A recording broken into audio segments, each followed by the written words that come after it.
that going on, so we should be live on YouTube yes again. Murmur said, "Oh, thank God, finally can be free under their wall light mod." Yeah, no, it's exactly one of those things. And the worst thing is, you're going to have people, and it'll probably happen during the stream. You're gonna have people's like, how dare they? How dare they incorporate this thing that has been this wonderful mod that has been, you know, carried by the community for so long to like do this? How dare they make it part of the game? It's like, no, that's not. RimWorld has done really, really well in the past about either hiring their people who mod their community, or like paying them, or giving them recognition. People want different things from modding, but it's like, it also even be like, hey, I'm willing to give you a reference at your next job, so person trying to break into the game industry, which can be a really big deal, like having someone who's like a big name like Tynan Sylvester going, yeah, this person, they're chill, you want to hire them, can do a lot for you, because like that is a recognized name in the industry, that if you can name drop them and be like, no, I'm serious, this person likes my work or whatever, that can give you a really strong competitive edge in trying to pursue jobs. So there's definitely companies who have done terrible about these things. I'm talking about Apple specifically, very specifically Apple. Apple has been really awful about it. Such as, the Wi-Fi thing where they stole the person's iconography and stole the person's, like, basically duped their code and everything and just incorporated the app, and then delisted their app from the store immediately afterwards without saying a single word to anyone. There's companies who do it not as good. But RimWorld's been very good about that. So with that said, I don't think there's anything new under options we need to care about that I'm aware of. Yeah, there's nothing show animal names? Oh, interesting. I don't think that was there before. So we can hide the animal names, and then mech names. So we can hide names that just get overwhelming. So that's kind of nice. I don't know if that's new and I failed to notice it before. We can hide the hats and the UI. Most of that stuff's pretty normal. So not a whole lot there. But let's go ahead and make our new colony. We're not going to go to our like special colonies down there. You really like their implementation of the vein mining? You think that's new? It does feel like it's new. I also like that it does default to off, because it's fine when there's only a couple people, but it does seem like it'll get really noisy. So I think what we're going to do is we're just going to default to the Lost Tribe. The Lost Tribe is a pretty straightforward scenario. I think that'll be fine. We will do commitment mode. We will do strive to survive with Cassandra. So like the difficulty I normally play, or in the past I've normally played. We can go ahead and do this. Is there anything new here? This looks all the same. Because I did look over the patch notes, but I don't remember 90% of it. So we'll leave all of that alone. Everything's on its defaults. Anomaly not installed. Hey, come on. Can I have it installed? Hey, can I have it? I know it's supposed to be like 2-3 weeks from now or whatever, but can I have it now? I want spoopy nightmare fuel. We all have it. Oh, come on. Pretty please. For those who haven't read about the patch notes for Anomaly got put out. Not Anomaly itself, like they gave the gist of Anomaly itself, and then they gave the patch notes for 1.5. But Anomaly is going to be a lot of spoopy stuff, like Cthulhu monsters, and nightmare horrors, and, like, walls of flesh, and all sorts of, like, demonic, creepy things. So that's what Anomaly is going to be. You have to buy the DLC? But I can't. I can only wishlist it now. So with that said, we're just going to choose a pretty standard tile, because this isn't about doing some ridiculous challenge run. Temperate Forest. That's fine.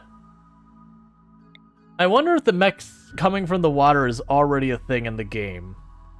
Let's see. Let's choose a tile that's got water on it and see with that. Because I know they mentioned that's coming. I don't know if that's already here. We'll choose a fluid ideology, abstract. Nothing new here. I'm going to go with guilty this time. And I'm not really seeing any huge differences here. Alpha beavers are apparently a venerated animal, which sounds awful. Let's see, might only be on an ocean tiles. Not sure if they'll do it for river. We can find out. We'll go find an ocean tile. I'm down to do that. For those who didn't see, they made it so that having water as a boundary isn't as safe as it used to be. That very genuinely having oceanside. So there's a northern coast, eastern coast.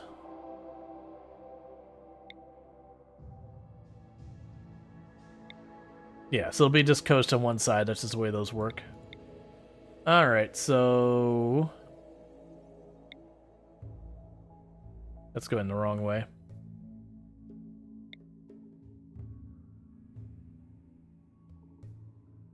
Go to the other side of the ocean. It's year-round, but it's right next to a giant area of pollution, so that's not going to help us very much. Southern coast. Okay. So fluid ideology, abstract, guilty. So now... Yeah, so it's still the alpha beavers. Okay. Ocean is scary like in real life. But yeah. So we'll check that out. So I got fast learner. That's pretty good. So now we're supposed to get some items that have to do with whatever their professions are. Like we're apparently getting this stuff for making medicine.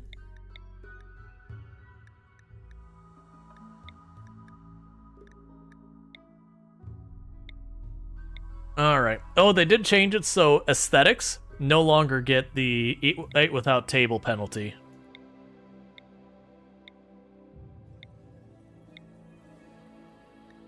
Yeah, so we're getting like random stuff that kind of works. So we got a kind gourmand who's a hard worker. I can actually work with that.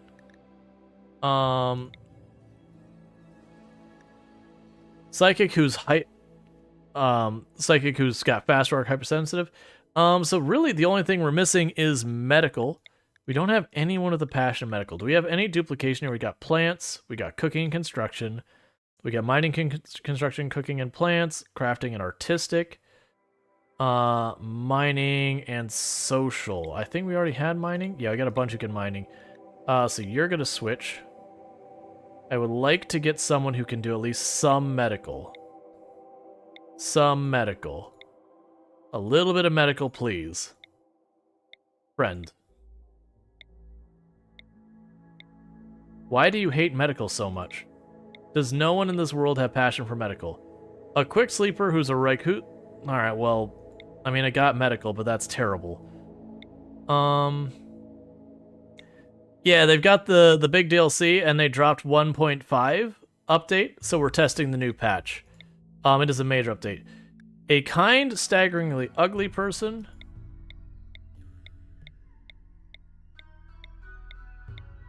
Wow, it is so hard to get medical.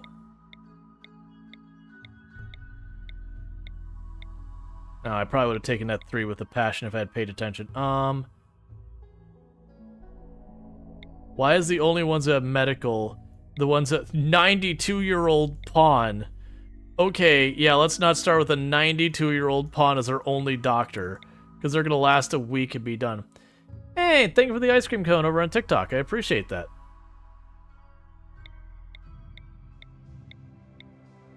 Alright. Just give me medical. I'm looking for any amount of passion in medical. Okay. You know what? I hate Bloodlust so much. Is that what they've done? Is they just made all of the, A sickly hard worker night owl is not gonna last because they're gonna get sick and have to self-tend. Is it only, like, the negative ones that have it? That's so weird. Yeah, the problem is I have to take out their tongue, and they're my only doctor. That's the problem. I shouldn't be carrying that much or not going for a long run. Okay, you know what? I can live with this. You have a gunshot wound and you're trigger happy, but I can live with this. This is fine. You think medical is rare with tribal pawns? Maybe. Probably, actually. Alright.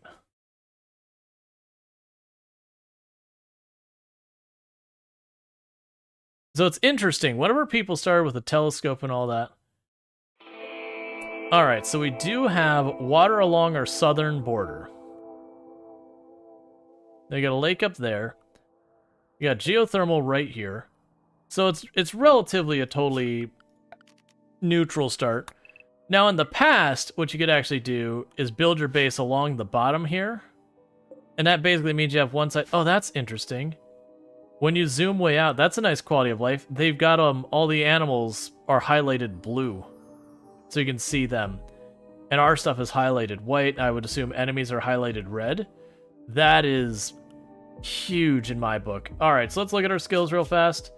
Who here needs to be our melee? So Dragon here is going to be melee.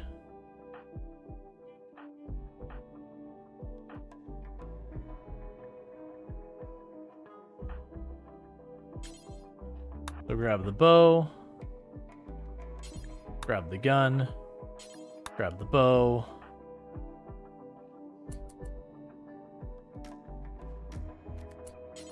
Grab the Pila, grab the Equa. The graphic on the Equa is slightly different. We can go to our schedule here.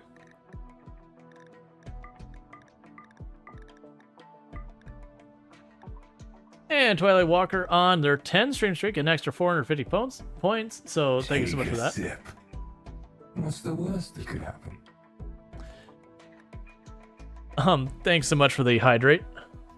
Will you be naming colonists after chat? Should I put the mess up? Yeah, let's go ahead and we'll do the naming. Like, I don't know how much time we're going to spend in the run, but people still want to do it. It doesn't cost them any points, so it's fine either way. But yeah, so what's your opinion of the DLC announcement besides the disappointing? I mean, honestly, the only thing I'd say I'm disappointed in at all is just that as far as we've seen about, like, changes to caravanning, it was very, very minor. Now, that said, I haven't played in practice, so I don't have any idea one way or the other on how that's going to be. Generally speaking, though, I would not say I'm disappointed. I know a lot of people are specifically hoping for Ancient Danger changes and those kind of things. We don't know for a fact that's not going to be a thing yet, but it's probably not. But we don't really know about what it is. We actually don't know the implications for half of what they've told us. Because they're like, oh yeah, horror beasts, all sorts of awful, yada yada yada. But it's very unclear what we're actually getting. Don't disassemble that, please. We don't actually know what on earth we are getting. And I know I could use that. Let's actually build our home here. Because I can't use that space anyways. Oh, let's delete that. We got, man, that is a lot of rich. That is a lot of rich. Man, I don't think I've seen that big of a patch of rich soil before. I feel like there was some changes to the world gen that maybe got not mentioned. It could just be ridiculous RNG. Oh, wait, didn't we get bigger doors? Aren't bigger doors coming? Maybe we don't have them yet. Is that centered? I don't know if that's centered or not. 6. Yeah, it is centered. Alright. There's a new ending? Yep. The ornate doors. It's probably one of those things I probably have to have, like, stone or something else. Meanwhile with that, the reason we went, oh, let's switch, is because this is rich soil, so stuff grows faster. So let's take full advantage of that.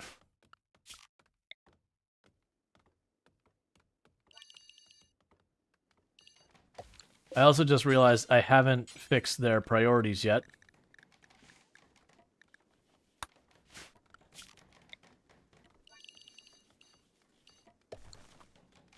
Alright, I was gonna do that. I kind of wish that the borders here were a little bit easier to see when you're like...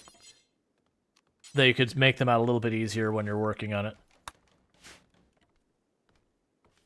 All right, so they're working on that. We can go ahead and install you right there. Yeah, so receiving goods based on your profession as a change, that's kind of cool. I really like that. I think that makes it more interesting on your starting considerations.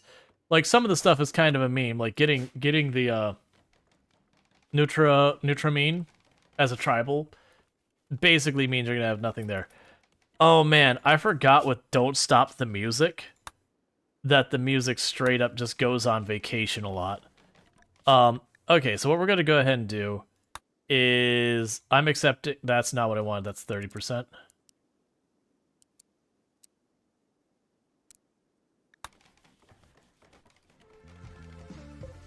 We're gonna turn on our own music. I really like the RimWorld music, but without the Don't Stop You're the Music mod, RimWorld does have a tendency of turning off the music for long periods of time. A lot of games do that. I don't really know why. I guess there's fear that you'll burn out in the music and you'll just get tired of hearing it, which, you know, sure, that is a completely valid and genuine concern. But at the same time, it's kind of like, okay, but also sitting here awkwardly in silence for long periods of time also gets pretty tiresome. So what animals do I have? I have a donkey, a yak, and a terrier. Alright. Oh, we need to go to our work schedule here and change that over.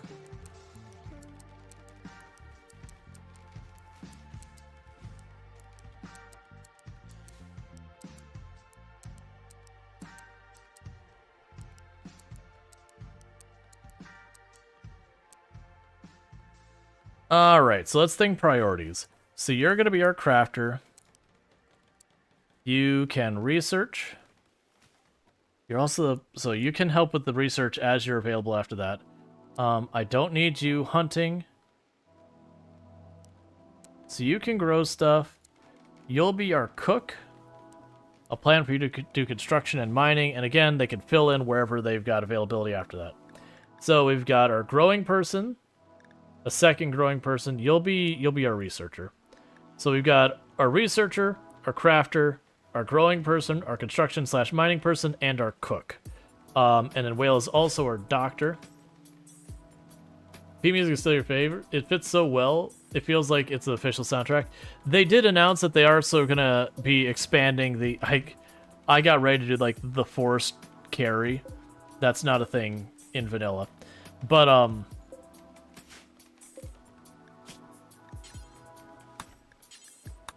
wait a second. Oh, neat. They changed the list of ingredients and products to be more broken out so you can kind of see a little bit more. That's cool.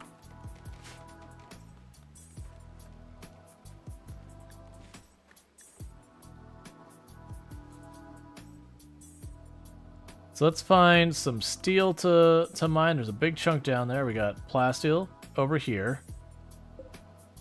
We got this. We can go ahead and uninstall the table and move it over here. And go zone. Unhome zone that. Looking for steel that isn't on the other side of everywhere, but it's not looking too encouraging. Yeah. Let's avoid that chunk. It's right at the edge of the map. That's also pretty close to the edge of the map. Looks like we're just going to the edge of the map. That's just our steel situation on this map. One thing we can do is just go over here and just say, deconstruct all that. Deconstruct all that. Deconstruct all this. And you, because we're already snagging a table.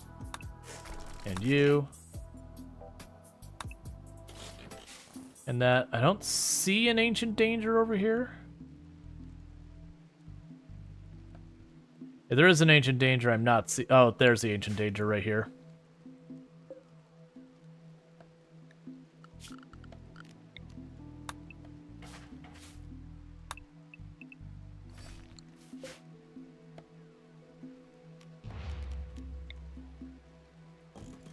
I'll grab that table as well.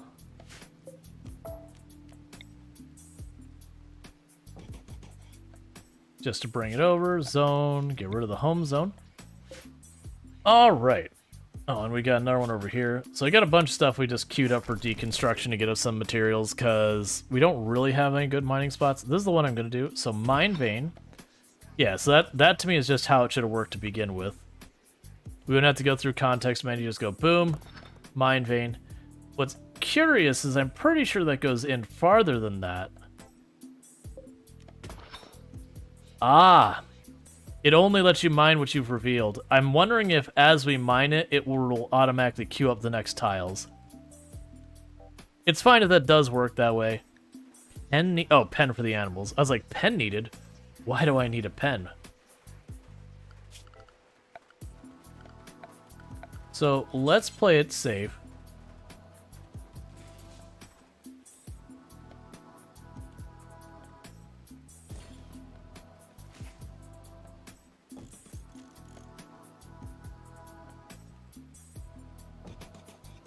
Because I'm not sure if I made the room too big or not.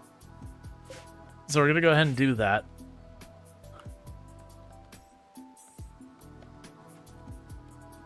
Did I not delete? Look. Delete that. Don't worry about that spot. Delete you too. Apparently failed to delete all those. I want them up here in the rich soil. Alright. So we've already recovered our tables. They also did stuff like some of the caravanning changes they made. Is they did make it so with the caravanning changes, for example, now what your pawns will do is when you're out and about, they will prioritize giving food to your pawns instead of the animals your pawns have with you. So when you're in a potential starvation event, you don't die even faster because you're feeding all your animals and not your pawns. So they got lots of quality of life stuff like that going on.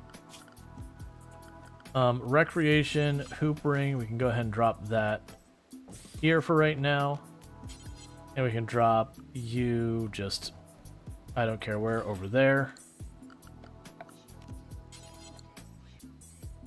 Alright, let's actually move these over here. I mostly just wanted to get them inside the room.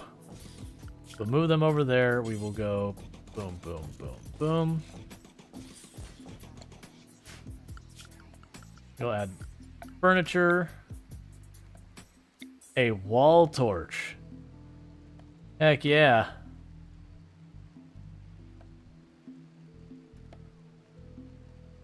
So there's a nice change they didn't mention. We can now see the actual radius of the lighting effect. So there's no more guessing. It's like, did I put this in an area where it'll cover everything? So we do have wall lights, and they signify, like, here's the range that it actually covers. That is much bigger than it really should be.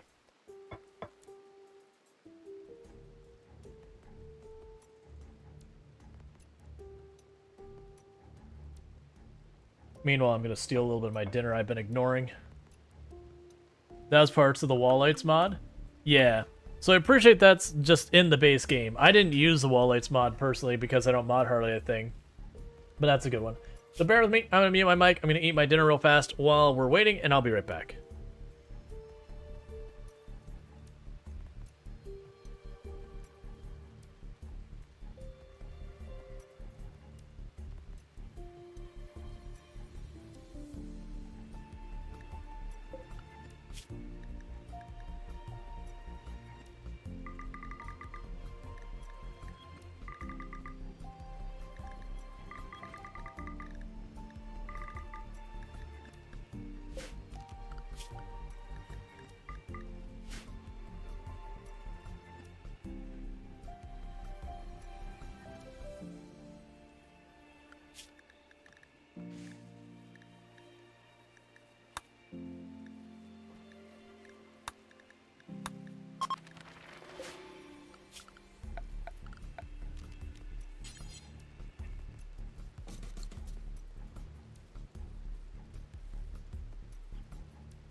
I'm not sure if you've noticed, they changed the brightness of the construction graphic. It's the same graphic, but they've made it much lighter, so its contrast is way higher. Because, like, this is super easy to see, whereas a lot of times, when you're in darker areas, you can't see that crap to save your life. So that's, like, those are the kind of, like, the little touches that you never notice in patch notes and all that. It's like, wait a second, that's actually really nice. Like, it shouldn't be a big deal, but it kind of is a big deal.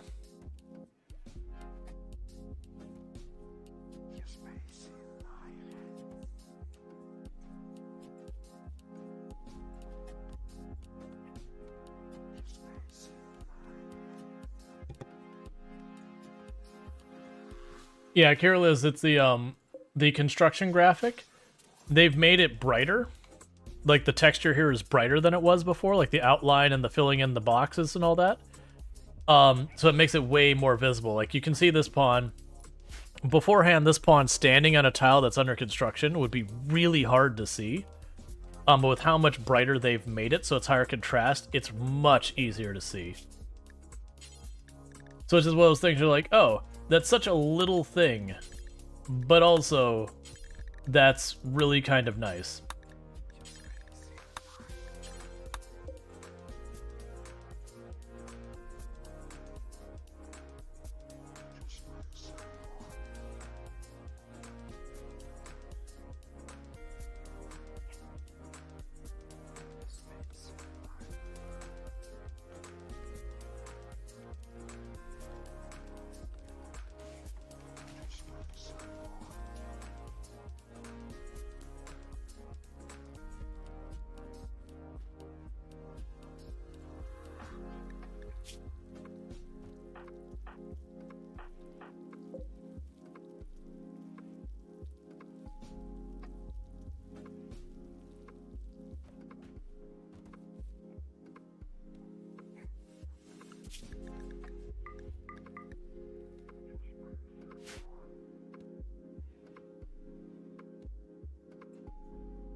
Not that I'm particularly noticing, Bentley, but it could be that I'm just not noticing.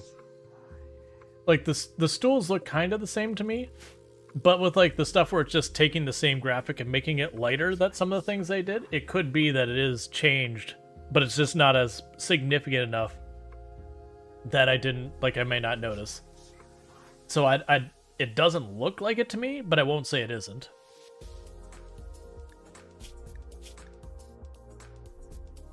Alright, so get all this planting. We definitely want to add in over here.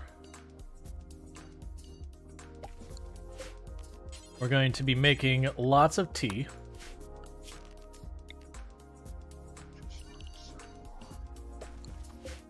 And medicine. I'm planting entirely too much, but that's okay.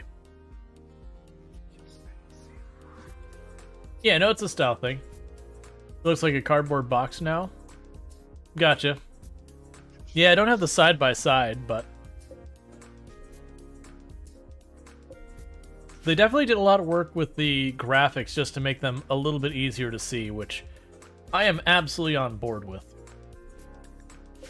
Because people remember there were times I would, like, we would have the complaints when it'd sit there and be like, build the floor in this whole room, and you couldn't see anything at all because it was just covering up everything. Yeah, that's the thing.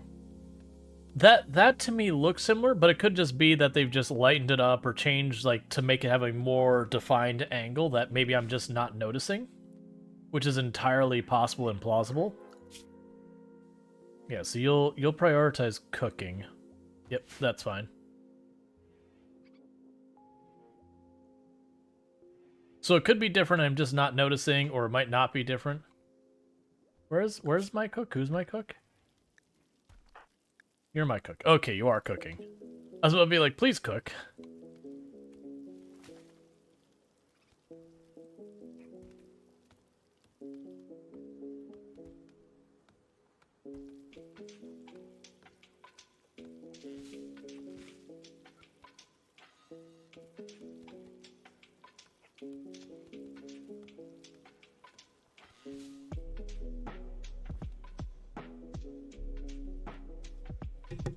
You sleep well, Lardine. I also noticed the potato graphic is way different. That texture is way different than it used to be. Makes it way easier to see.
Alright, dinner's all eaten, so sorry about that.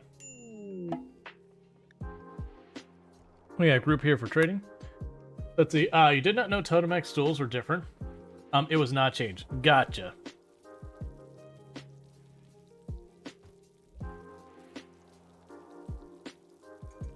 Gotcha. Makes sense.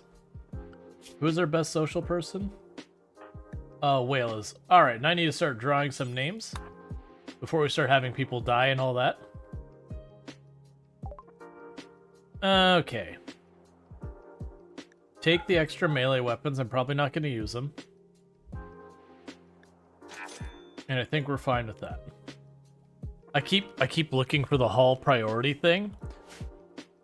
You always forget what is a mod after a while. Alright, so we're going to have our first person or melee pawn, so Q Raw. So welcome to the colony. Let's make sure I'm spelling this right. Say. Alright, so you are our crafter. And next up, we've got our fast learner who's doing with the plants.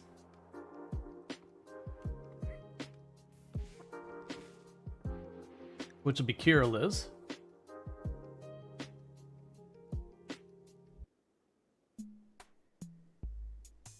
Alright. Let's see, it's kind of nice to play vanilla sometimes for a bit. Yeah. It can be one of those things that you get like all these wild things in the DLC, or not DLC, in the construction cooking. They get all these like wild changes in there that you don't even realize, that you forget what even is vanilla anymore. And Sentient Cookie will be our construction/cooking person.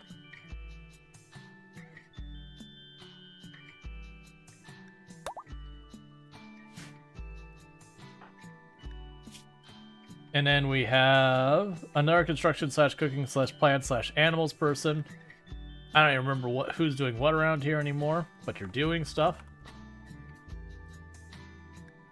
And we've got Jay Walker.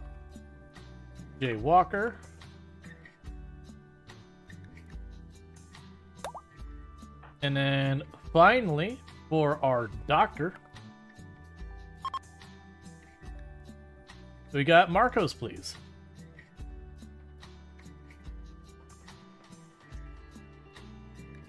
Cool. Also, let's all agree, Marcos Please's hair and their majestic beard are the best in the colony. There is no one even in the competition. Like, Ursay's trying. Ursay at least did something with theirs. But Marcos is just like, look, I know my way around style. For the mildly unkempt, long hair dyed bright bubblegum pink. Your hair is a mop. Hey, that was the style in the 80s. Actually, it wasn't. But when was that the style? Where everyone had that like the center part down the sides. Was that the 90s? It's so hard to tell. That was me and Toom went to a festival that it was around like the strawberry harvest thing. But the thing we had noticed is they had like all of the, I don't remember what the title was, like the queen or princess or whatever the festival, like, you know, their contest like is the winners. But they had like all of the portraits from every single year, like going back to whenever they started, which was I think like the 50s or 60s. And it was just wild just watching the hairstyles change. And of all of the different time periods, it was the 80s that stood out the most. Because the 80s, all of the ladies with their perms. Every one of them with their perms. Like, all the other ones that have, like, straight long hair or, like, the shorter cut thing. But there's just this 80, like, the big poof everyone has. It was just the style at the time. But it was very distinctly different from all of the other time frames. Like, you definitely saw, like, different styles, like, when, you know, shorter hair was a little bit more popular, longer hair was a bit more popular. But it was just how out there the entirety of the 80s was.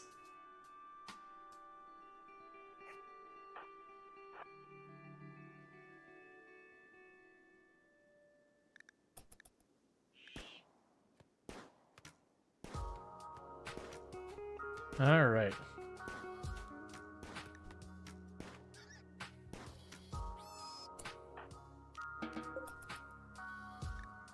But yeah, it was also fun because the Strawberry Festival has a mascot where it has like a big strawberry for a head, and how they changed the aesthetics of their costume over the years. That definitely got pretty wild here and there.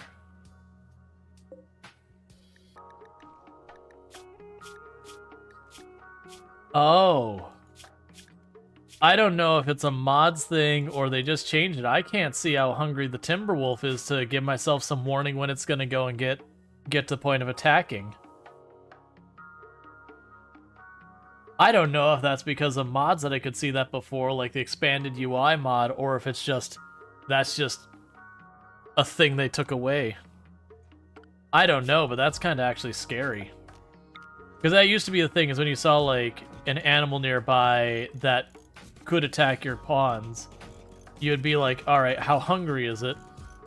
Oh, it's at like 80-90%. Yeah, I got a long while before that's a big concern. Versus if it's like 35%, like, get away from the wolf. Get away from the wolf. Do it now. Alright.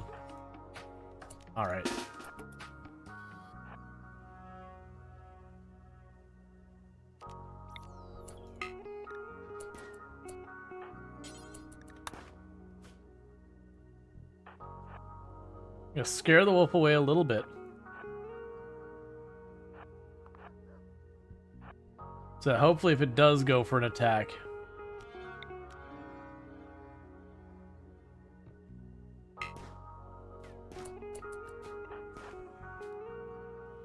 Alright. Just so if it goes to attack, like to hunt, it'll go after something else most likely. And your mind looks like I'm the bait. That's the fear. But that was the reason I bullied it away for the moment. I'm also spoiled with the mini-map. Where it's like looking around and having like no situal awareness of like how many dangerous animals are on the map. Yeah, because the wolf is still showing in blue. I do like this highlight. Where you just like visually see the animals and be like, ah, okay. And it still shows like the hunting icon. Yeah, oh. That's an interesting thing. So you look when you zoom out, it actually makes it so it's a person icon vertically. It doesn't actually just highlight the texture there. It's like, this is a pawn, so it gives it a pawn icon. I can appreciate that. So when you have like a raid, you can pop out, you can see like the 8 or 10 icons over there. That's really nice.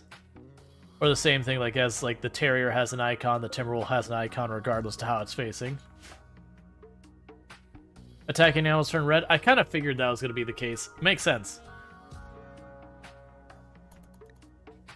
Yeah, good on them for that. That's honestly such a nice quality of life feature.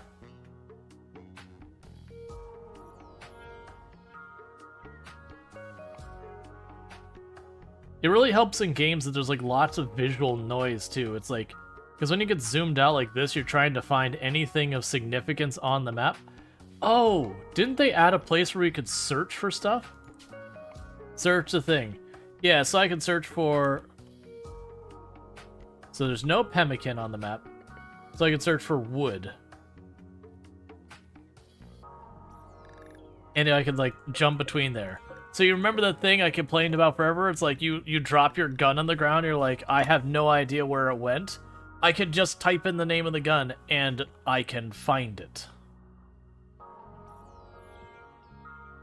Kansas City rolls a 70. It is granted the mystical power to perfectly pronounce all IKEA furniture names. Use this. Time to drop the mod you use for that. I know, right? Okay. So the name of the colony, I'm gonna call the name of the colony. Oh, I was gonna say the test bench. Yeah, trial, not trail. Trial and... Okay, we can go unstable, utopia, trial, and error seekers. Good enough for me.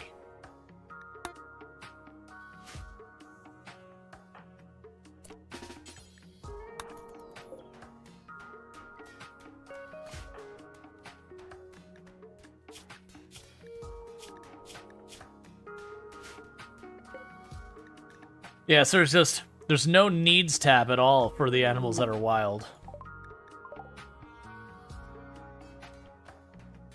You love your pink hair and beard? Yeah. It'll be a shame if we get the helmet because it'll cover it up.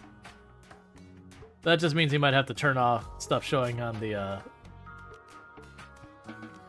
head place. I just wanted them to start working on getting rid of that because that thing's in the way. Sorry, that snuck up on me. That's, of course, a natural pink hair that is not dyed.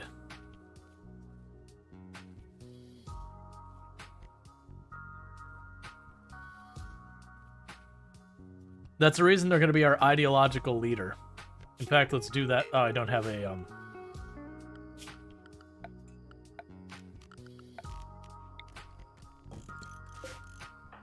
When they wake up, you're becoming the Oh. Oh, we already have a couple here. Okay. I didn't realize we had a couple here.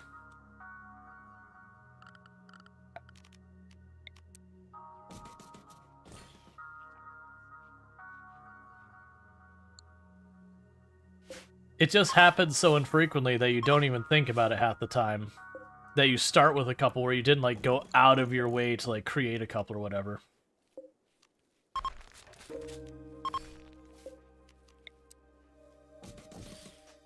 Oh, not that one. Okay, social, make you... The leader is the apologizer. Excellent. Perfect title. Their job is they go up to everyone. It's time for dinner. They go, I'm sorry. I'm sorry. I'm sorry. Just going one by one, apologizing to everyone. People are already wasting their time with emotions. Hey, Gamer Drew, how's it going? Oh, those emotions. What are even our things? So we got stone cutting. We'll get complex clothing next.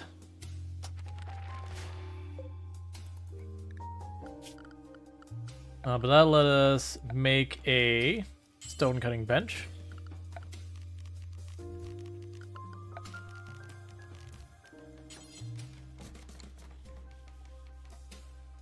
This is the unstable branch. Any stone blocks forever.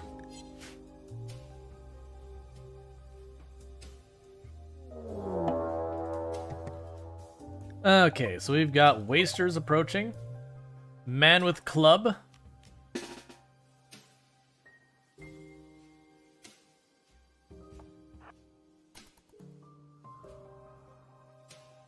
Yeah, so you got a red pawn icon where Cody is.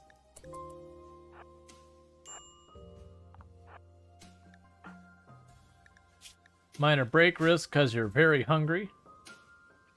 Oh, that's because we're out of food.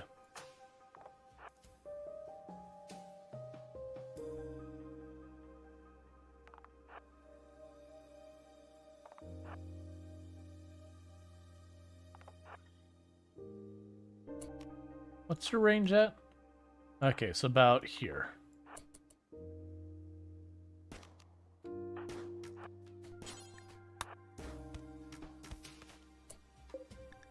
Bio, you are a night owl who is a wimp, who is psychically sensitive and delicate. I would actually like to take them. They're a genie, but the problem is I can't realistically make a prison happen right now. I can, however, say, you, sir, do not get to keep your clothes. They are lovely, and I will be taking them.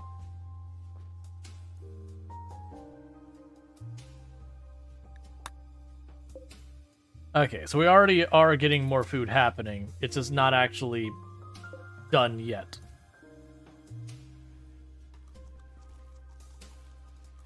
So raw rice for everybody. Heck yeah. I mean, what?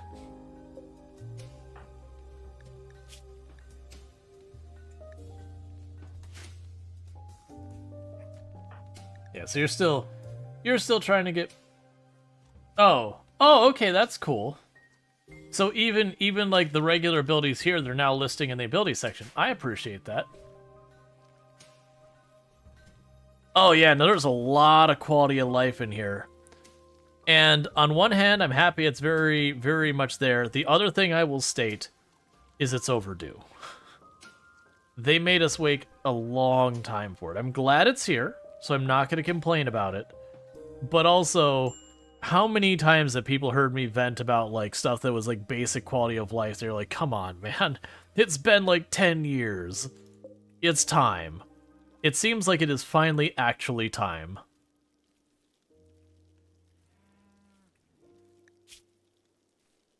Okay, I didn't even check. What do I have on this tile so far as stone? Slate, granite, and limestone. Okay.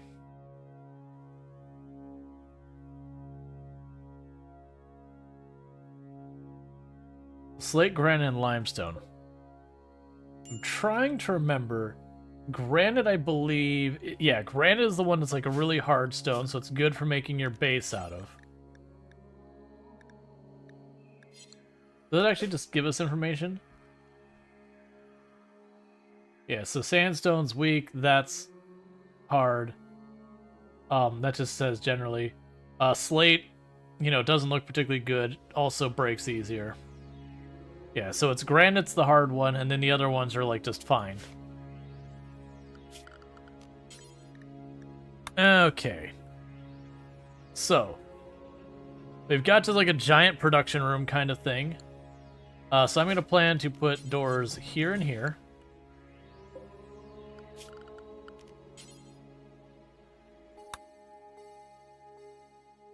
And let's actually plan this out a little bit.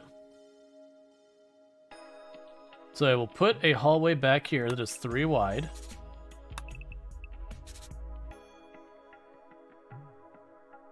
Because this will be like our common space and all that.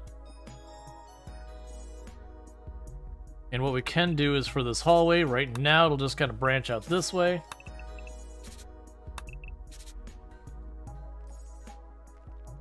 So the downside is because I made that an even space, unless I double wall... Oh, I know what I could do. So I'll do 4 wide, then a shift. Then 4 wide, and then this will be this side.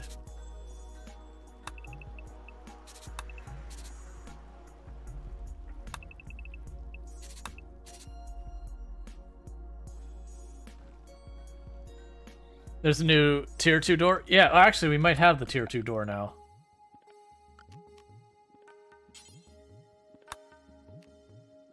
There's probably some technology I need to unlock it. Oh, you know what we're gonna do? This is something that someone suggested to me. It was Ziggy D suggested this to me previously. And I was like, that's a cool idea. I've never done that. We're going to make like actual houses. Like not just you know, whatever. We're gonna make it look like actual houses. So we're gonna go ahead and make a path that goes through here. And all that. So the plan will be, so orders, so we go 4 wide there. So I'll put a fence around here. So that's our yard.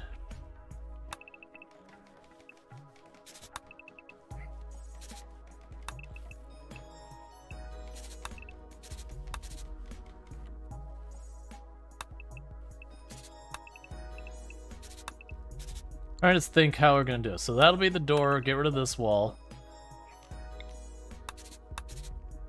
Because I want the rooms to be big enough that we don't take penalties for the rooms being too small.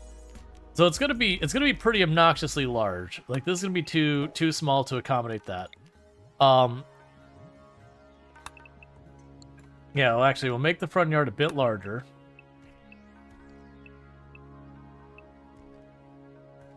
So if we make that 7. Actually, we'll go 1 wider than that.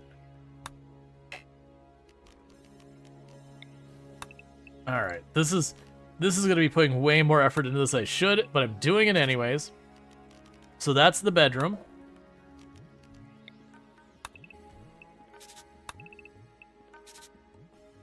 That'll be the kitchen.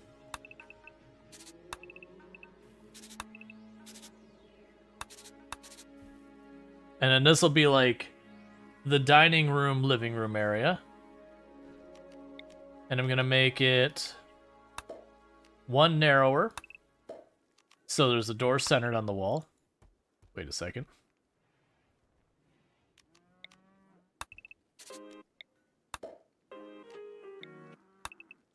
So yeah, this is way overkill for a pawn to live in.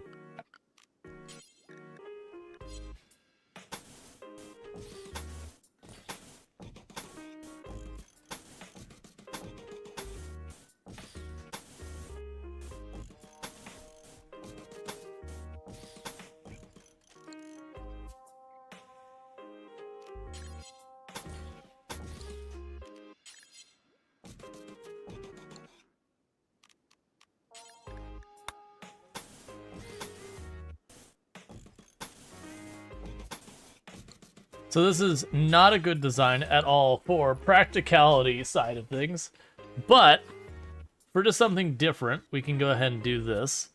We'll also make this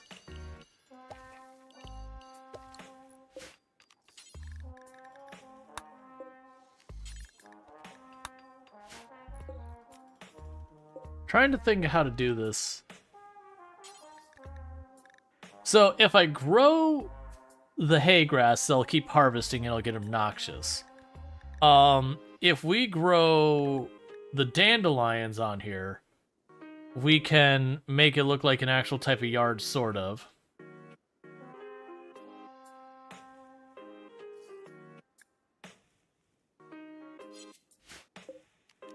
Let's get way over elaborate about it. Because if it's worth doing, it's worth overdoing.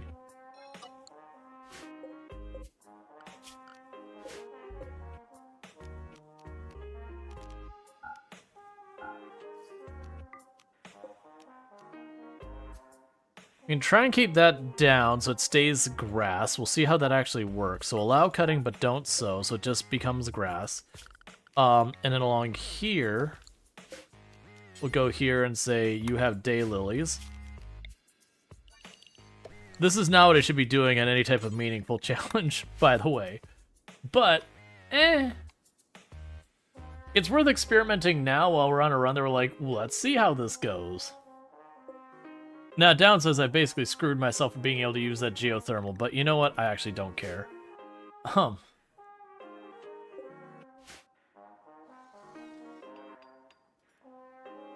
Yeah, we'll make the floor. We'll do the slate stuff for the floor. So we'll go floors, slate, leading into the house.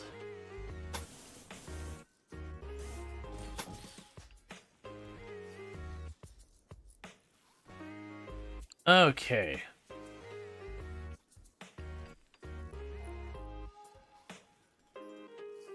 This is very overkill for what we're doing. And it's not going to give me any meaningful defense or anything else. You think someone mentioned a copy thing? That might be new? I thought... I think maybe Prison Architect was one of the copy thing. I thought there already was a copy thing in RimWorld. I just don't end up using it much because a lot of times I need to mirror stuff and stuff like that where it doesn't really fulfill the purpose.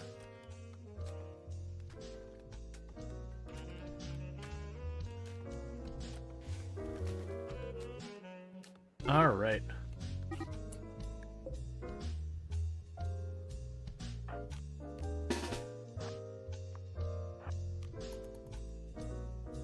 Go fast, go fast. Too slow. I was trying to get her in position so I could actually be in a good fighting position here. But it's just too slow.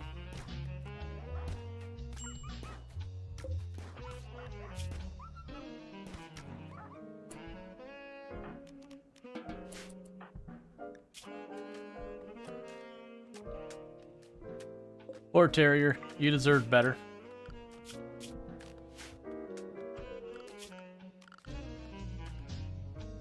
Okay, and you're our doctor.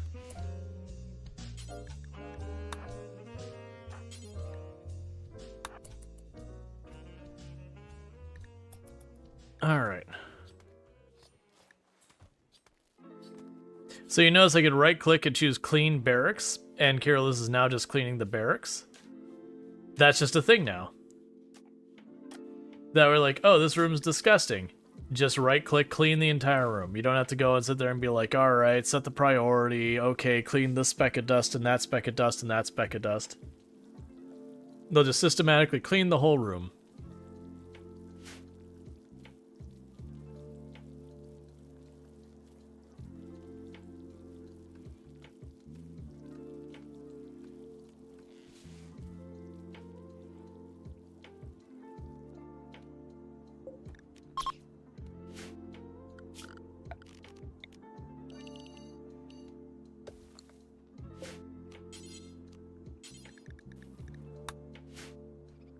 That's totally a waste of time, but, you know, why not? I do like the idea of, like, literally making a colony that's, like, an actual town, even though strategically for the game makes zero sense at all. Because it's redundant, it's wasteful, all that. Their search function? I know.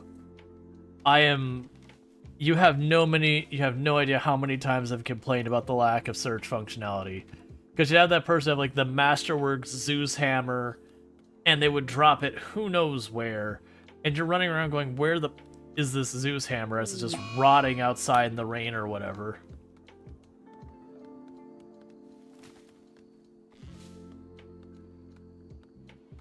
But yeah, so I could just be like...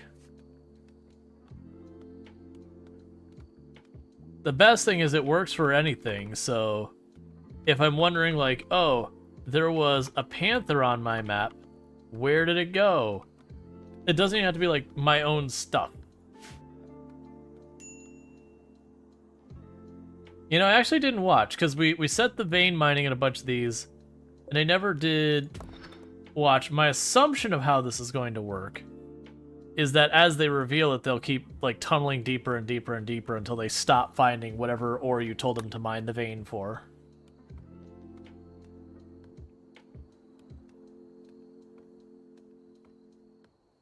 Yep, it auto-mines. Yeah, and that's what I kind of figured, is it would just, like, they would work their way through it.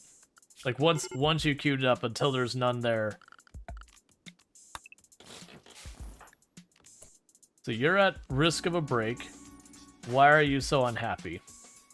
Hideous environment. That's not one that consoling them will do a whole lot of good. Gotcha, saying yes, it'll It revealed. Light on the potato plants. Okay.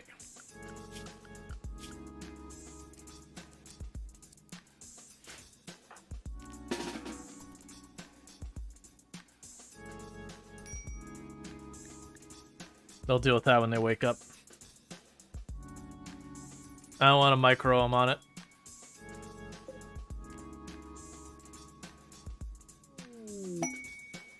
Solitary night. Okay, we'll take care of that within, like, not a whole lot of time. Please wake up.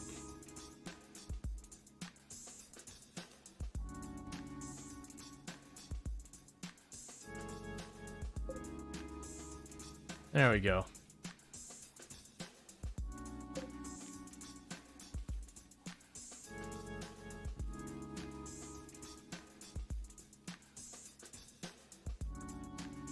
Alright. Now my person potatoes. Yep. It's not as OP as the vein mining. Yeah, no, because the vein mining, you could literally sit there and go, how much of this do I have? Click the button and, like, see it reveal the whole area. Now I probably still do have, I don't have a good example where, well, actually we can test this right now. So if I click on a wall, yeah, so you can still do this to fish for gaps. So you could go to the ancient danger for, oh, actually, no, you can't. Yeah, you can. Yeah, so the idea is when you hit a gap in the stone, it turns into a no sign, so you can still use that cheesy method.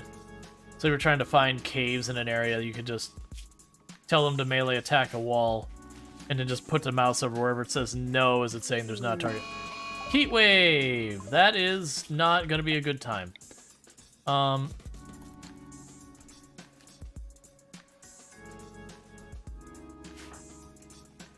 Was there a construction person? Okay, they already did it. Alright.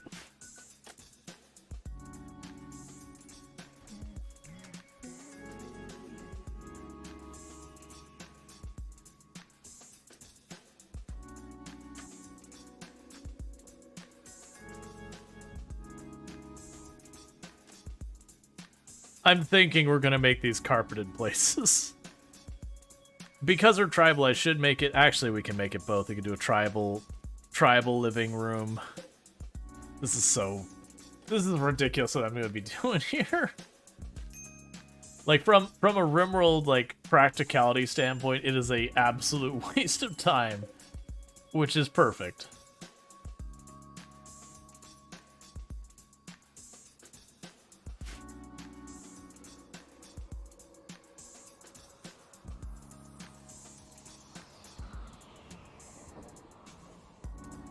But yeah, no, the quality of life changes have been really good.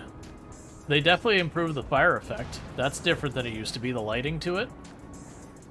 That's very different lighting than the fire effect used to have.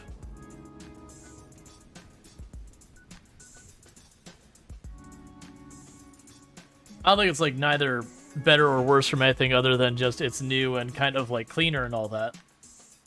Like, it's a higher quality, I would say.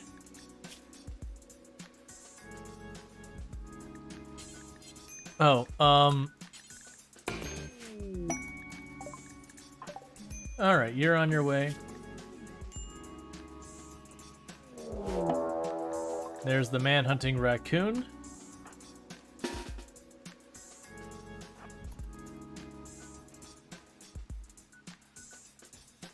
Douse the area in water, extinguishing fires. The water is an architechnologically skip from distance by water and underground aquifers.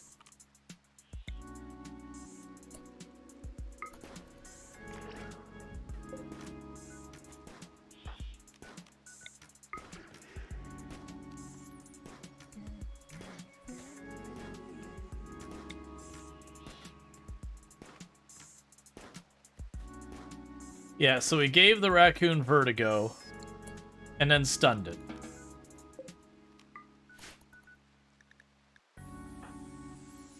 Cool.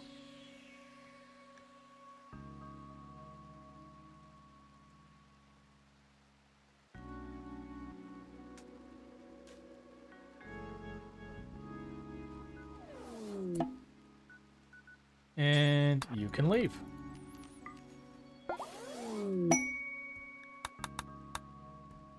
I bet you they fixed the exploit you could do with the getting your title event. Because for those who didn't know, there was ways you could really abuse that event. Ancient mech, that's fine. Like there was some real big exploits people could do with that event. I would be surprised if they didn't ninja nerf it. Abuse the what event? Where you get your title from royalty. The person will never leave. Like normally there's ways you can just get them to stay there till they collapse from starvation. And there's just different things you can take advantage of where they would have the psychic neoformer in their inventory. And so you would cause them to collapse from starvation, have them get back up, and then cancel the event. Or it's like, I can't remember, you cancel the event and they leave or whatever. And then you'd re-trigger the event, you'd let them stay there until they collapse, you grab another neoformer, and you can just basically chain it to, you know, infinitely get stuff. There's a couple different ways you can abuse it for different benefits. But they would just stay there. I assume what they'll do is, like, if the person there collapses, the others would go angry at you, or it'd be one of those things that, like, they're willing to wait there for, like, 2-3 in-game hours or whatever, and if you don't have them leave by then, like, they'll just get back in their ship and leave kind of thing if you don't respond fast enough. There's a lot of ways they could make it not exploitable. Everyone get up, please. The crops are on fire.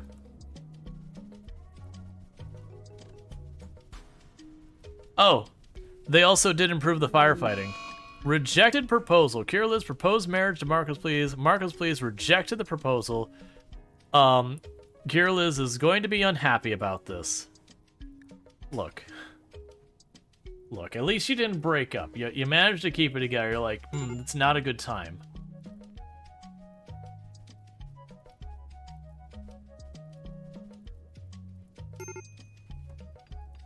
We'll see. Sometimes that's the beginning of the end.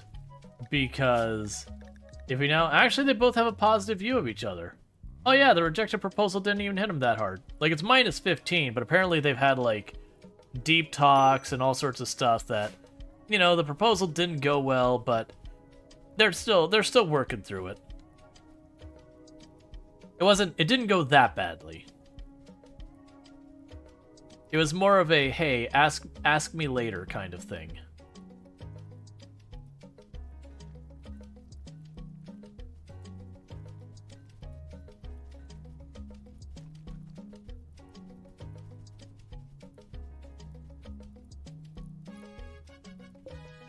Oh yeah, we're tribal, so we start with tree sowing.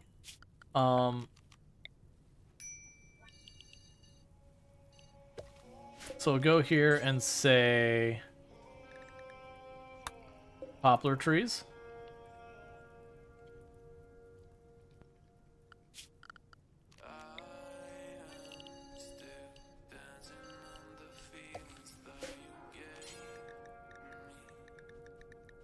Where are you at? Okay, that's overkill, but still. Oh, and also...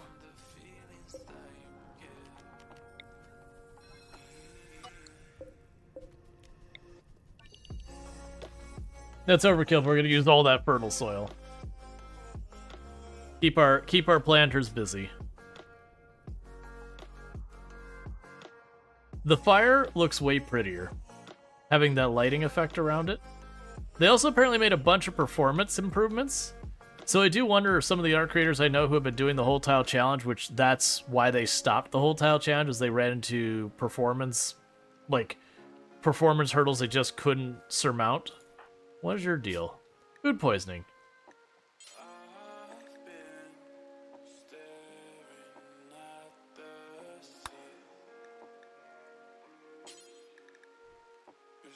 Okay, so change that. Just the UI here has changed. I don't really think of it too much one or the other. I'm a little curious where the defaults moved from that. Manage reading policies. Manage drug policies. So I've changed all of these windows to have a different UI.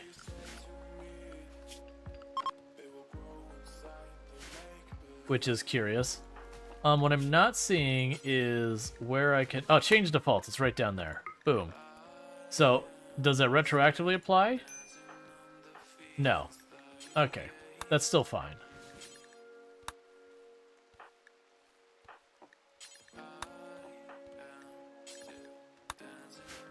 Cool. Yeah, you can imagine if you don't have a newer CPU, this game could be taxing. Yeah, when you start doing like the whole tile challenges kind of stuff, the sheer volume of what you're talking about is kind of the problem. That, you know, you've got like 28, 30 pawns running around your base. There's, you know, 50 to 100 light sources in your base. That it just kind of goes things. I think you can change the med in use, the assign tab. Alright, yeah, that's right. I forgot you could do that over here.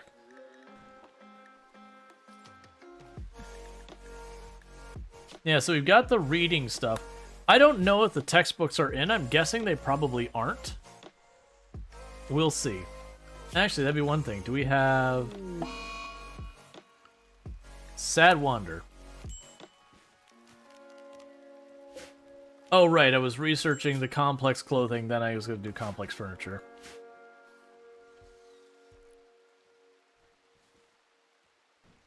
Not sure if you can click drag to set them all the same, or if that's a mod. We can check. You can. That thing that works here too? No.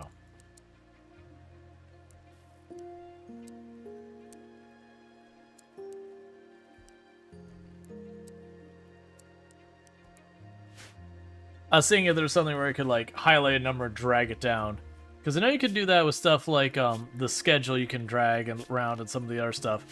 But it'd be nice to have had that on the other one.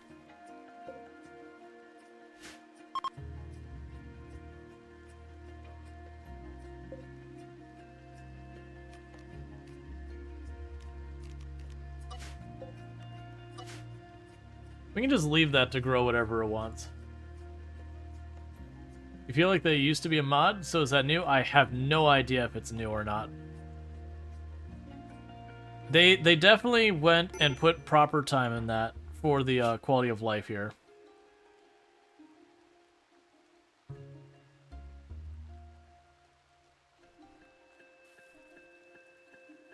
You thought you were meant to be together, but you were shot down.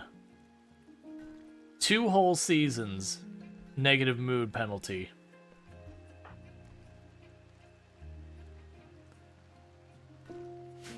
Not the happiest camper right now.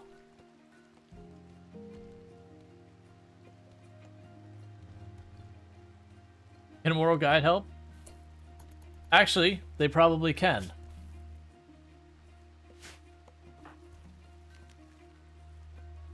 Once your character's away, actually.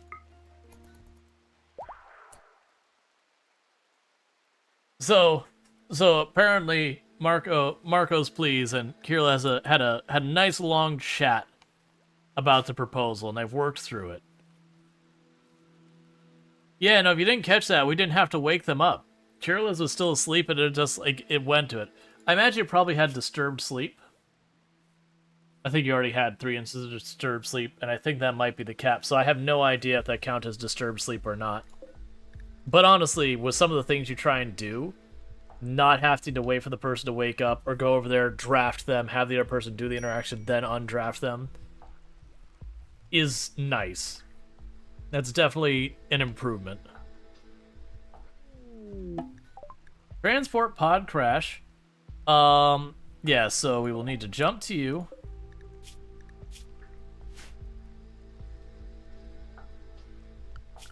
Toss down in our sleeping spot for a moment.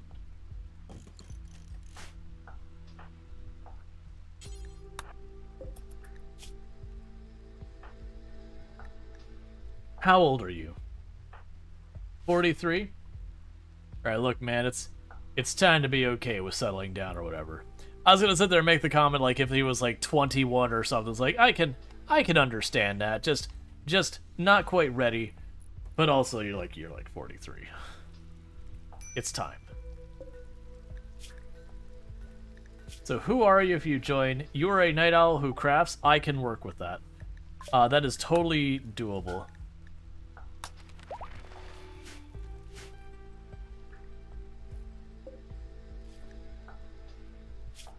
Interestingly enough, even before anything else, just bandaging them qualified for our charity requirement for being guilty. Like, they didn't have to escape the tile alive, nothing else. We just had to slap them with a bandage just enough that they weren't going to immediately die. So it's interesting that at this point, if they got an infection and died, we still got the credit as if we saved them. Which is a little bit of a nice touch. Because it was infuriating the times you'd take penalties because someone showed up, they got an infection, and you couldn't quite save them, and then everyone's pissed off that you didn't try and help them. It's like, but I did!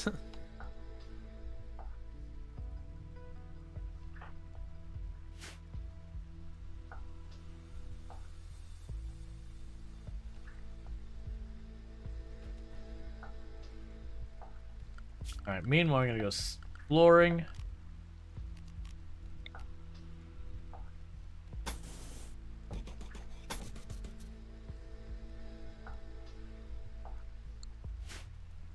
The main room there will be a tribal wood floor to match the aesthetic that our colonists prefer.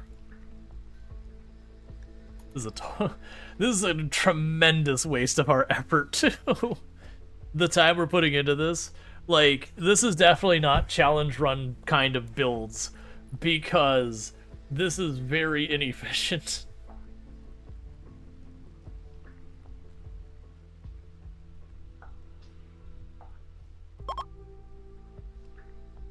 Okay, they decided to leave. I'm actually alright with that. They wouldn't have been. I wouldn't have complained about them. Disease infection.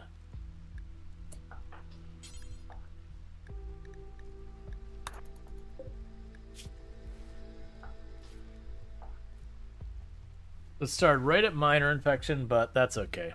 We got a pretty decent tend on it. They should be okay.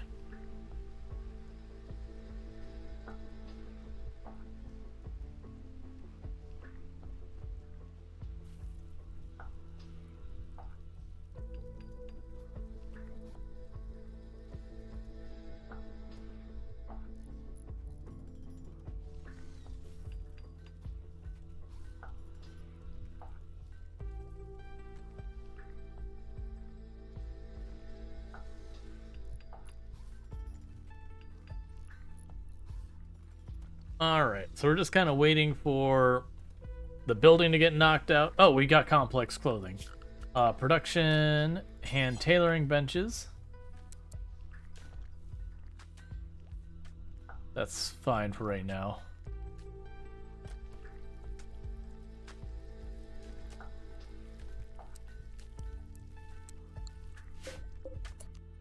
Hey, dweeb, you're losing your bed because it needs to move.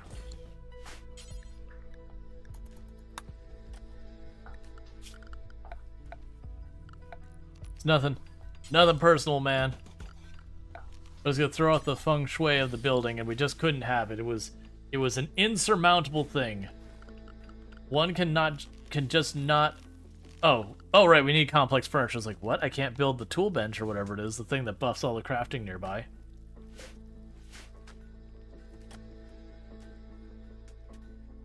All right.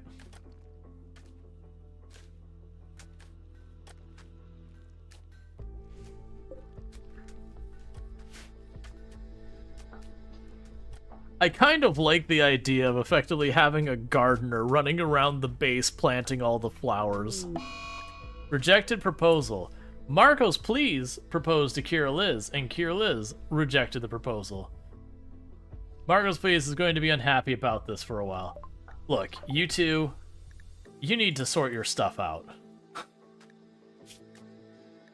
Because right now, if we check your social standings, right now, Marcos Please is very unhappy about the rejected proposal. And then Kira Liz is also unhappy about having a rejected proposal. Someone has cold feet. Well, the thing was, it was Kira Liz first proposed to Marcos Please, and then Marcos Please was like, nah. And then Marco's please turned around and proposed to cure Liz, and Cure Liz like, no. Cure Liz's like, I proposed to you first, and that's what's going to count. You've got to wait for me to make another go of it. Why are you sleeping on the ground? You have a bed right there. Why are you sleeping here? Go to your actual bed.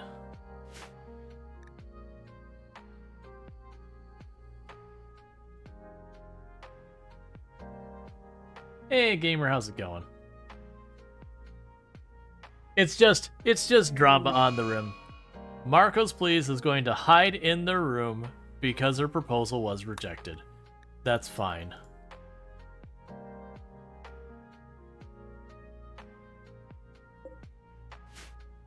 That makes sense.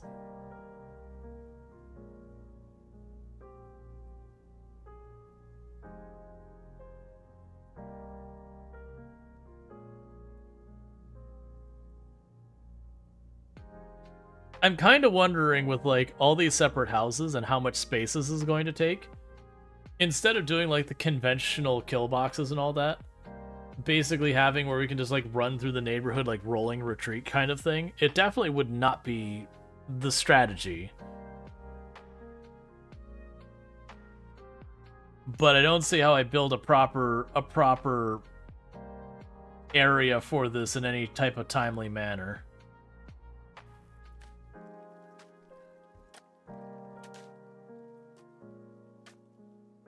Probably just have to accept that I'm going to need to do it. We are going to make it wood, because that's the only resource I'm going to be able to get in nearly a quantity that's going to work.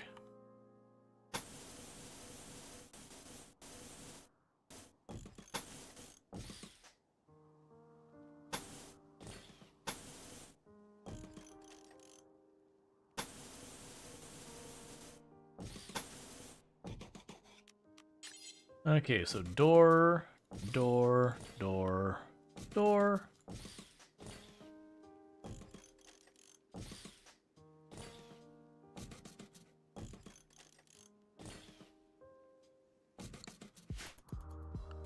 Okay.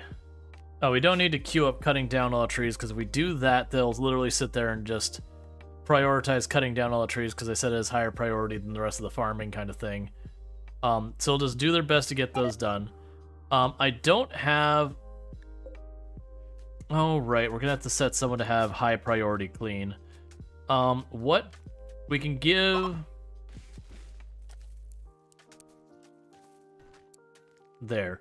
Ujse will prioritize cleaning, and then when they're not cleaning, they will craft. I'll probably want to find someone else to fill in that as... Well, actually...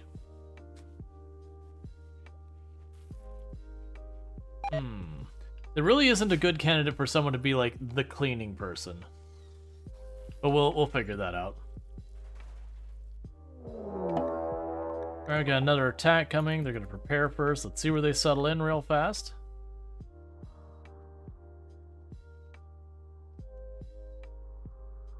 Yeah, I'll wait for them to come to us. I'm not gonna run around to go after them, because I can't go this way, and that way means by the time we get into range to start shooting at them, they'll already aggro to us.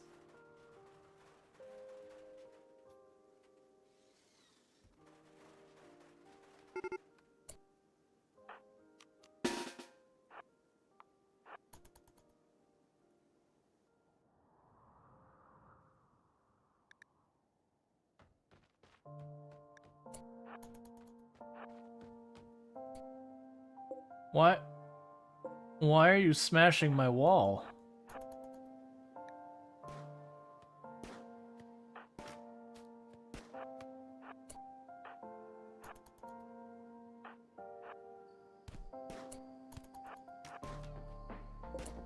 You have go juice going on? You are moving fast.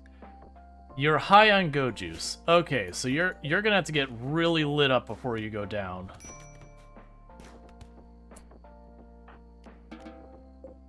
Thank you for the medicine.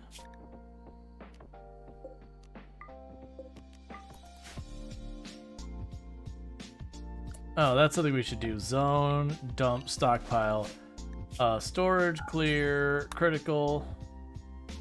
Corpses, human-like. Not home zone.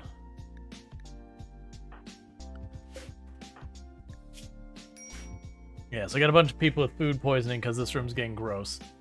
I get spoiled with, there's a mod called Common Sense, where you can have it so saying like, hey, clean up before you cook. And so where you just can't do that on this, it's just like, okay, you just kind of have to deal with it. It keeps telling me they're incapable, like they're back up and they're able to walk away. So I gave you priority. Yeah, so I gave you priority cleaning. You just haven't had a chance because you're dealing with stuff.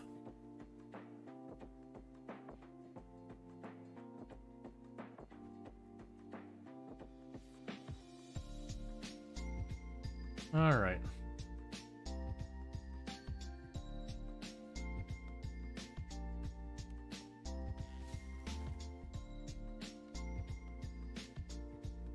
Yeah, they're trying their best to grow everything, and they're cutting down all the trees and all that. That's fine.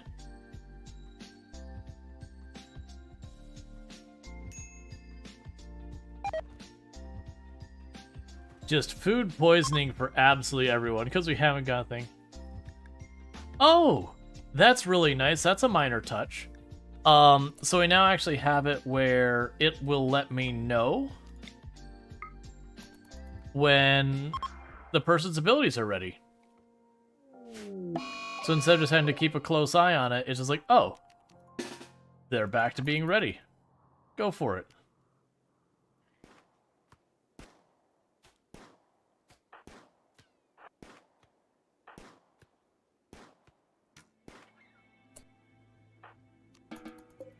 Half the colony has food poisoning. And I need them to get the place clean, but everyone has food poisoning, so they're throwing up, which is making it hard to get the room clean. Without, like, making it a major priority. Case in point. Here Liz throwing up on the telescope. And Dweeb throwing up, and Ursay throwing up, and everyone throwing up.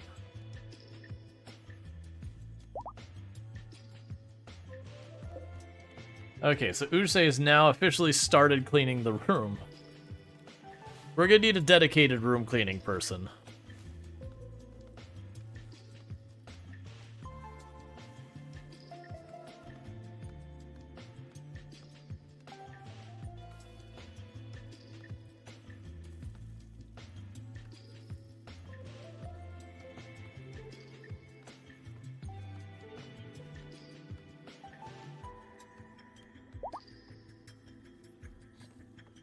Alright, so you're fully healed.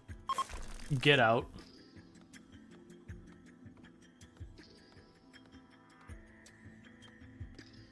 Okay.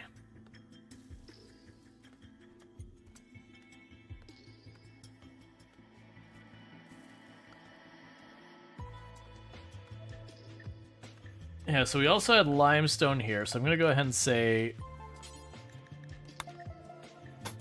Again, this is a waste. We'll make the kitchen limestone floors.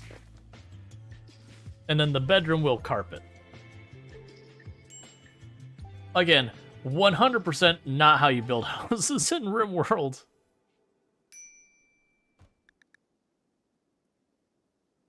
How to maximize the cost of wealth per colonist's bedroom. Give them an entire home to themselves.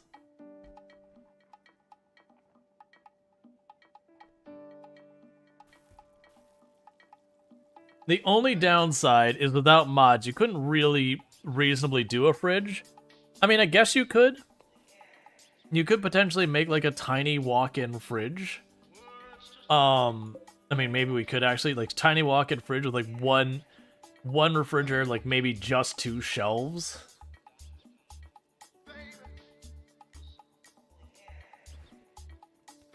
It'd be weird because your cook wouldn't even like do the whole like back and forth the fridge. They would like run to the other side of the colony, go to the next house, cook their food in their house, go to the first house and do all that.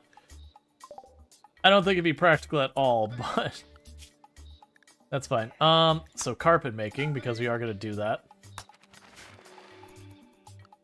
So that means complex furniture.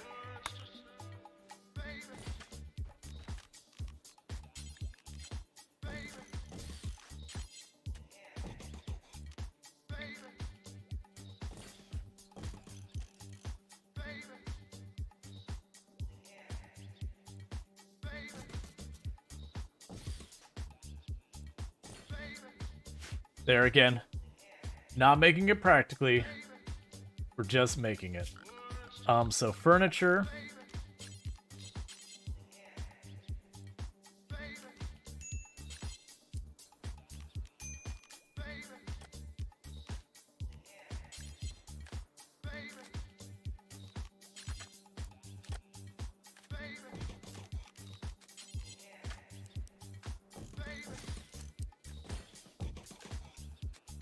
Have a dining room in there.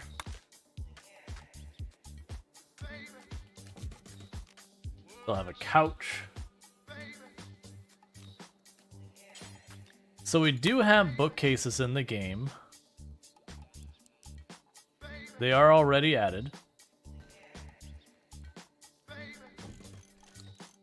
I don't know how much they'll do right now, but we'll add a bookcase for the time being.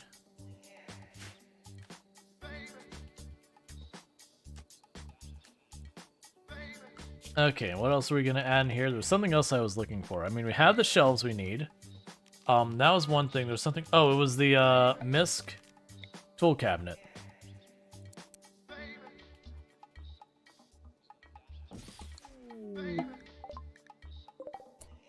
Transport pod crash.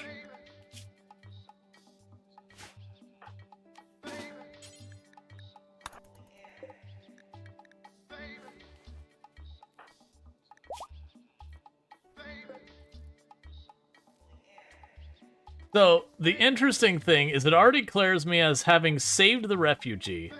They're definitely... I'm probably going to fail saving... Well, I mean, I could have very well failed saving them.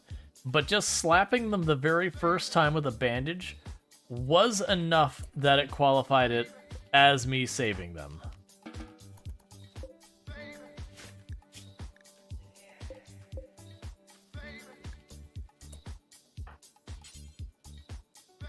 Yeah, so I don't have a place to keep a prisoner. I don't know if there's a way I can, like, bring them home. Like, just start a caravan with this person, take them back to their colony and be like, here's your person back.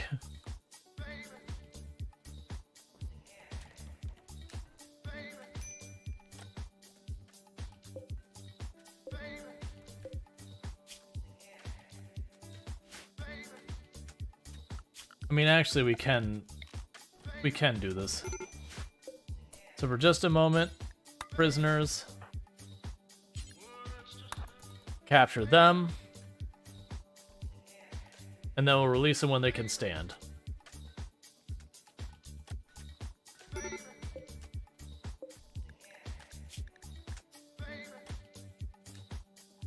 Oh, interesting. So they actually brought that to be like more down there.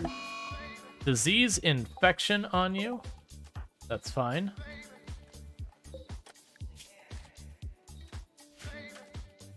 Yeah, so they updated the UI on the prisoner. So now you can reduce the resistance only. So if there's someone you wanted to get them ready for recruiting, but delay recruiting. So if like they're an addict or something, you can do that. Same idea with if you're going to enslave someone, but you didn't want to do it right now for whatever reason. Again, an addiction would be a good reason. They want to keep them kind of like stay in your room until you're over your addiction, then we'll let you out kind of thing. You have that. But one of the other things I appreciate is you could work on these and make them a hemogen farm. It's not an ore anymore. So like, you could sit there and work on converting them and use them as a hemogen farm in the meantime. So that's kind of an interesting idea. That makes me wonder. Operations. Let's just to extract it, because that was the one I was saying I would like to see, is the extract hemogen. For when you have a vampire colony or whatever you want to say, that you could kind of sit there and say, hey, here's an assignment, you know, if a person is like full, you know, blood or whatever, and I have below a certain supply of blood or whatever, like I don't, doesn't need even be that conditional, but like, if a person is safe to pull hemogen from. Like, I want to queue this person up to give hemogen either every N amount of time or as able. Versus having to manually be like, get the hemogen. So your only reliable thing for getting hemogen is to like manually intervene or have a blood bag prisoner. I liked the idea of having effectively volunteers that you wouldn't have to manually handle.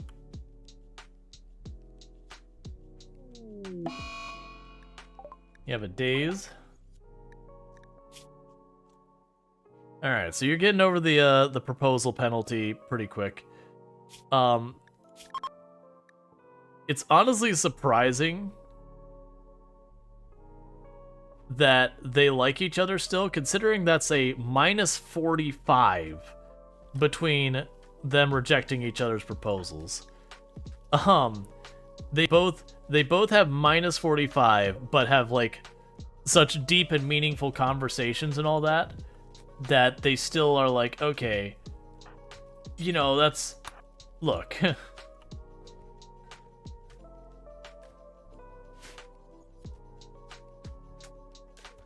They're just scared of commitment, that's all.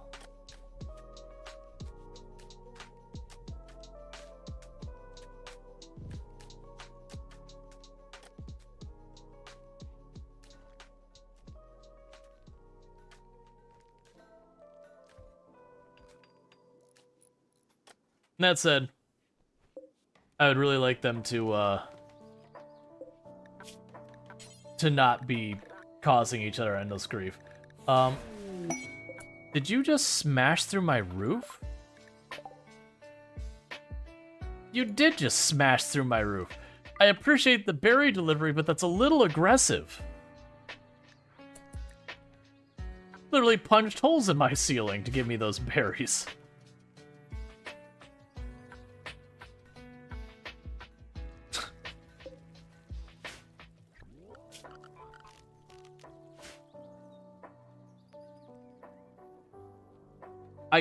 I was going to do something and I completely lost. Oh, I was setting up the tailoring. I was just caught by surprise when we were attacked by delivery of goods. All right.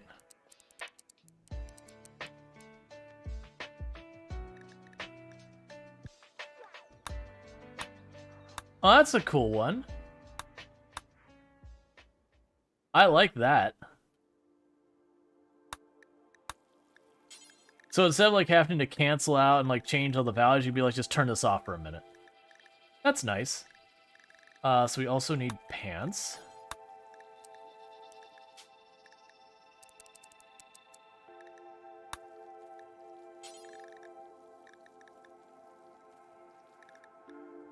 And we will get a cape because that's what our ideology wants.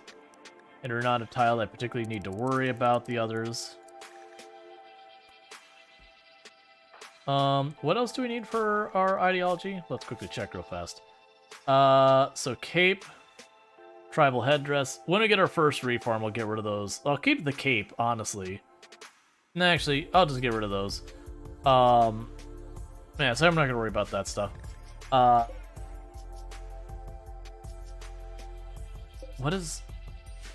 was that flashing blue meaning? I missed it. It went away real fast. So you have the cape.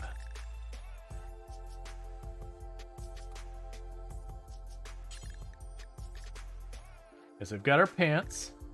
We've got our cape. The cape counts as outer, which is the same as these. And we've got our shirt. We get our face masks.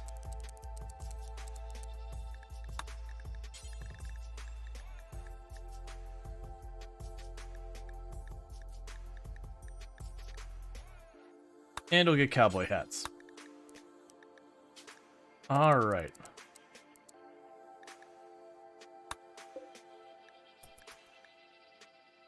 Can we get someone to patch the giant holes in the ceiling, please?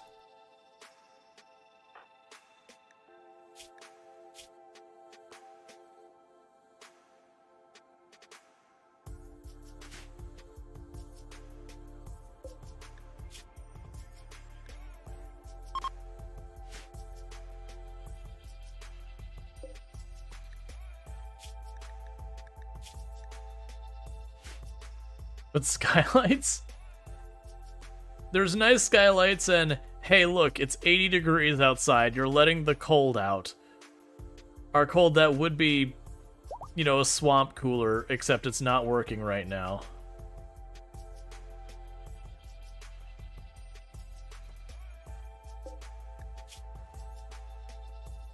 Yeah, you'll probably get off the tile just fine. Alright. Okay, so it's back indoors.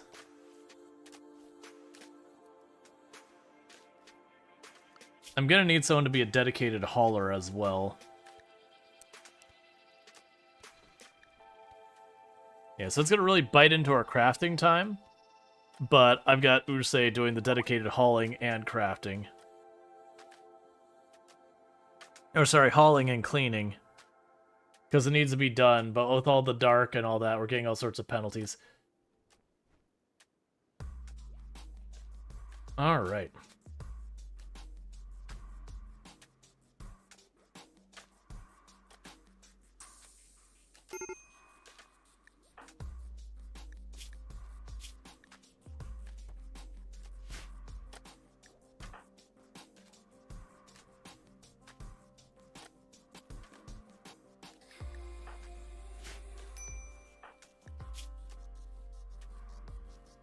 Alright, so your move will improve. Yes, we're getting all these bonuses from helping people. That's actually one of the reasons I really like the guilty ideology, is in some ways the guilty ideology will absolutely screw you. When you know you're sitting there and you're like, okay, everyone's in kind of a rough spot, we've got a psychic drone going on and all that. And they'll be like, yo, how would you feel about 11 refugees showing up? And you're like looking at your food supply, it's the middle of winter, and you're hungry because we had a cold snap that wiped out your last harvest. You're like, I can't take that. It's like, just remember, if you say no, everyone's gonna get a -8 mood penalty for the next, like, 18 days. And you're like, I'm already under a medium psychic drone, and we're starving. I can't take that right now. And so you have to sit there and go, can I somehow, like, get the tiniest little bit of food to, like, ride this out till it's over? Or do I take the fact that my colony is just going to melt down? Alright, so you got sensory mechanites, so you at least get a boost with your pain. So it's a fun ideology that, like, forces you to really consider things when you run into it, about when you're gonna be nice and when you're gonna be like, yeah, awful. It also adds, like, an extra layer when you get, like, the refugee events and you get, like, the betrayal thing, where even if they offer you something really good, you're like, okay, I get the good thing, but my colony's gonna be really pissed off when I do this. Do I do this?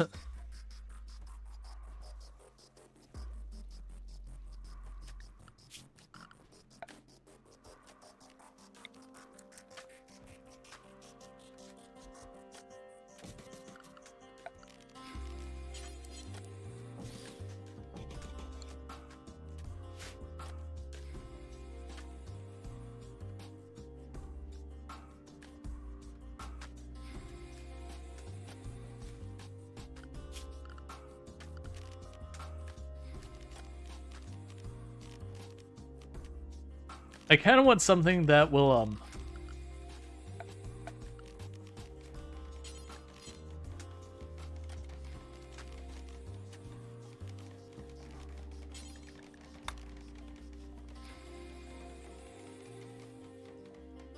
I was, like, gonna try and make something that works as, like, a counter over here as well. Yeah, so we've got a kitchen, it's got cabinets.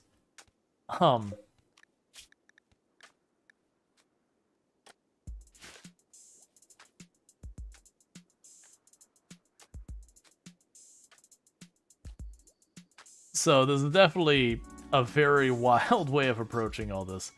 Oh, delete that, that's no longer prison.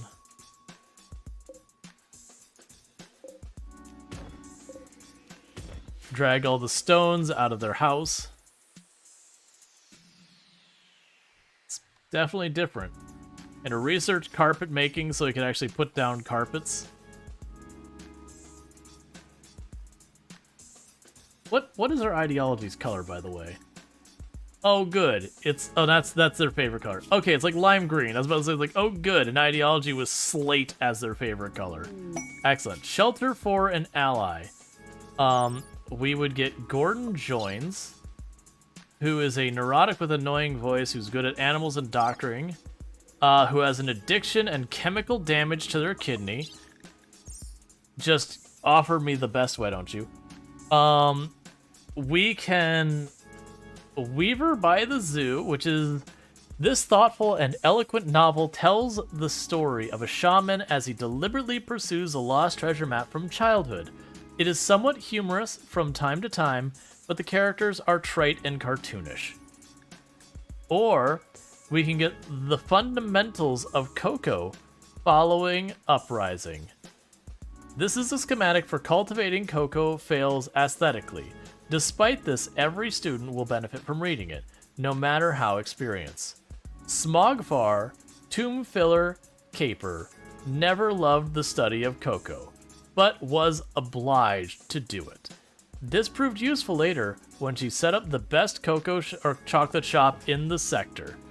So reading the book gives us 70 cocoa research per hour. Does this mean, in theory, I could research without a research bench? So we need to science this. We need to science this. We're gonna get some heckin' books.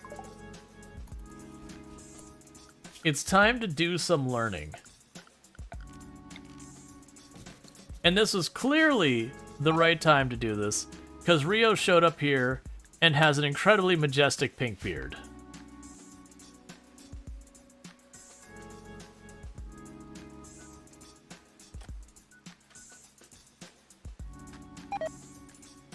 It is a sign.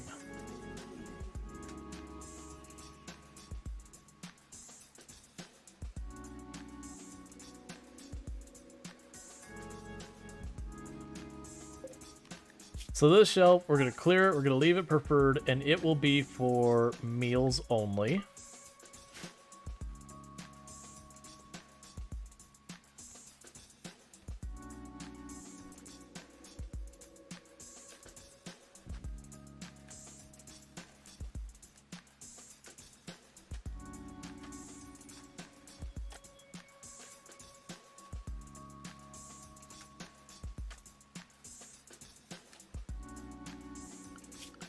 I guess we'll also have furniture.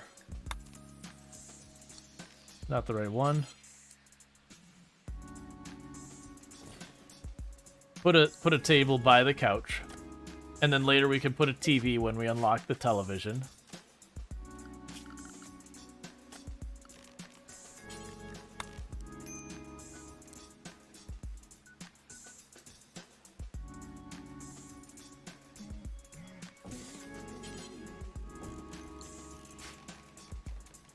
Make the living room a little nicer.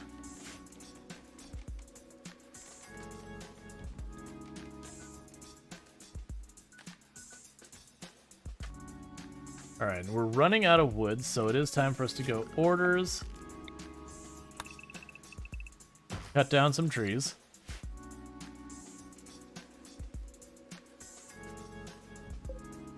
Alright, so actually still have 690 up there. That's fine.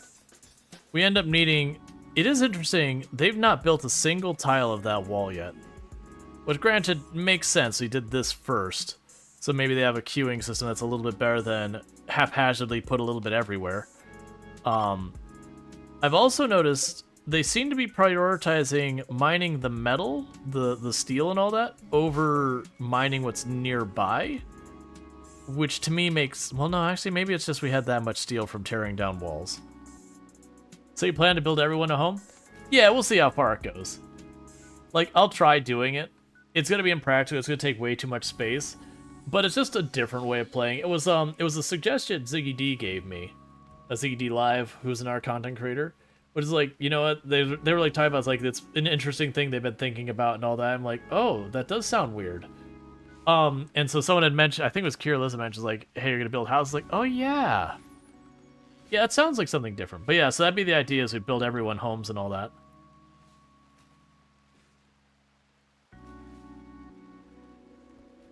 It's a shame that geothermal's there. I was excited, and then I forgot it was even there. So it's gonna kind of be in the way, but that's okay. We'll see how far we get, because the whole point of this run is mostly just to experiment with 1.5. It's not really committed about trying to, like, win a run or do any type of specific challenge. We're just checking out all the differences and finding all sorts of neat stuff with all that, so that does mean a lot. Pigs have joined. Gonna be real with you? I could use the meat. So we're being raided immediately about person with grenades. You're just rocking in here with frag grenades? Okay.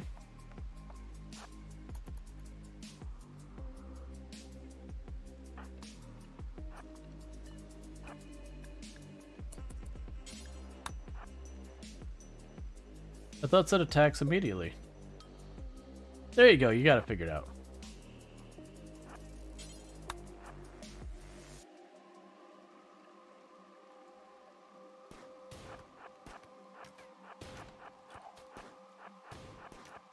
And the beauty about frag grenades is he's gonna just keep on throwing them, and as long as they don't stop moving, he'll never land a hit. And I'm deliberately running on the other side of him from where all my people are shooting, so that way I don't have to worry about friendly fire. Nicely done, team.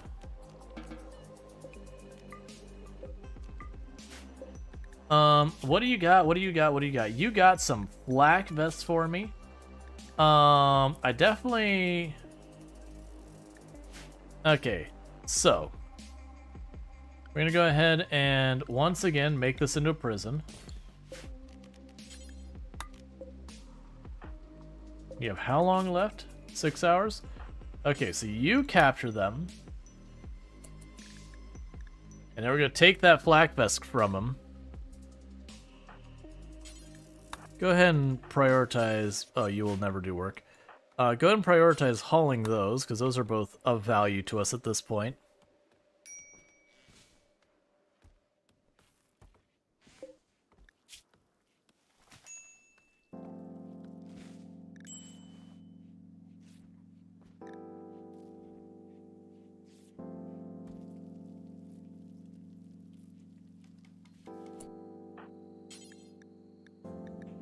Okay, you're gonna give me those.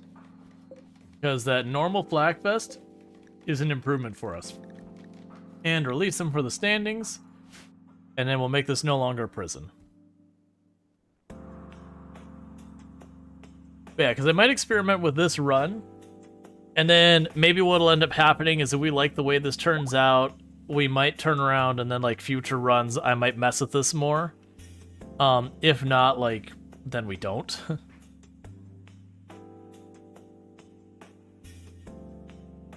But we can see. We're about to get our carpet making as well, so we can go ahead and start laying carpet in this place as well, which is going to be incredibly impractical. I don't even, like, what is the wealth of this place? So, somewhat rich at 3,600 there. Now it's only at 400. We're going to get there. That place is going to be expensive for just what's effectively a glorified bedroom, which will pull, like, multiple duties so far as recreation, all that kind of stuff. Alright, carpet making. So with that, we've got that. Let's research smithing. Actually, let's go ahead and research electricity. And so we're going to go floors, only the finest carpet.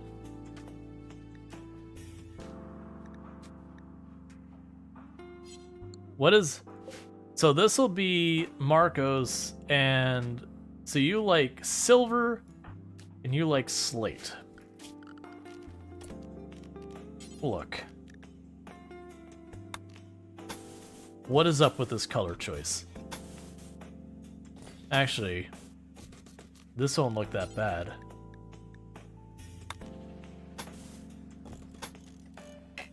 I think I need to cancel these out here on the outside.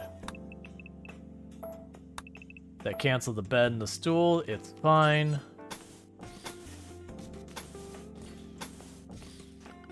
So furniture, wooden bed, wooden side table, and wall torch. That's wholly unnecessary, but we're doing it anyways. And speaking of unnecessary and doing it anyways,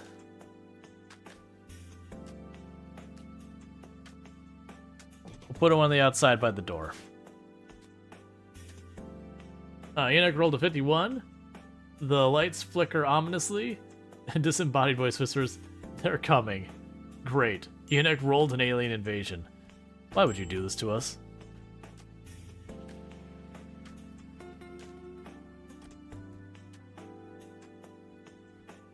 Something something, the only way to win is to not play the game something. Oh, wait, I forgot. Yeah, you're actually staying here. My bad. I was like, why do I have this extra spot?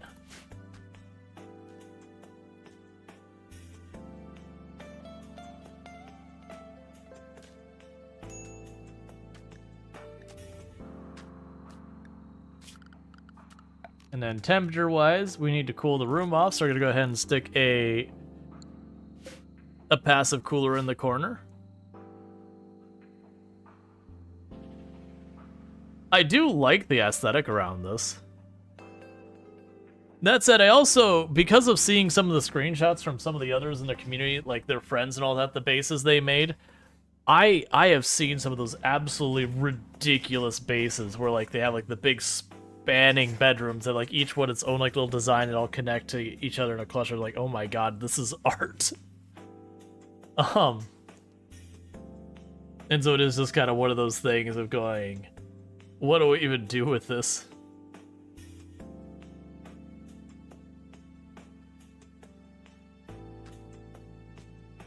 I'm assuming reading the books will be cerebral recreation.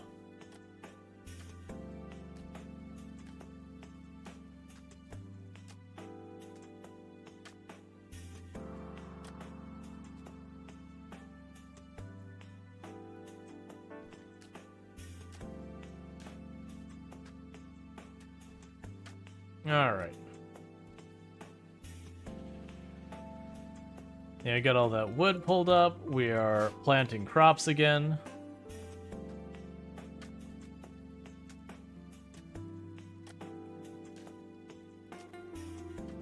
Pretty soon the first house will be built. Okay, so preparing nearby, and then they will attack one person. Is that a flame bow? It's just a short bow.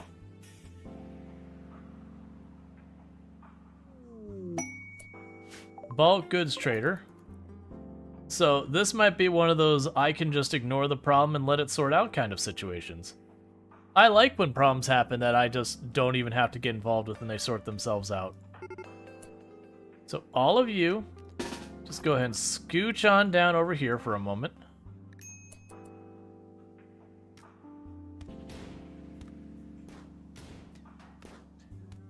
I regret this. Stop shooting my telescope. No, don't grenade my telescope. You jerks. I should have done it. Okay.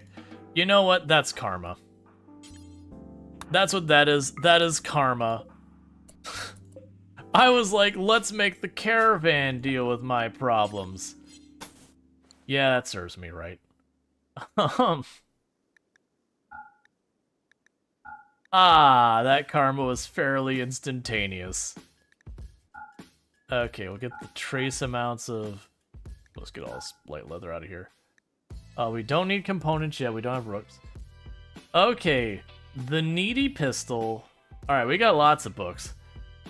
Okay, let's just get every book we see we can make happen.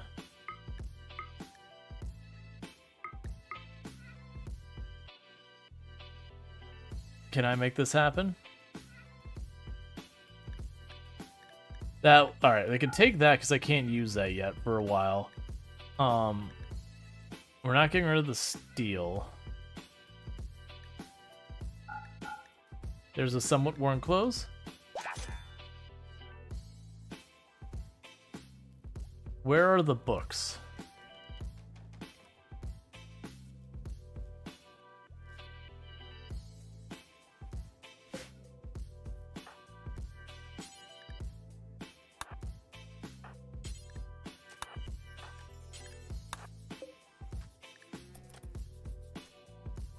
But that was immediate karma. Oh, cool. We do have the ornate doors are available.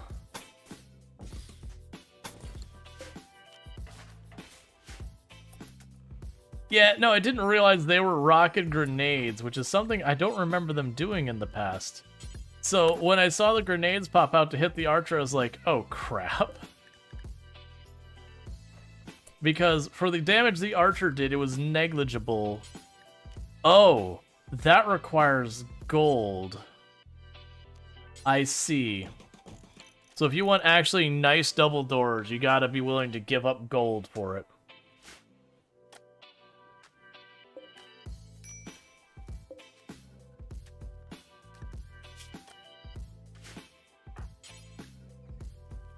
So we're researching that.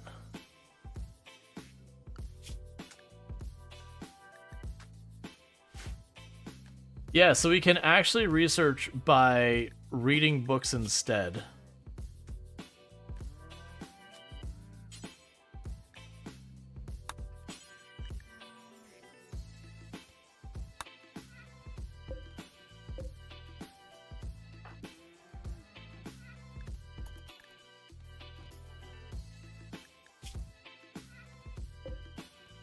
Interesting.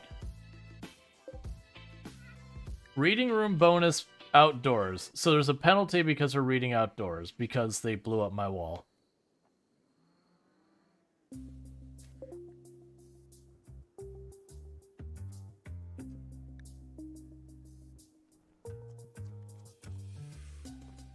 All right. So that's a self note. In the future, maybe be mindful, because the wall I don't care about, they blew up my telescope. Which one of our people had a research, like had a job that was related to that, and so that's the reason we had that. But that was very instant karma. This is exactly what that was. I was like, yeah, let me just hoist my problems on someone else. Do you get negative for sleeping on the floor? Yes. If you look at their needs, slept on ground, -4. Slept outside, -4. We are building a bed in here. We're just waiting on construction to catch up.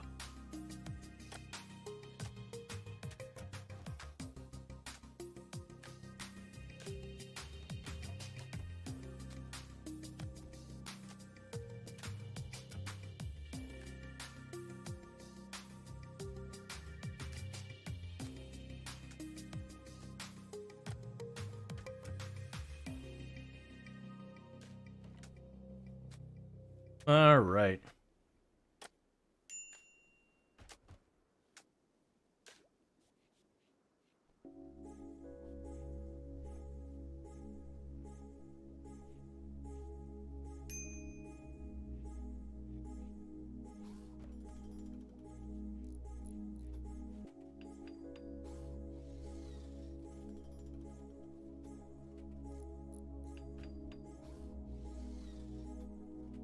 Oh wait, we can make her better stuff.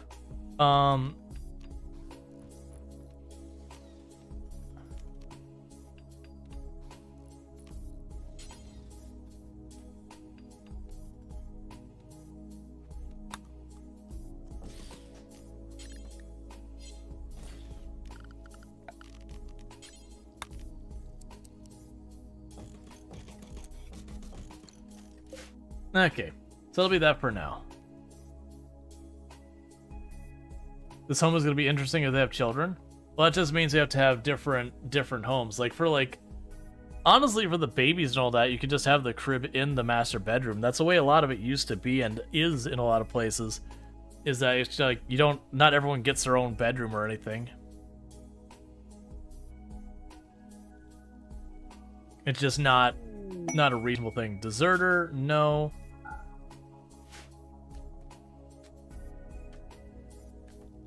All right.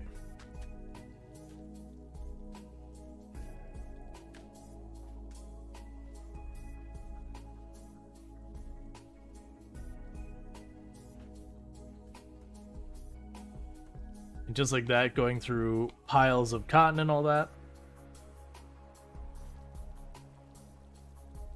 Can I set you... I was just low-key hoping there'd be some type of priority or something I could do here, but no.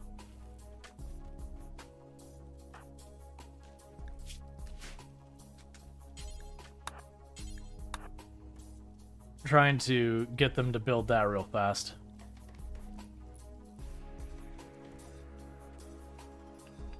Just to make it enclosed space. Okay, so reading. So we get a reading bonus in room 3.6%. A wide bookshelf for storing and displaying up to 10 books. Books stored in here are passively enhance academic work done nearby. The increase the beauty of the bookcase. The stored books will never deteriorate. Let's see. Provides bonus research speed XP gained from reading. Recreation gained from reading in the same room as let's see. As bookcase. This is increased by placing more higher quality books in the bookcase. Gotcha. So basically, the better I the more books I store in here and the higher quality the books are in general, there is a recreation you get specifically for books. That is like its own category of stuff. So what this means is we need all the books. I wonder if that means with the DLC. Yep. I wonder if that means with the DLC when it comes out, if we'll get like a new bench that we can make books on. And now you'll have like your characters be able to be a writer and they can write books in a higher quality book. You get the idea. So it'll be kind of like an alternative to art is you could make your bookcases and all that.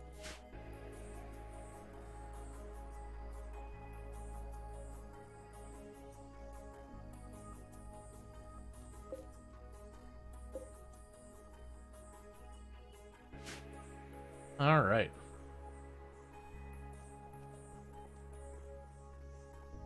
Yep, so writing is a big part of the Eldritch horror type stories, so it makes sense. Yeah, and I mean, if you look at the art they added for the Anomaly DLC, the lady has like a giant locked tome on her side. Like it's very clearly like this giant book that's got like a big latch on it and everything. You know, like it's some type of like forbidden knowledge kind of book. Also, the reading restrictions make sense. Think there are books that you could do stuff like cause madness or something? Oh, that's a good question. Let's actually look at that. I didn't even think about that. So reading policies, anything, none, novels, schematics, textbooks. So schematics are research and skill gain. Textbooks, also so research and skill gain. Okay, so it's unclear about any of that. But that's probably one of those things that, that's probably like a watered down version of that UI until the DLC drops, at which point we'll get extra categories added.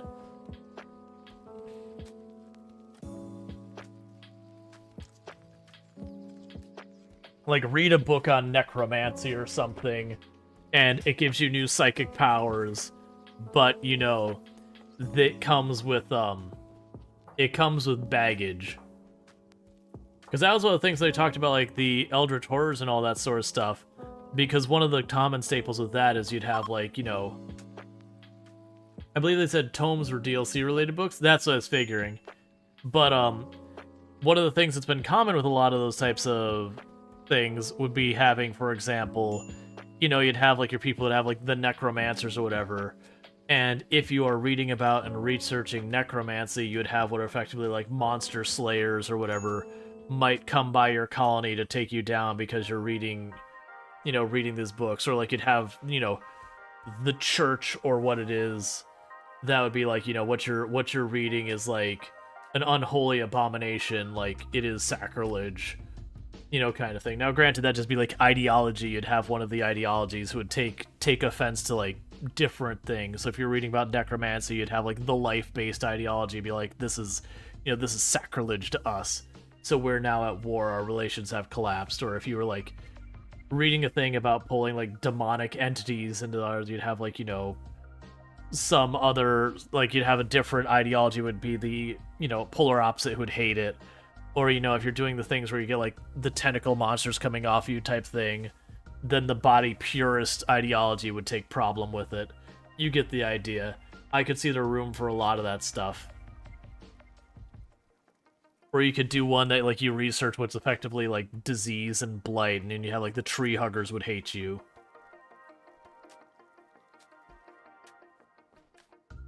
I don't know if any of that stuff, but it's like, it does feel like the kind of expansion that there's a lot to do. This actually looks really nice for carpet.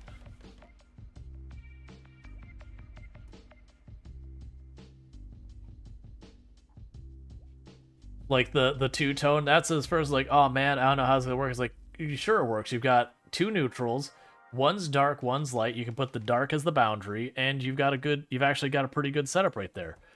Which does mean, oh, there's art in this. Marco Please's face. This furniture bears a representation of Marco Please waiting in a chair. His body is loose and relaxed. A group of apes play nearby. A city in the background represents the artist's vengeance. This style is modern with figurative elements.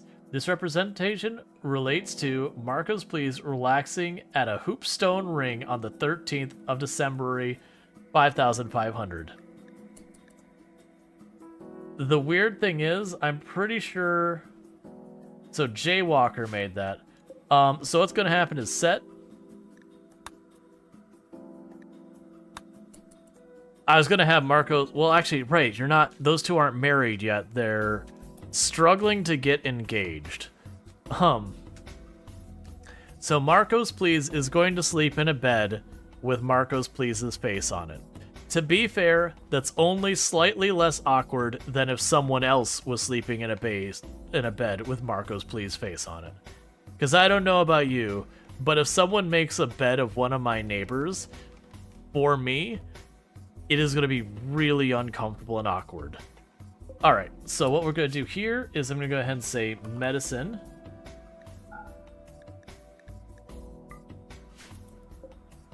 And we go here, and I'm going to say clear. And I'm going to say raw food.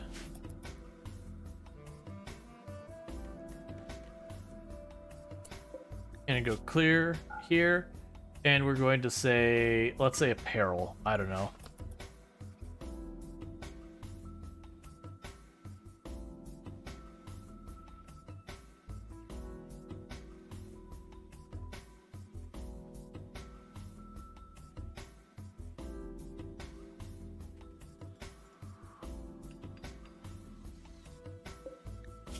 Bills, add, make simple meals, do it till you have 10.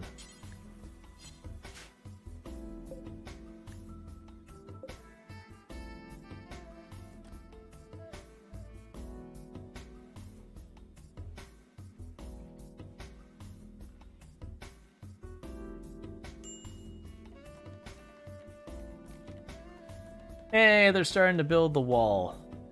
Excellent.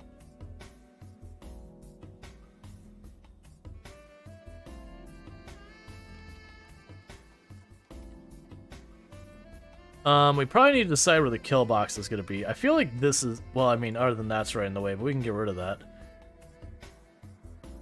I feel like this is just where the kill box would make kind of natural sense. Just have the opening there. Bring it back.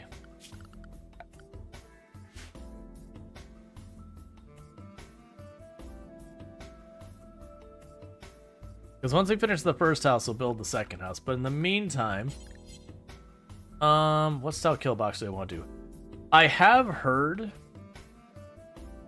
that there was going to be a nerf to the really long style kill box where you use the pathing. I don't know what that's actually going to be, like how that's facilitating, but I heard rumored that that was going to be a thing. Now, granted, that could be people who don't like that style of kill box. You know, it could be their own wishful thinking kind of thing.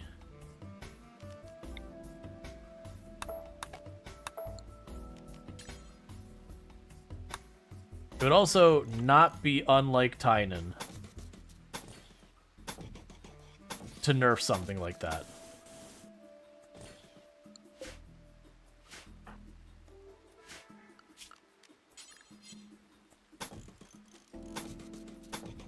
Because sometimes he'll leave stuff like that alone for a long time and just leave it, you know, not worry about it. Other times he has gone through and is like, okay, this is too powerful, and just usually come up with creative ways of nerfing it too.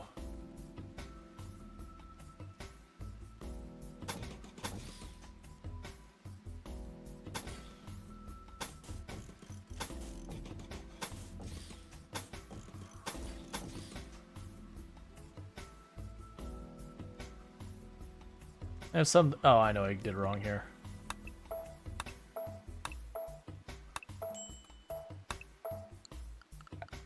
Be fine if I do it this way.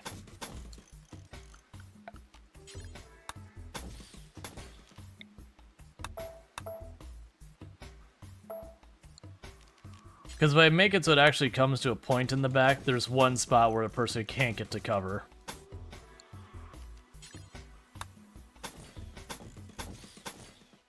Versus I do it like that, there's always some cover you can find.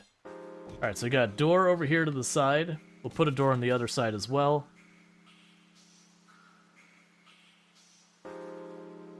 Ben openly said he doesn't like kill boxes. I mean, the problem is he kind of built the game so you have to have them. You know, and he's done stuff to make them harder to do over the years.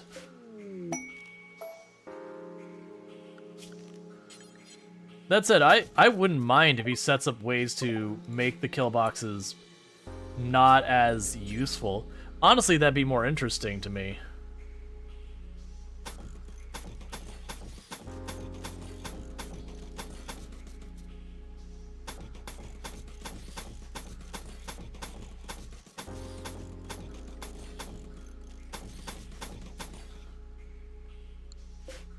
All right.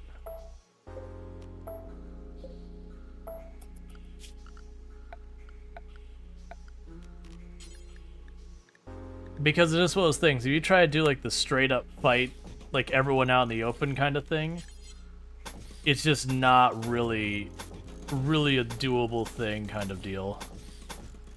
Like, early game, sure, but the moment you start getting into like the meat of the game, as it were, very quickly it becomes hard to make that work in any meaningful capacity.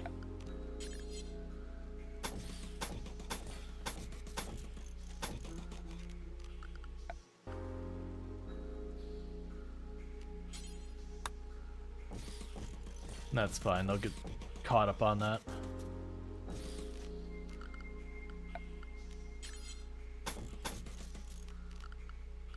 Part of the reason I'm experimenting with this right now, to see if we end up having a thing where they go across and all that. You don't mind it, you stopped using killbox because they made the game too easy until there were very large raids. Yeah, it was one of those things that, I was being a lot more lax about the kill box kind of thing, like it wasn't doing nearly as much of it. But then not even like high difficulty stuff, like, you know, huge raids, but I was finding more and more that I was getting hit with raids of like 30, 40, 50 people that you just had to find a way to bottleneck them in some manner or another, because if you just tried to straight up fight them, you would just take too many losses.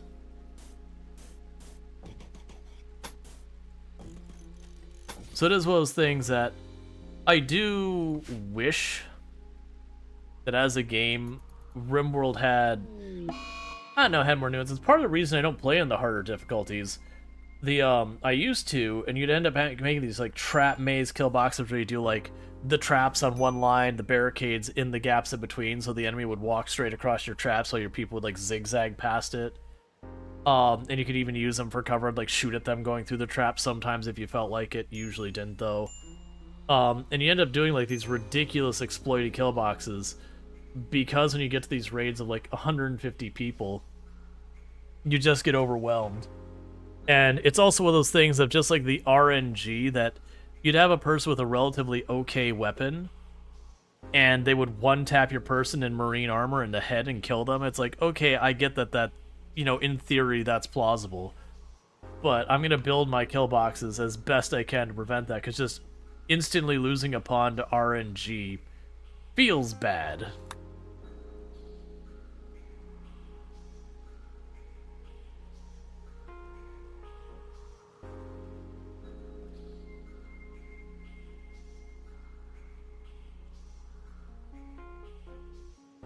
But yeah, so if Tynan doesn't like kill boxes, that's kind of one of the things he has to figure out, is to make more of the threats. I mean, he already does, actually. I take that back. He already does a good job of making a lot of threats that just circumvent your kill boxes. You know, the drop pod raids completely bypass your kill boxes. The breacher raids typically completely bypass your kill boxes. And there's things you can do with like turrets to finagle them to go different ways or whatever. Infestations can, depending on your setup, bypass your kill boxes.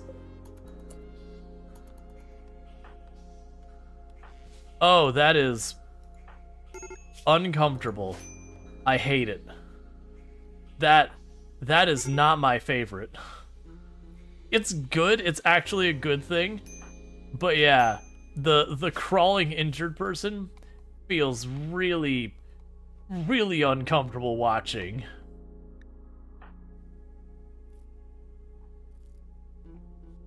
Let's see, but when you're named after viewers, it feels less bad. I know your streamer ways.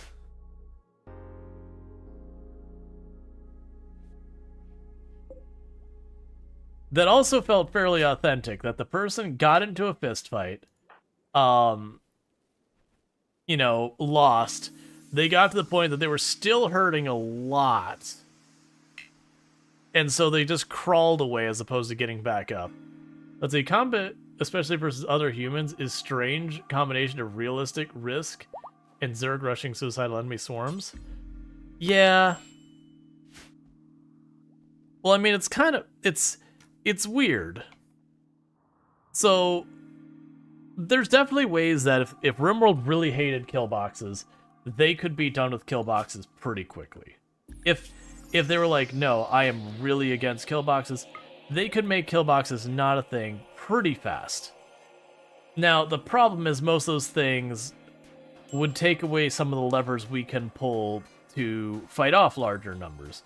And, you know, there's certainly an argument like, oh, well, the players will adapt. But it's kind of one of those things that a lot of the ways that they could counter those would in itself limit what players can do. Like, to tackle different threats. We will set you to dandelions so that you deal with all that. And so it's kind of a curious one, that figuring out where that balance is. Alright, we'll need to accept that we got 3 desperate refugees. They all have weapons, so let's go ahead and drop their weapons. There's no children among them, so they could absolutely betray us.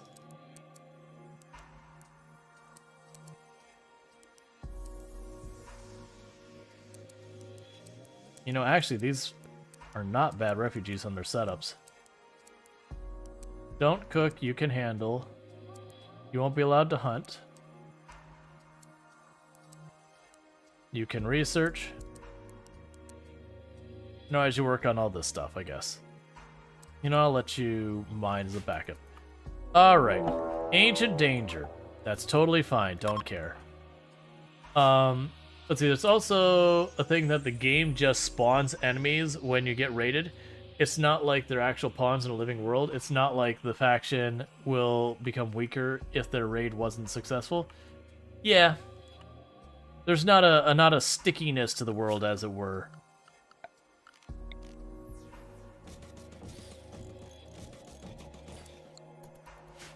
Like, there is a thing that if you injure a pawn and you replace their legs with wood or whatever, it can randomly draw that pawn, like, in the next raid from that faction, or in a future raid from that faction. You always wish killing a faction leader had more oomph. I could go for that, like, if you, if, for example, you kill a faction leader that suddenly... It's not that that faction, like, dissolves or anything, but that faction is put in, like, disarray for a while. So you stop getting raids from that faction entirely for a little while they kind of sort their stuff back at home. Maybe they have other things. Let's see. If they got rid of kill boxes, the hardest difficulty would be impossible. I think it's the nature of what you would have as a kill box would change. So instead of a kill box like what we've got up here, instead it would move more like the types of defensive positions you have when you're dealing with infestation, where you get like a narrow hallway you force them into, and like have the rolling retreat inside your base. But the issue with that is if that moves to that direction, that's what all your bases become now. Is instead of having a pronounced kill box, you just have a series of rooms and hallways designed to effectively operate as a kill box. And if you have it where they literally will just smash through walls everywhere they go, people will figure out ways to effectively set up, a kill box that literally baits them into attacking walls in a certain way, however the AI works, and effectively use that as your kill box. Like, have like, where you bait them into attacking your walls. Or if it's one of those things, because there's going to be some type of targeting that'll exist, and it'll be harder for them. But that's just normal in almost all settlement building games, is figuring out, okay, how can I manipulate where the danger shows up to give me the best advantage and the best chances of surviving? That kind of thing. Because strategically, that's what you do. That's how you survive really, really tough battles, is you give yourself, the advantage in cover, the advantage in positioning, the advantage in, like, you're at your preferred range, whereas whomever showing up has to just deal with what you've set up.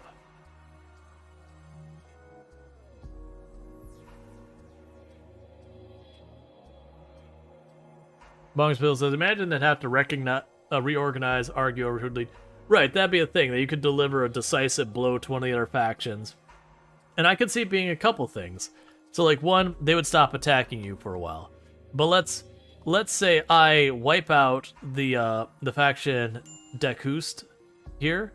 I wipe out the leader of their faction. Now, what I would even do is have, like, an RNG over the next season. A bunch of their colonies would change to being like, maybe the Ergo tribe takes over like 1 or 2, and the Wook Wook tribe takes over 1 or 2. Not that the tribe dissolves, but basically they end up losing territory as a result of it. And thereby, because you delivered that decisive blow against that faction that weakened them, you see less of them in the future, and in turn, because now you've got more people who've expanded to take their place, anyone who's not friendly, they'd see more of that one, which would be an interesting way of giving you a rotation on who you fight. Because there already is a thing in RimWorld where it will favor the people nearby you being more of your events. It would be interesting to be able to long-term affect who's nearby you with all that. Or they split apart into a new faction. I could see that. The only objection I'd have with that is then this list would just keep getting longer and longer. So I could see either... It could also be something that, like, you kill the leader of this faction, for example, and it just becomes a different faction. That, like, maybe its ideology changes, maybe this changes, maybe that changes. Like, it would still be 80-ish% the same faction that's before, but maybe there's, like, some difference in the faction. That kind of thing would be interesting to see. I don't think we'll see that. Not at any point. That was the one thing I was kind of hoping, and may or may not be a thing with the Eldritch stuff. I'm kind of hoping that we get stuff that we can do things that have more of a global impact. That, a faction goes away, or a faction gets stronger, or you physically make the world colder, or hotter, or rainier, or drier. that you introduce new enemies that everyone has to deal with, kind of things, that you can basically mess up the world. And that's actually one of the things I like with the idea of like eldritch horrors and all that. Would be a weird way to do things. The game doesn't even take into account the number of people living in a settlement. It simply generates enemies, it and their base, when you enter a tile. Yep. Alright, so we've got electricity. We'll go for the geothermal since we do have a geothermal right here. It'll be weird with the geothermal like butt up against the wall. Yeah, I think that'll fit where we'll be... Oh, get this out of here. Like, it'll be butt up against the wall, which isn't my favorite, but it's fine. It's what we've got. Even if I wanted to build the next tall building, like, right here, it's still in the way.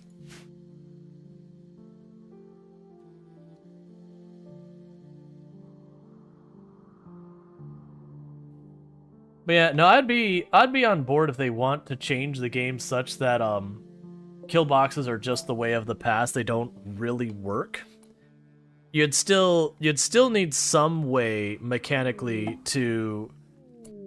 Oh, that's interesting. So quest objectives are kind of a lightish pinkish blue.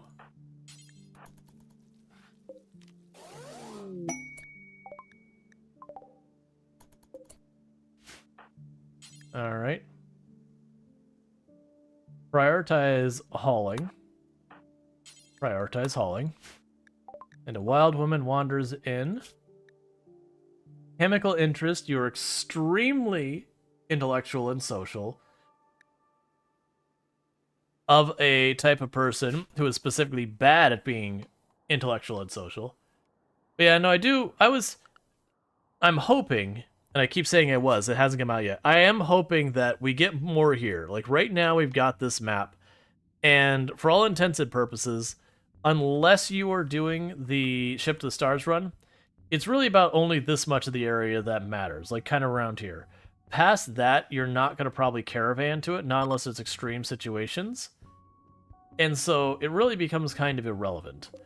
And on that, you're probably not going to, like, realistically, in a long playthrough, I will caravan to them to trade, and I'll caravan back. And then I might drop pod stuff to neighbors I can befriend. And then since, for example, this group, I can never befriend them, I'm never going to interact with that colony. And there's no reason to really attack another colony. You usually just don't get enough worthwhile to justify the risk. And then wiping it out doesn't make them stop raiding or doesn't appreciably reduce the number of raids. So it is kind of one of those things that ends up being a really lackluster thing. The nature of the storytellers hinders a lot of this stuff. Making peace or pissing everyone off has no effect on the raid frequency. Yeah, so I could see it being a thing for me that, okay, maybe the raid frequency keeps up just because. But, you know, again, we talked about wipe out a leader of another faction. But, like, the next raid they send, it's nowhere near the same numbers, nowhere near the same, like, it's a far less ideal setup, like, combination of, like, units or whatever. Just the idea is that you've knocked out their organization. They're kind of just trying to make it work now because they don't really know what they're doing. You know, their leader's gone. That, you know, there would be justification. It could also be a thing that you could do that to nearby settlements. That if you go and you take the attack to a nearby settlement, you suppress the effectiveness of raids. So because you knocked out the nearby neighbor, now your next raid from that neighbor for like the next entire in-game year or whatever, their raids end up being like way weaker. Because, you know, you trash their house.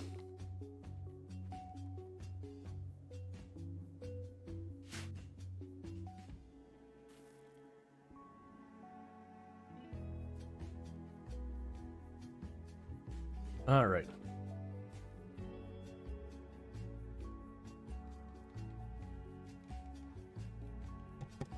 All right, sorry about that.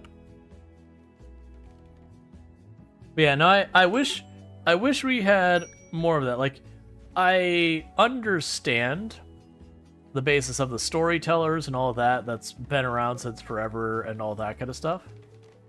Wait, did we not get the books? We got the books, right? I told them to pick it up. Oh, you probably put the books in here? That's fine. So he said the game struggles with calculating what happens on a player's own tile, let alone in the late game. Is it possible for the game to simulate multiple NPC settlement in the world? So I wouldn't want them to try and actually calculate the individual settlements. I think that would be a waste of computation. Now, I would be fine with like just them having a, you know, here is this raid. It came from that settlement. This settlement now has a penalty on it. So it doesn't like generate and do the calculation or anything like that. It just, it has a penalty on it. They've captured... Okay. How long do I have to accept this quest? 7 days. Alright, so we definitely want to get a room to be a prison. But I could see there being like, you look at a neighboring settlement, and this is like a settlement that says, this settlement is like doing good, this settlement is doing okay, this settlement's doing bad. You know, and basically what you fight would depend on that. And then you'd be able to influence, you know, are they, like, if they're doing good, bad, or otherwise, what is the thing around that? You want to calculate every entity in the world, Dwarf Fortress style. Alright, so we are being attacked by our neighbors. They come bearing clubs.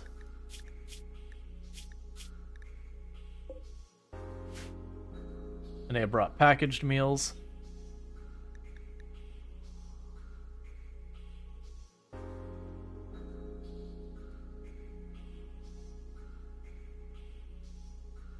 I am curious with when we build our kill boxes and all that, if we'll see differences in behavior.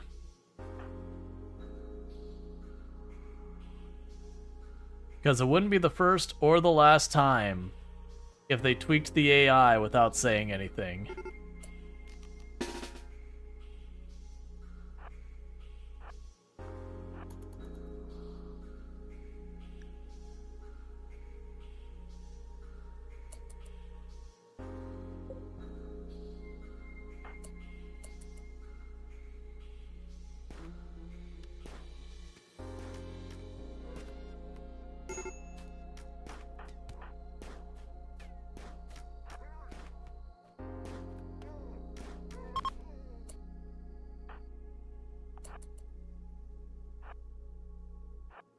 And I know they're gonna go for the door.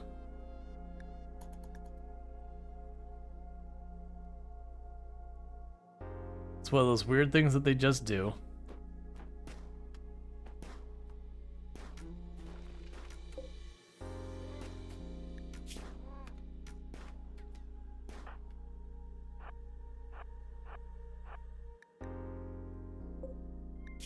Alright. Because if I knock you down and then bandage you up and send you on your way, it makes us happy. But if you just get away, it makes us unhappy. Let me show you mercy. Why won't you let me show you mercy? I need you to be severely injured so I can heal you back to health.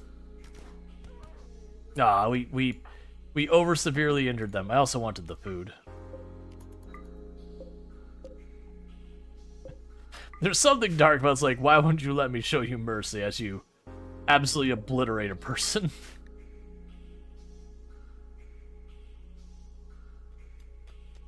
Okay, we actually get to see this in action. Yep, cool. I approve.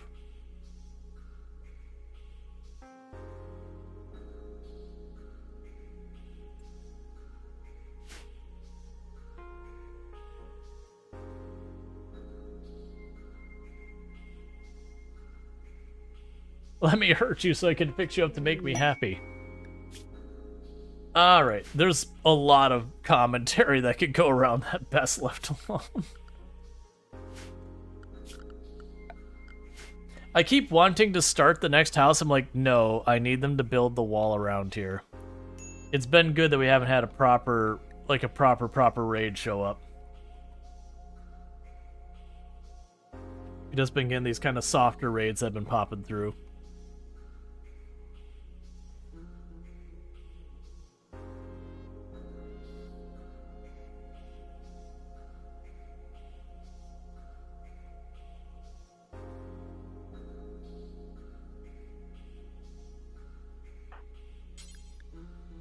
Just haul the body out of there. If we're just gonna stand around there and get upset, just put the body in the water. It's fine.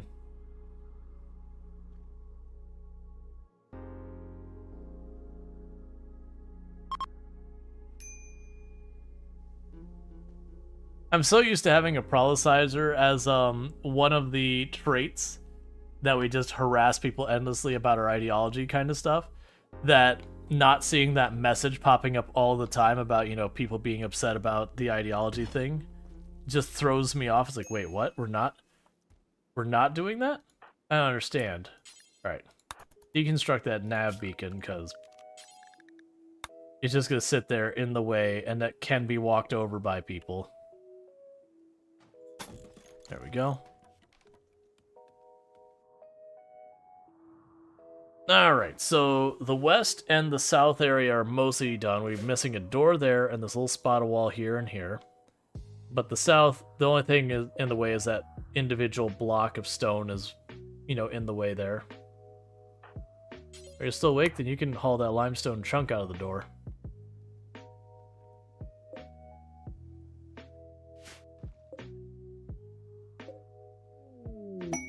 Royal Tribute Collector. I don't have anything for you, so just do whatever, I guess. I don't know.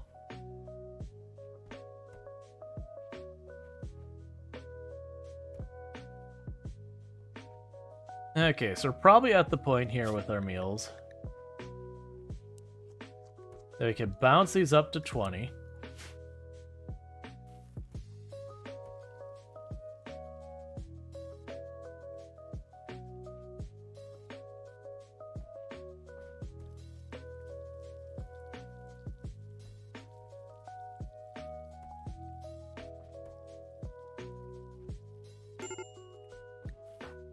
Major break risk on Fred because you're an alcoholic going through withdrawal. That's not my favorite. Not a whole lot I can do about that because I can't tell you to just forget your addiction. Yeah. Have you just considered not being addicted? I was like, oh man, that's such a great idea. I never thought of that before. What if I just didn't have my problems? You know, someone should write a book about this.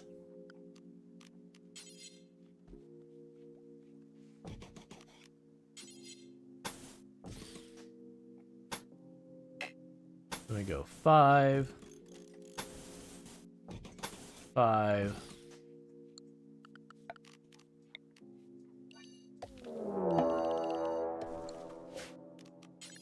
One moment, please. I'm planting flowers. You understand. It's very important. Alright, so where's this going on? You're gonna prepare for a while? Oh no. They actually brought a gun.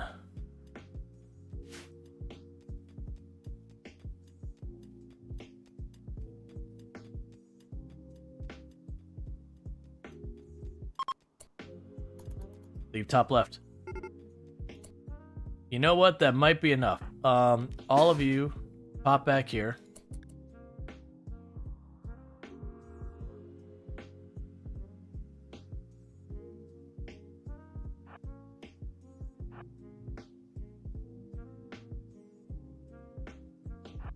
Yeah, you're not going to want to fight the Fallen Empire. I'm just going to go ahead and put this out there. They have, like, the big scary guns. I'm gonna go ahead and run after this guy. See if when everything goes sideways. Oh, I'm not gonna catch you. You're long gone. Alright, never mind. Okay. Excellent. Well done.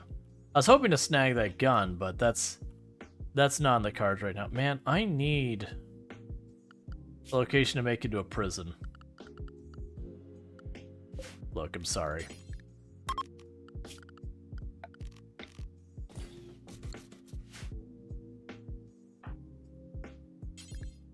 Capture. Capture. I'm honestly surprised they both went down. They both have a lot of time left. So I don't know what set them up so hard, but they went down pretty easy. You know what? I bet you, with a bunch of changes they made, I bet you we have some differences in a lot of stuff. Prisoners get the bed. It's the only room that's on its own, because if I make this a prison, I suddenly can't access this for our own use. If I make that a prison, then same deal. I may have to like cut through the prison to get there. And it's because I'm putting so much time into this that it's just not getting done.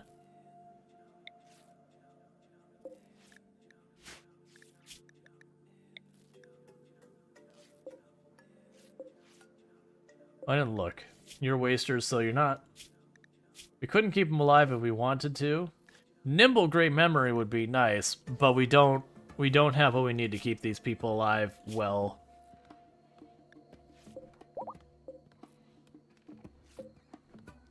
The other downside is because they're prisoners, because they're part of the waster group, we physically cannot get good standings from them. Gear. You don't care about your gear, your gear. It's just those things we just cannot get good standings with them. So it's just one of those things.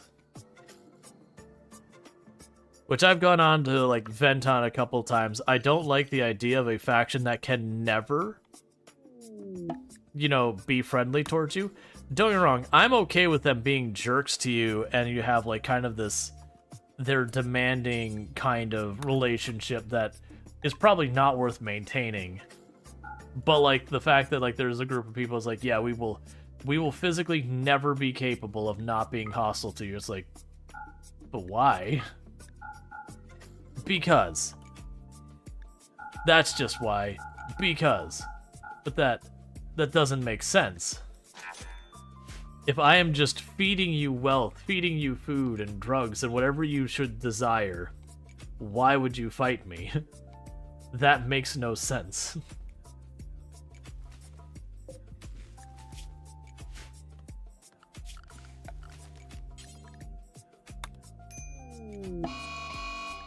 That's fine.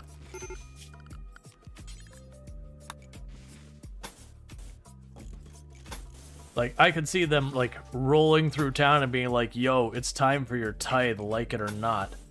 And effectively, it's not... Like, it's... Okay, you're still upset about that. That's fine. New redeem. Who dis? Hey, Slabs, how's it going? Alright.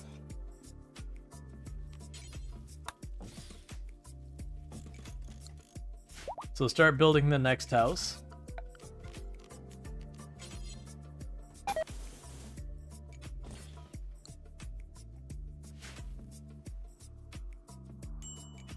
And so Adams had a 3-stream streak. I do appreciate that you caught the last 3 streams without missing any, so thank you so much for the continued viewership and all that good stuff. Alright. We can also go here and say floors, remove this floor.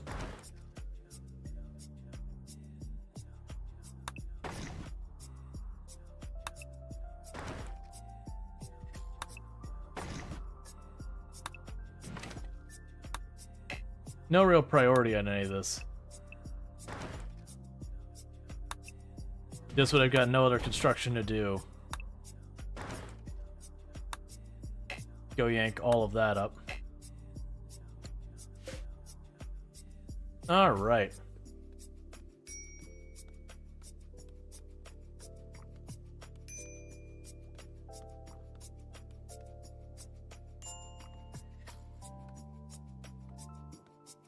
Woke up with a surprisingly low amount of hungover. You even have a nice soft voice to listen to. Well, I'm happy I could, you know, help that kind of stuff out, but always be careful, like, partying too hard kind of deal.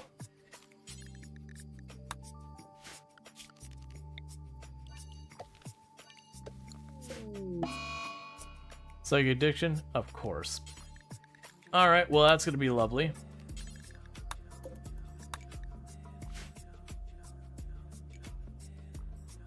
Just whole lot of RimWorld drama going in. Favorite sleepy time voice, thank you all for streaming. No problem, Jesse LaRue. I'm glad I can provide people with a place to, like, mellow out, wind down, all that kind of stuff in the evening and whatnot.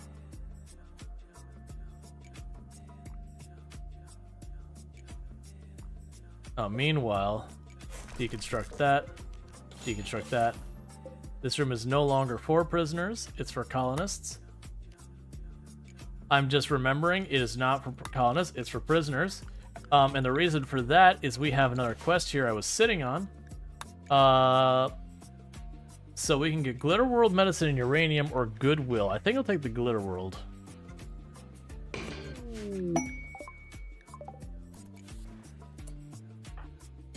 So capture. Capture. Eventually we'll have an actual dedicated, like, prison or whatever. The prisoners, start converting them. Prisoner, start converting them. Kind hard worker, fast learner.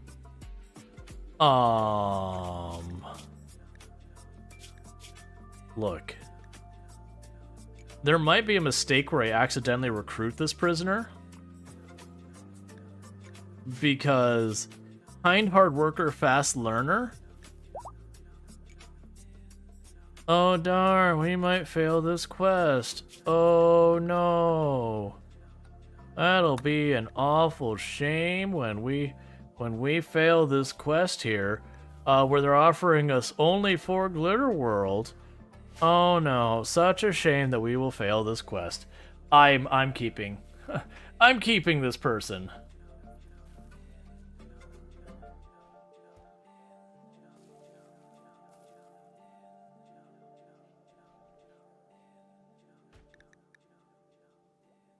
We do still convert them first, though.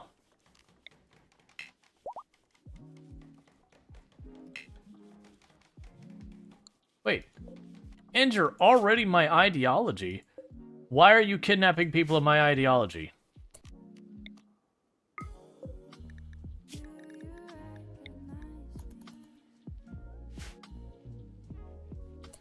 That is the one I want, right?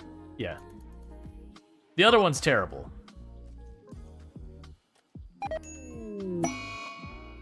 Guess lost lady. Lady who you're charged to protect has joined another faction. Any remaining prisoners will now leave and you have failed the quest. Reduce... I only lost 5 standings? What? Look, how many different ways can you say you gave me something for free? I mean, because, let's be real, you gave me something with really effectively no consequences. Okay. Thanks, man.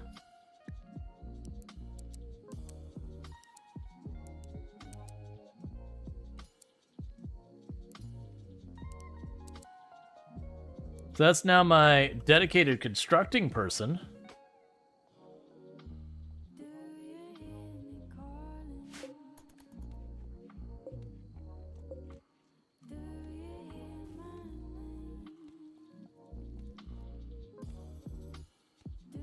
We need to get a proper storage room built, but I need to not add another project on here.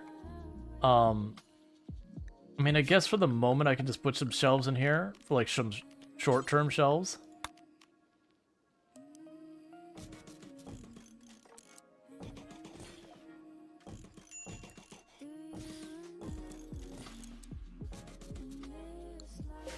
Because I'll at least clean up a little bit. Never constructed person, that's 3?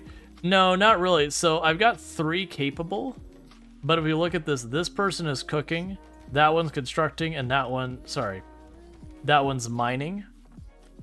And then they're also at the plant cut. So I've got 3 people capable of construction, but I had only 1 person committed to construction. So we got cold snap for 4 days. I'll wait on that a little bit, because it will kill my crops and all that. I'm actually more worried, you know, honestly.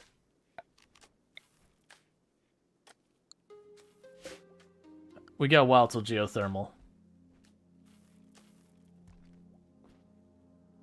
Alright.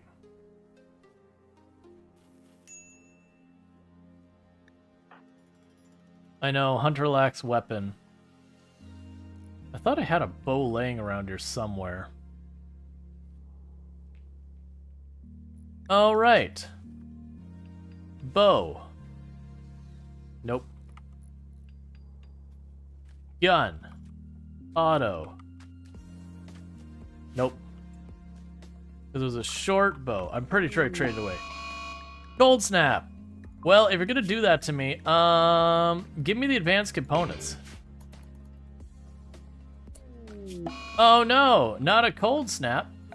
Whatever will I do? So you go build that immediately. I am missing wood. That is really not what we want. Pods of ride for advanced components.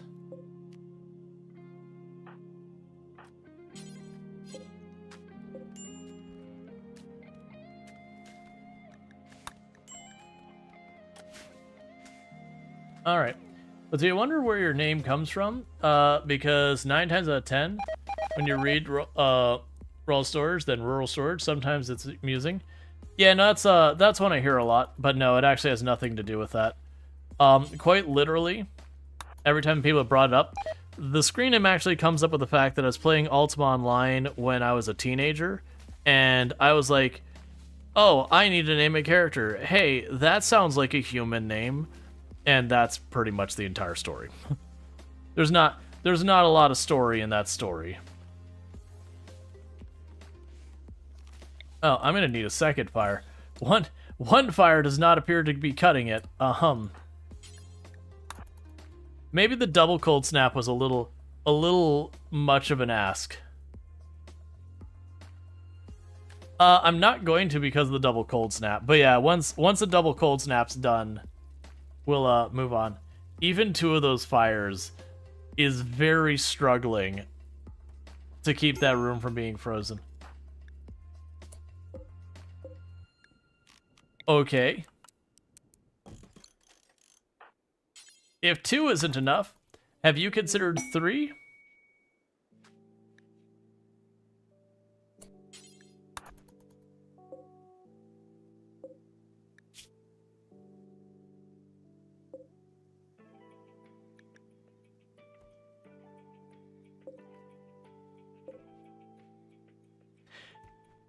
It's still barely holding.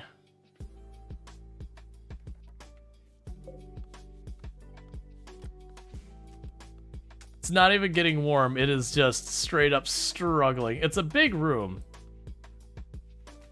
Sounds like the story behind your old names. It's an old RP name. You started with the Soul Master, and then you started into Soul by some friends, and then you started the Adams family. So,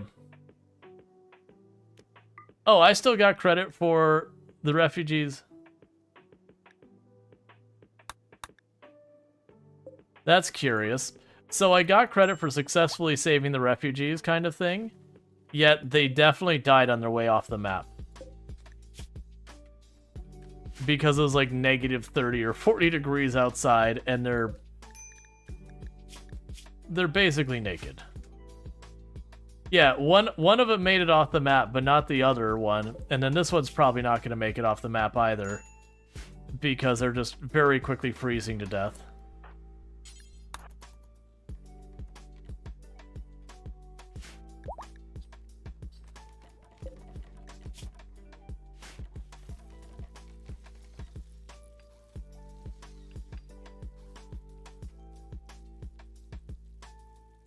I have 3 fires going in there, and it is barely keeping it from being, like, dangerously cold.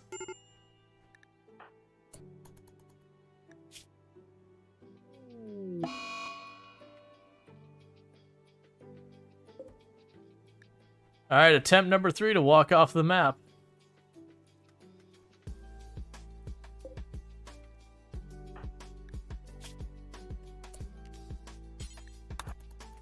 Please don't be out here right now.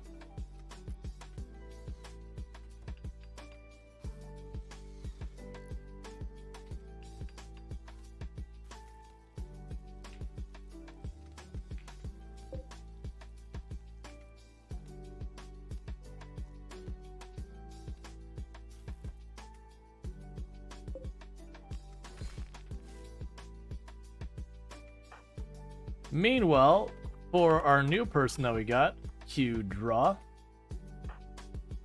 And we can go to you. And we have Lardine. You still need a weapon, but you know, we'll get there.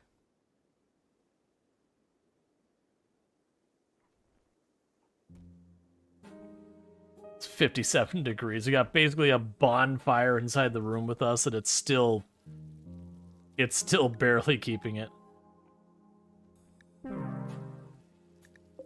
Oh, I lost track of them. They also didn't make it off the side of the map. It is unfortunate. Technically achieved. So it does seem like they changed a bunch of the events from, instead of like you get your 10 refugees and all 10 have to get off the map for it to count kind of thing. They're kind of going with if any make it off the map, it's, good enough, it's fine. Which gives a lot of interesting implications of kind of ways you could abuse that. Because if you could deliberately delay the pawn you want from being the first one off the map, you could potentially get the one off the map, use the thing to like knock them out real fast, and then bring them back. And you would both succeed for letting them go and take them prisoner. Oh, that's gonna get rough.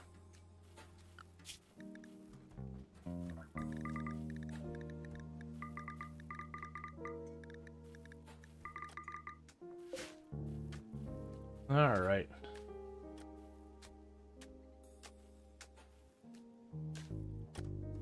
And the kill box is gradually being built.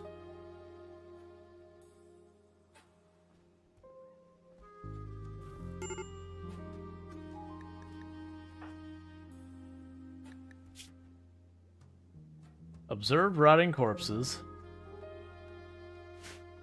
Yeah, it's probably true.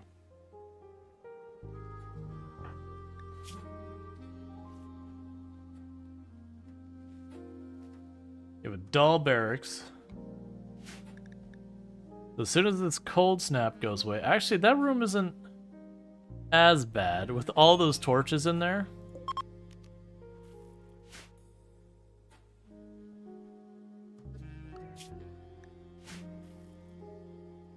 Why are you all the way over here? When did I accidentally move you?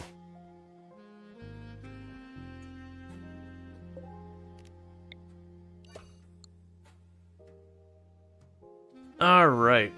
So we got a bunch of stuff off the floor, clearing space, so at least we have storage again.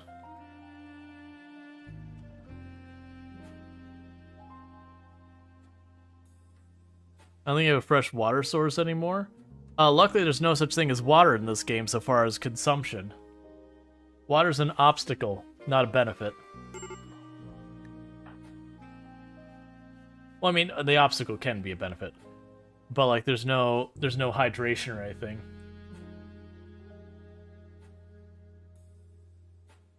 Yeah, now in real life, it's at minus 30. Then, yeah, the surface of the water would be frozen over pretty quickly. There isn't many even flowing water sources that minus 30 degrees won't freeze and all that. That makes me think about plumbing mod. Would you even play with that? No, not really. Because usually when you have like the plumbing kind of stuff, it's usually also rotting bodies in the water. Yeah, that's fine. That's how you dispose of bodies until you have cremation. You huck them in the river and make them someone else's problem. The fish's problem. And anyone who would drink from the water source. But yeah, no, that gets into like the realism that stops being fun. Is a lot of the stuff where it's like, okay, your character needs to like bathe, your character needs to use the toilet, your character needs to do all this stuff. It's like, look, man, there's already enough stuff our characters need to deal with. That most games that have added like, yay, now you can have defecation. It's like, but did anyone want that? And the answer is yes. There are people who absolutely want that. But I'm not one of them.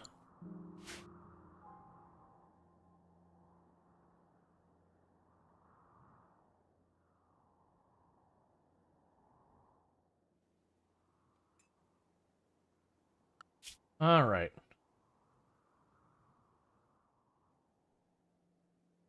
So I need more crafters.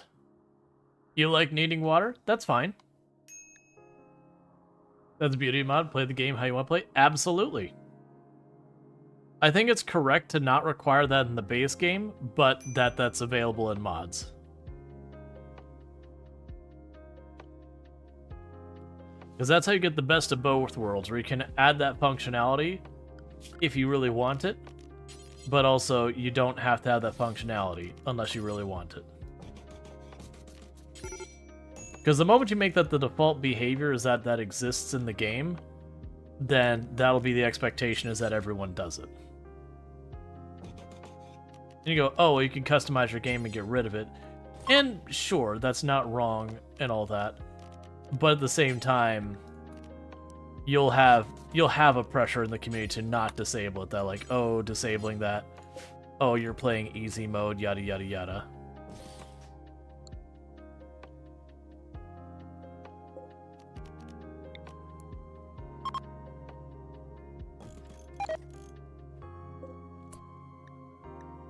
Wait, you're fleeing? Oh. Well, look. It's not my fault you got yourself mauled by a lynx. Did you ever consider not getting mauled by the lynx? It's a way better strategy.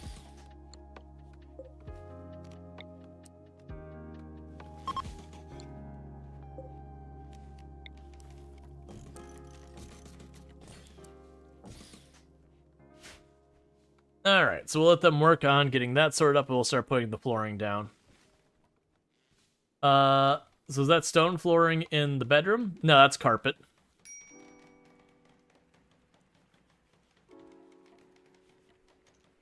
Nope, this is a carpeted bedroom. Now, that is stone flooring in the kitchen, but the bedroom has carpet. Very fine, fancy carpet.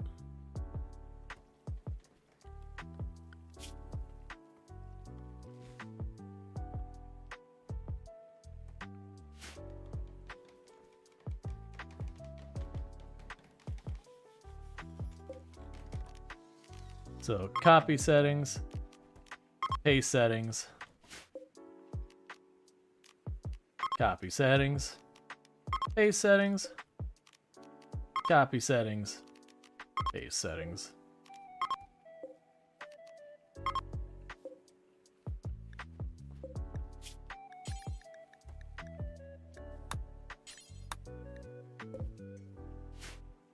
Alright, so it's a silly thing for me to set this up the way we are, but it's fine.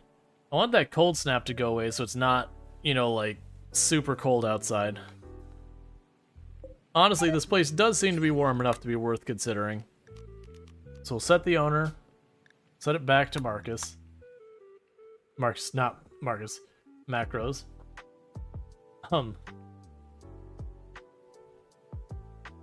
Now I wish you could assign housing. I mean, you think there's a mod for that? So, I actually could if I was very impatient, or if I was very patient, as opposed to what I am, which is I'm not patient, is I could give everyone their own zone that didn't feature other people's houses. That would be an option, but I'm not going to do that. Because, oh my god, the sheer amount of dealing with nonsense I would have to do.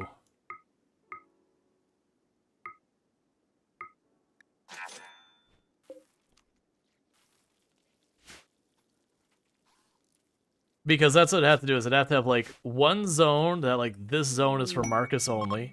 Hey, the marriage is on! After all this time, 2 failed proposals back and forth between them. Kira Liz and Marcos Please have finally gotten over their reservations around commitment and are now actually going to pair it off. Immediately, hearing the news, a group of man-hunting guinea pigs has decided this cannot stand, and they must be stopped. That love may not be permitted on the rim. You need to go this way.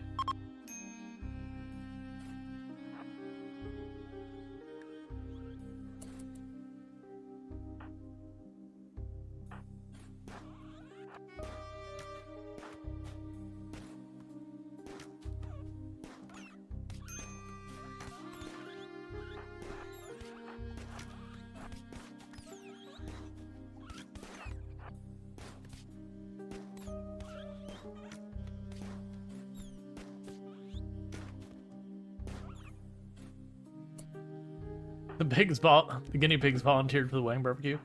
Yeah, poor Kira Liz got thrashed in that fight. Lardine also got thrashed, and Ujse took some hits. That's pretty much what you expect from like guinea pigs and squirrels. And the thing that makes them real dangerous is that's a lot of cuts that have to be bandaged. You need to not be doing that. You need to be taking care of people. Who else can do any amount of doctoring who is not injured? Congratulations. You two just became certified doctors.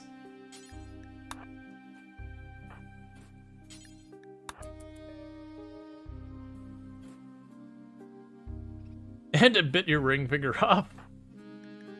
That would have been terrible in so many ways. It'd be a very RimWorld thing. Oh, we have all the medicine down there. That's going to bite us in the butt for right now. The good news, we got our best doctor on the one who's the most hurt. And other people on the not as most hurt.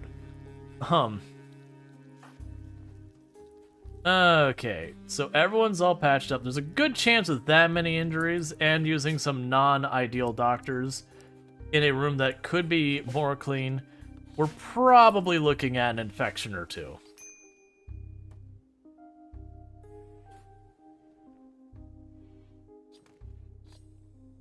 We agreed to wait for the house. Hey, you know what? That's not actually a bad strategy. Very, very genuinely, unsolicited, advice. Before you make anything permanent, I would argue it's not a bad idea to consider living together. And I know there are definitely people who go, oh, that goes against your, beliefs and all that, and that's fair. But I can tell you, like, you don't know a person until you live with them. And there are so many things that can be strains on a relationship that you just don't face until you're sharing the roof. Because there's things you won't even realize or stuff that frustrate you until you're like, and it's not even like about romantic partners, just, roommates living together kind of thing. That it's good to have that kind of up in the, like, out in the air before any of that. I will take the Goodwill.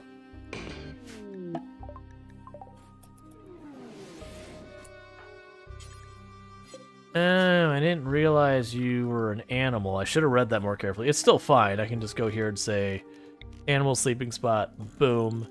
Now go rescue them. But yeah. Everyone has to make their own life decisions. But to me, that seemed like a really useful thing, because there was people I expected way more. Yeah, it's no longer as cold outside. It's winter, so it's still like 50s here, but it's not the, minus 30 we were dealing with before. All right, bear with me for just a moment, chat. I'm going to quickly pop into the restroom real fast and grab myself a new drink, and I'll be right back. So thank you again for tuning in, and I'll be back here in just a minute.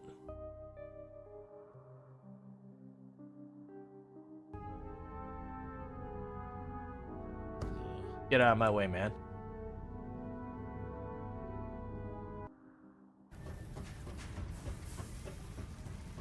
In the meantime, I see some nature and I don't like it.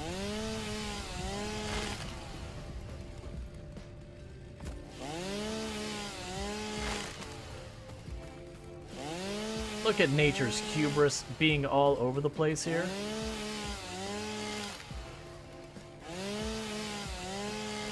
How dare nature?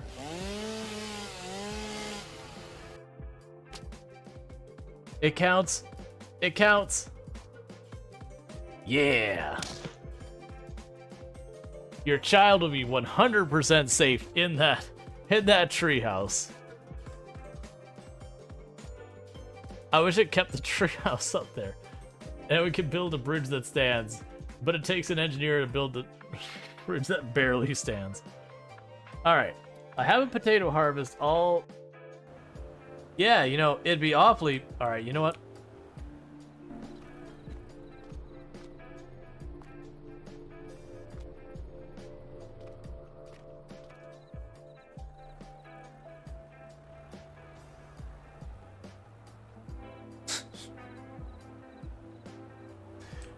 fine with me.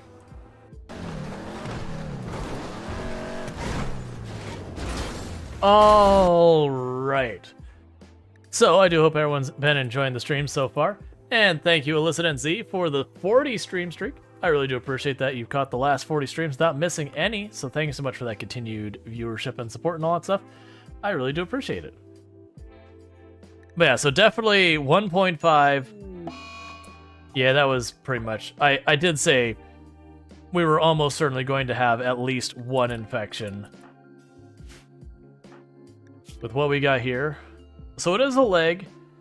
So if by chance we were start losing that infection, you know, we can liberate the leg. That's a 70% tend. So that's pretty good. I wonder if they've rebalanced some of the way the raids work, because it feels like the raids I've been getting are not as bad as I'm used to. We do have 6 people. We are starting to build up a little bit of wealth. Not that high, but we're still only dealing with raids of like 2-3 people at the most.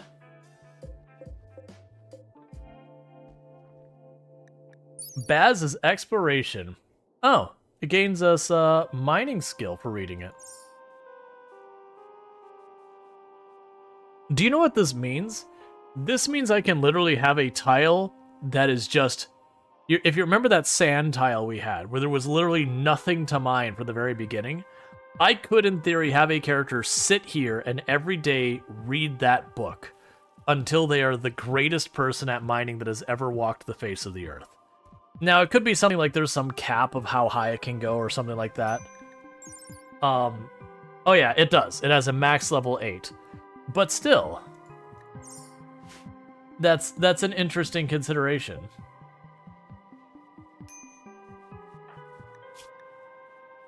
Yeah, so you're winning against your infection.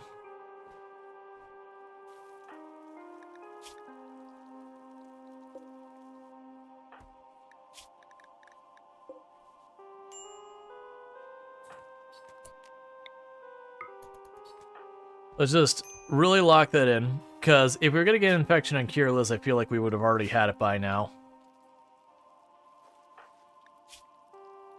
We're going to preach health, get you back on your feet as fast as we can. Since you are fighting an infection, let's not take our chances.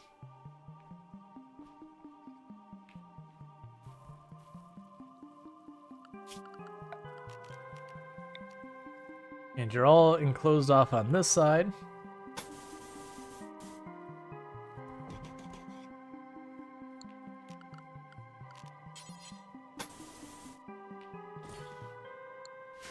Now get those queued up to put down the floor there. Even just 2-8 would make medical textbook like the most useful items in the game.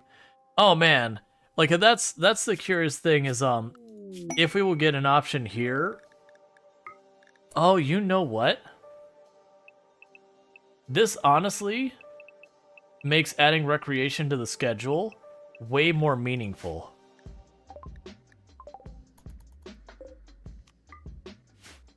Because considering reading any book is considered recreation. And let's see here. Needs recreation. Yeah, and reading is its own thing. They're very genuinely going to be reading those books a lot. I could see it's just like a passive way of having every pawn be able to gain like some skills. So that's kind of an interesting consideration, especially if you went out of your way to only get books that give you skills. You could very genuinely have a bookshelf just full of, like, how many skills are there? Isn't there like 12? So you have 1, 2, 3, 4, 5, 6, 7, 8, 9, 10, 11, 12.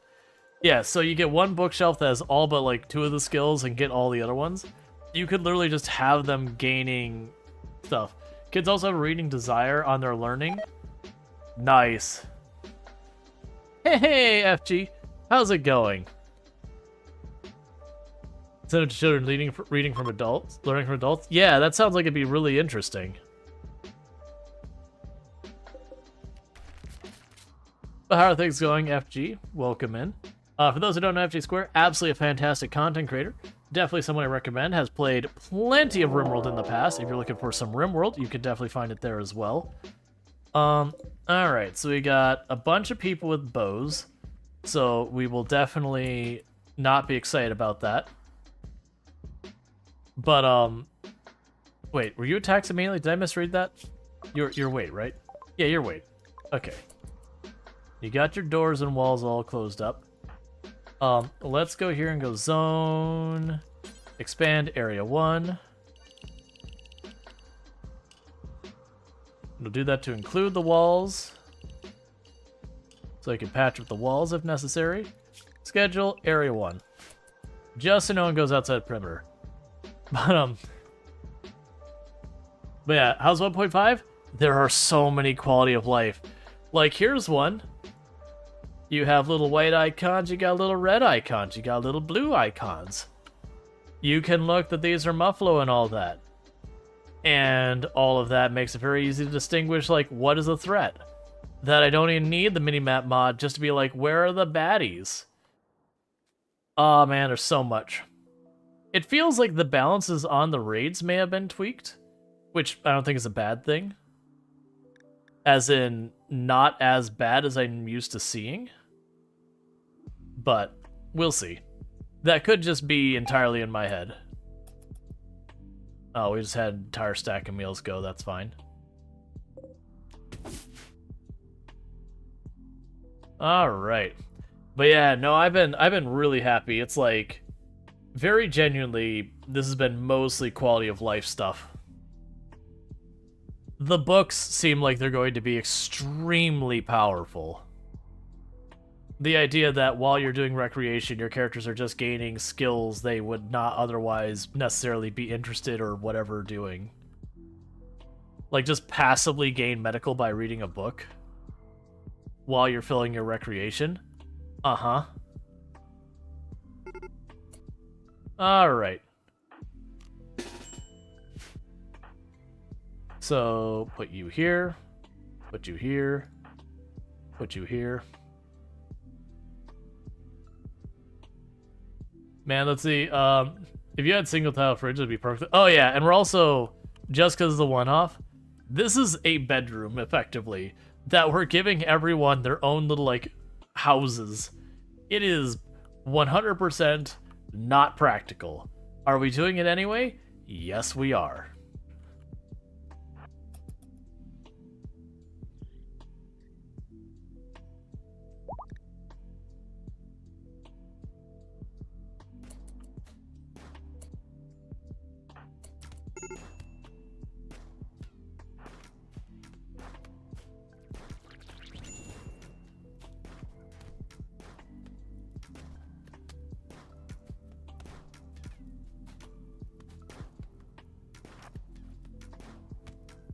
Oh my god, that guy's pegging every single shot, please.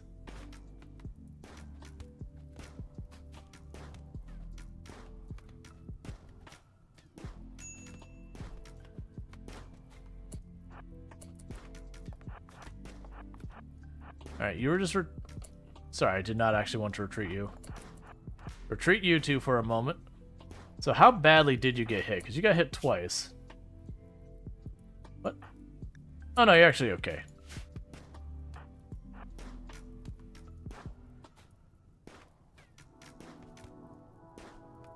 Oh, you got back up? I was not really expecting you to get back up. Gonna be serious here. Oh yeah, I'm sorry, they didn't get back up. They're crawling away. And now they're not getting back up.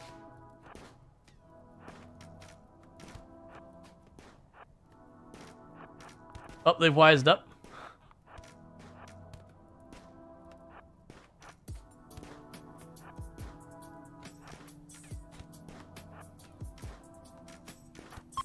I was gonna say separate out so you don't get burned. Alright, so start putting out the fire. Do you have gear we care about? Not really. Nah, I'm not gonna worry about it. Slow learner, abrasive, tough greedy. Nah, we're fine. I know Lardine's unarmed. We were waiting for someone to drop equipment. Because I didn't have any crafted. Thank you for the reminder. I instinctively want to tell them to prioritize hauling, which is not a thing without mods.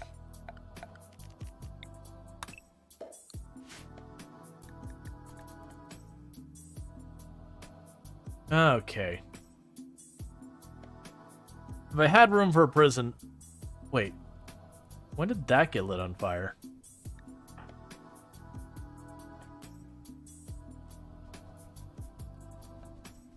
Oh, schedule. You can go out there. That's why you stopped putting it out. I was like scratching my head like, but why? Ah, boo. It's fine. Alright. That melee one? That melee one have a weapon?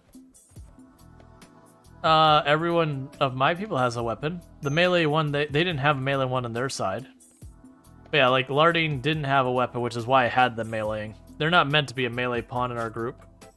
But, I didn't have a spare weapon laying around at the moment, because we're still pretty early run.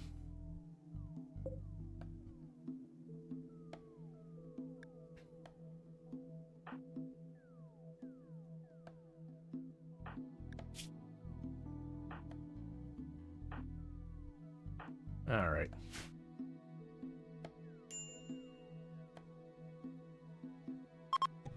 Alright, pen needed. What animals did I get? Oh!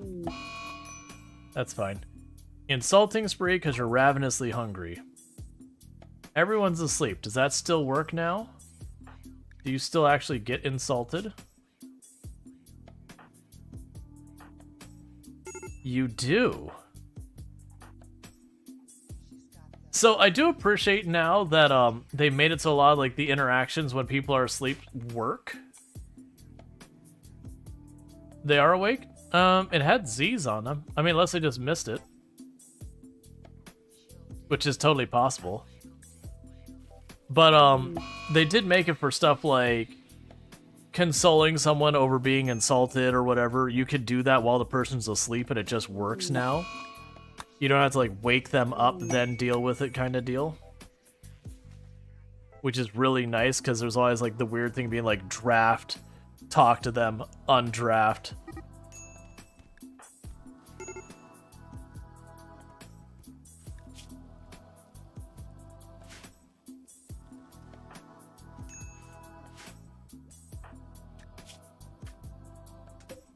All right.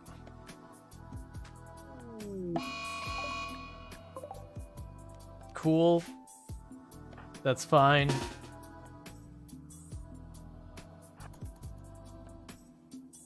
Oh, that's not fine. That's very not fine. That's a jerk move, game.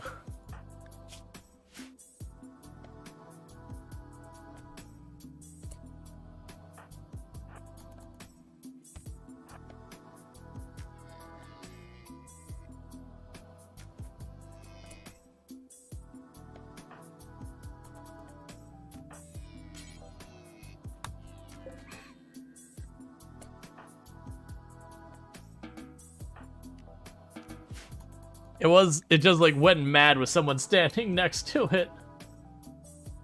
He was just laying down? Gotcha.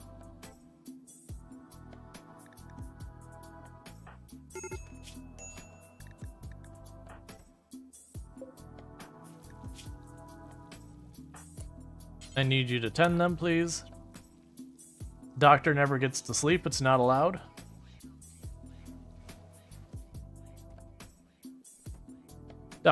Doctor gets to just deal with this forever and ever.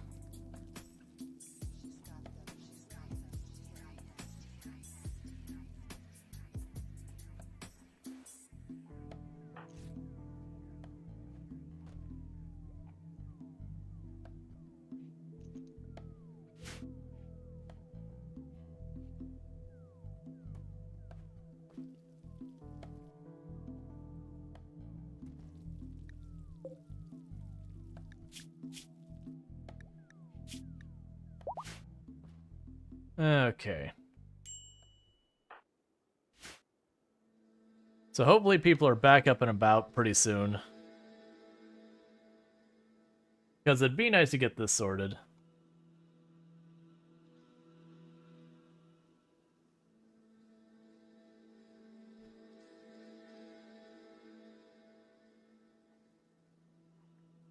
All right, so one other thing we're gonna do, so this takes 20 by 15.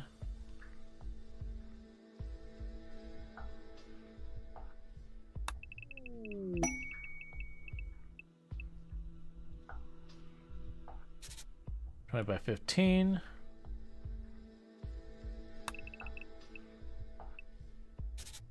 That'll be where the next two houses go.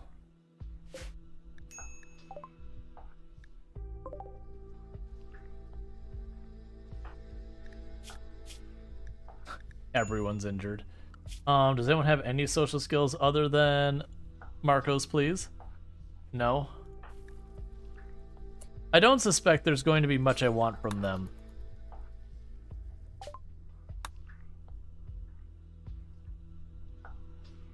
Yeah, not really.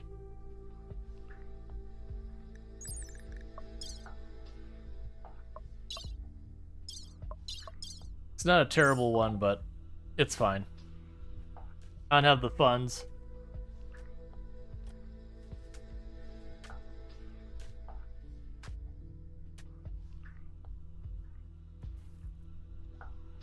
I do like all the ridiculous number of torches in here actually keeping that place kind of nice.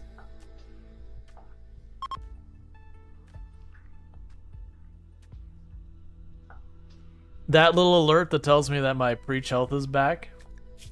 Also wonderful.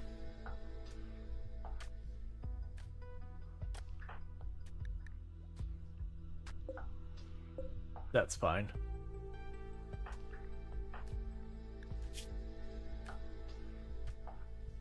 Low psychic drone, low psychic drone, low psychic drone. You can't breach yourself.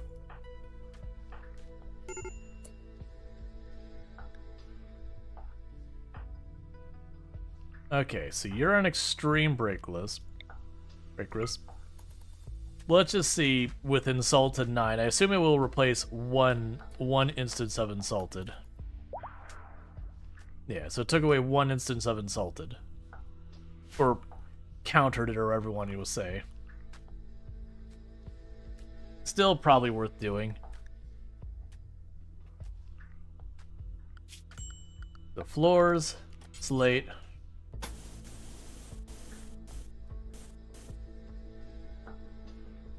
Chose the correct floors, right? Yep, slate.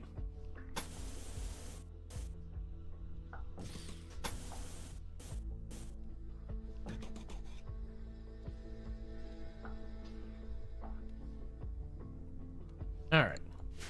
So start branching out to our next home. Expand the subdivision and all that. RimWorld, the Suburbs Edition.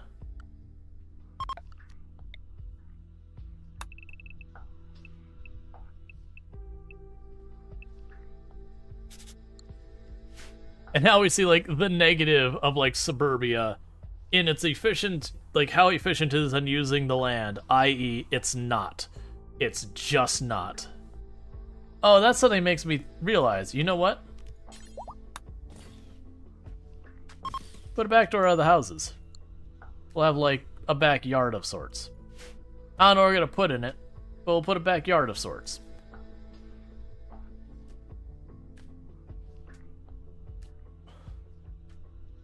We'll just, like, leave it shared or whatever.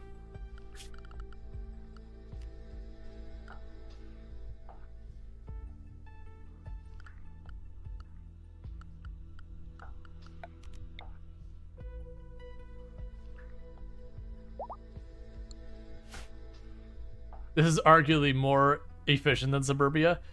Yeah, you're not wrong. We didn't allocate, like, a big backyard as well. And we still need an easement between the houses, you know, for your utilities and all that. And then they always like to put, like, circles and all that, so you have, like, the weird V of not used area. But that's the whole thing, is it's not really meant to be a hyper-efficient use of land. And winding roads throughout, yep. So that is... We need a lectern, we need a leader, and we need Neil sheets and all that. Begin the Unworthy Festival.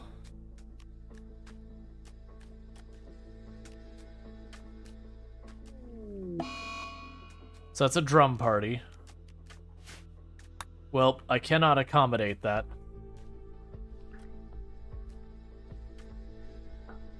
Yeah, I think we're just gonna have like a common space. It'll be like all our common buildings over here. And then the rest will be like suburbia. So we'll put like the temple up here. We'll put like a proper freezer for food storage or whatever up here. Our production room. We'll have what is effectively like a clubhouse up here. Feels weird.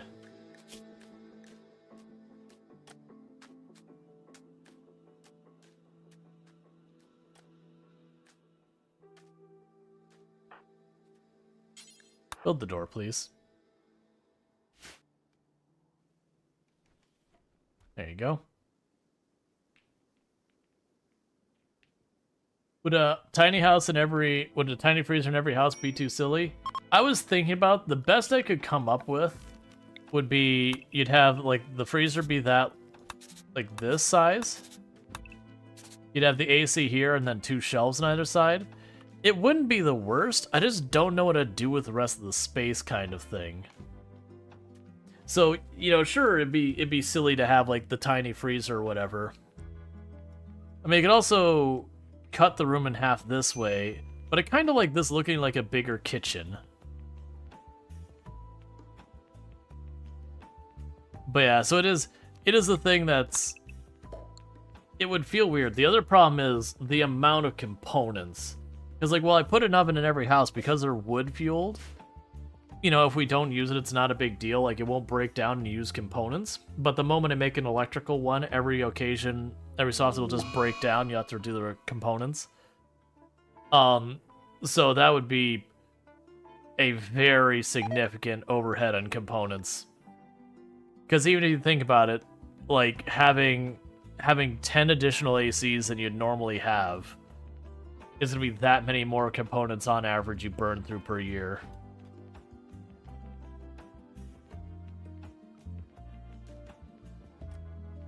Maybe just make a little, you know, communal kitchen out of the Oh, this is fine. These kitchens I don't mind. These can be functional for all I care. But like, we will have like the giant freezer here. It's very clearly not a good thing for like any type of game strategy because we're making everything so far that the commute times are going to absolutely kill us in the long run. But at the same time, it's like, who really cares? This is fun, just experimenting with the new version, and then just because we had the suggestion about building houses like actual houses and just see how it goes and whatnot, kind of just seemed like an interesting thing. You know what we can do, though?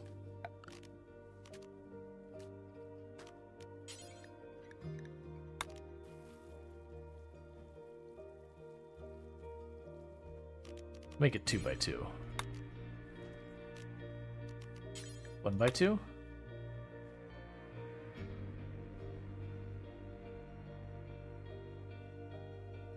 Have you read about the changes next lead?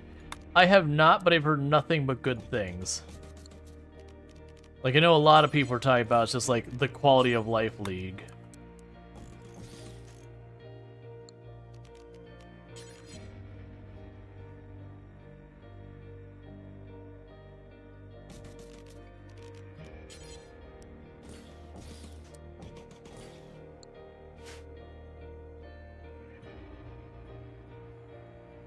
As Andrew said, you think you're gonna make your 1.5 test colony a zoo?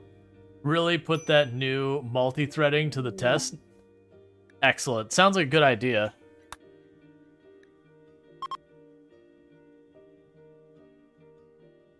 I can see putting chessboards up here. We have to get a hold of chessboards. Sadly, we can't just craft them. I think you have to trade for them. Trade for them or get them from quests. I was also debating, you know, as these houses, like, grow and all that, putting, like, a chessboard and chairs over here. And then, like, the television there. But I could also see putting the chessboards up here.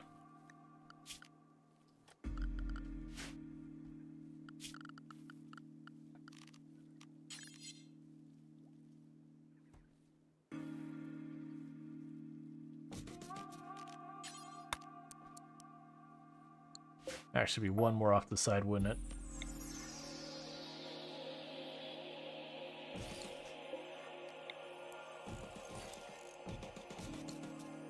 There. Hoop ball in the park? Sounds like a plan to me.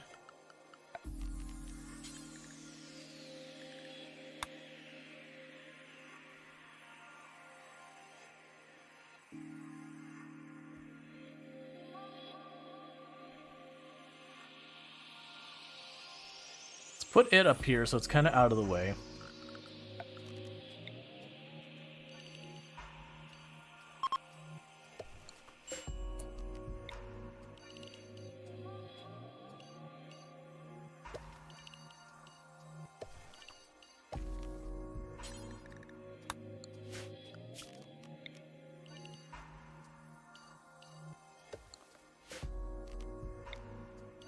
We're being really silly about this whole thing. And we can put daylilies there.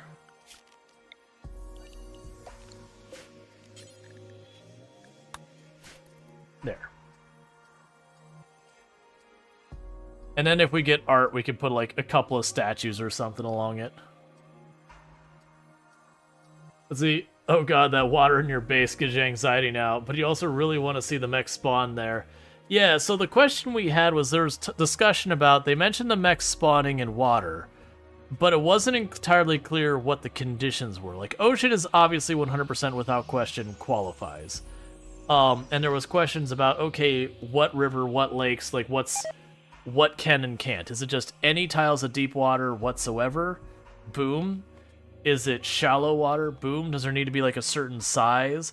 I imagine it's going to be like infestation where, you know, there's certain size it has to be or a certain condition it has to meet for the water to qualify. But that's the reason I'm deliberately doing that. This is the only way we're going to find out, is to like play the game and go, what if? And just roll the dice. I did have my very first drop pods immediately smash through the roof of my house, which is exciting. Did I do that backwards? Trees in the middle might be nice. So the problem is I can't bunch the trees up too much. It won't let you. Transport pod crash. You are a peach. Yeah, you're not somebody I want to keep around.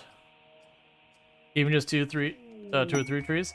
I could definitely see going with that. I'm not gonna worry about building other structures. We're already way over committing on all of our building as is. I don't need to be adding more onto my building commitment list.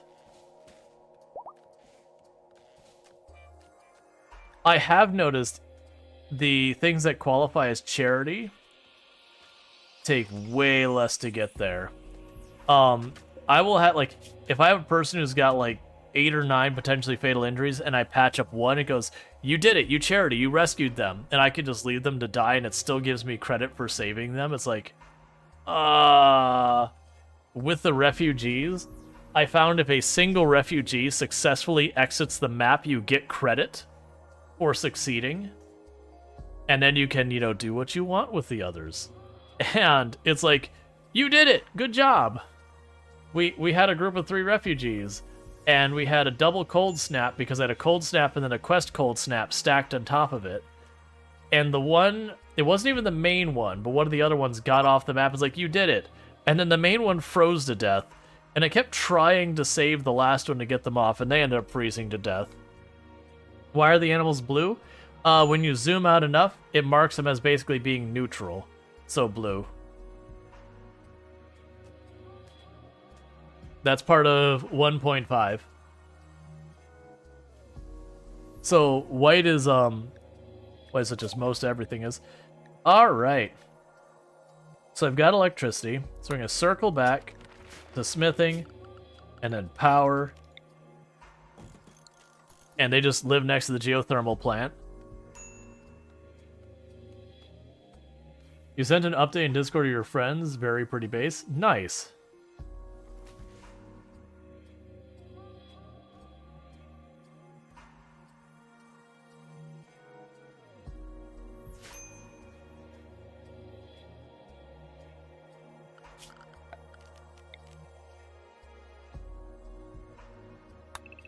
Cut down those trees. We'll leave the ones near the park alone.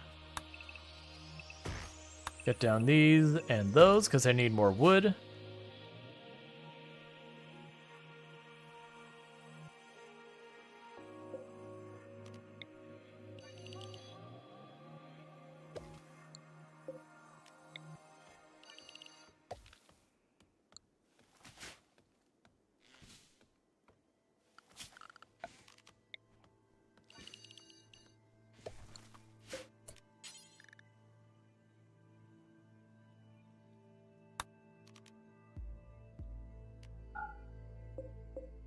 I still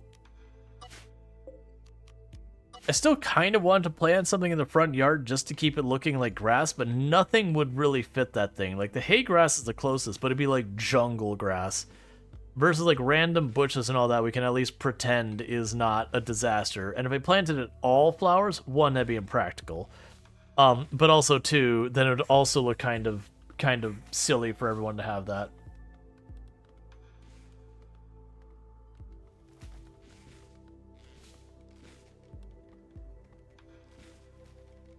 It's fine. Maybe I'll add like flower pots or, you know, sculpture or something in each person's yard or whatever. We'll figure it out.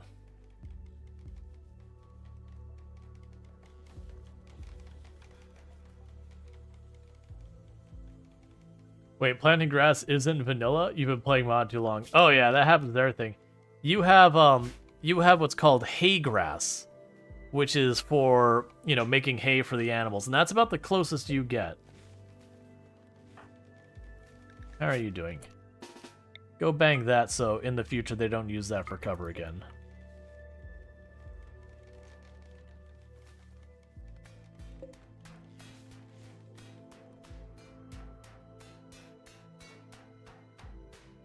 You should put flower pots in the living room. I'll probably eventually get there. I still have a lot of other things I need to build first, like the temple and all that. But I think we will do the thing where I play like roughly like once a week RimWorld, just until the DLC drops, and then the DLC drops, you know, we'll probably go hard.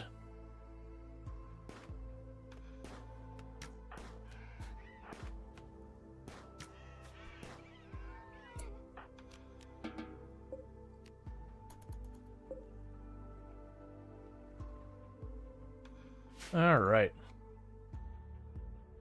Has your marriage happened yet? No, usually they wait like a season or so before they actually do the marriage. Let's make sure we build the door.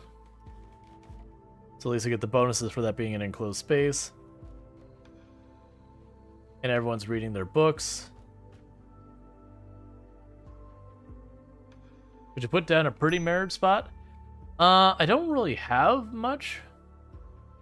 Any of the scenarios of the DLC stand out to you the most interesting? So they don't have anything that's like very clearly, like they mentioned a bunch of stuff that are like, hey, you know, warning spoilers or whatever, which I won't go into those too much. I mean, if we get the flowers here, I think this would be a good wedding spot here at the flowers. But that's if the flowers get planted. Actually, that'd be perfect. If the flowers get planted. That's about the best I think we've got. Hopefully get those all planted. But they mentioned a whole bunch of different, like, very... Like, they've got, like, Cthulhu-like things and dark whatever things and all that.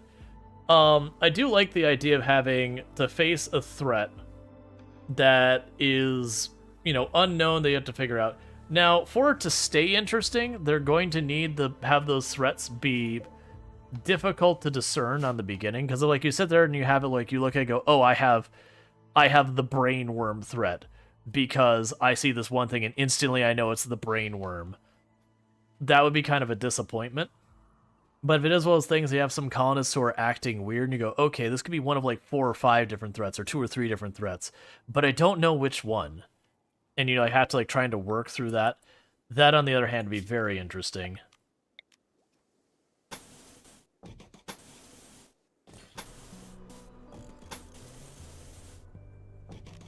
So let's see what the difference is. Hidden conduit.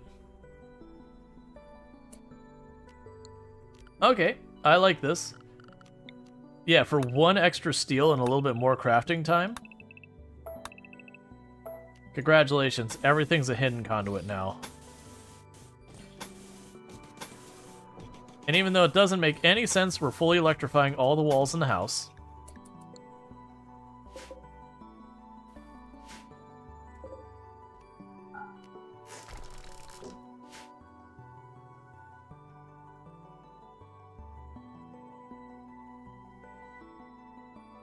Oh man, you know, whoever has that house is pissed. They have a power plant that's no good for the property value. Counter argument, they have the only house in town.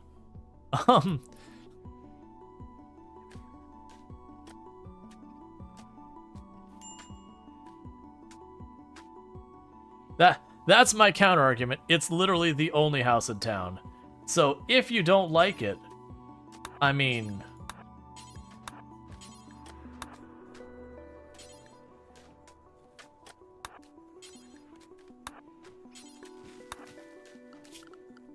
that's kind of just way you go. So wall lamp.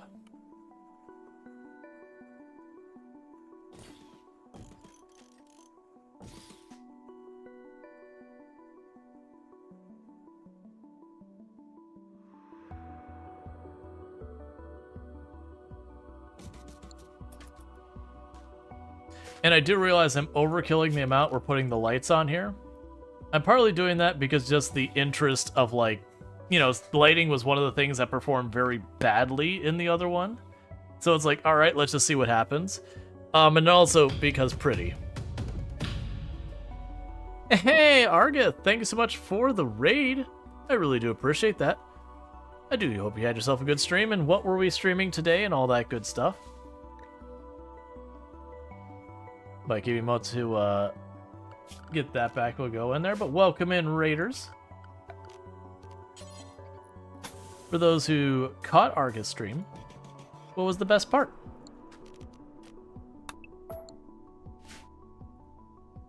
Oh, here.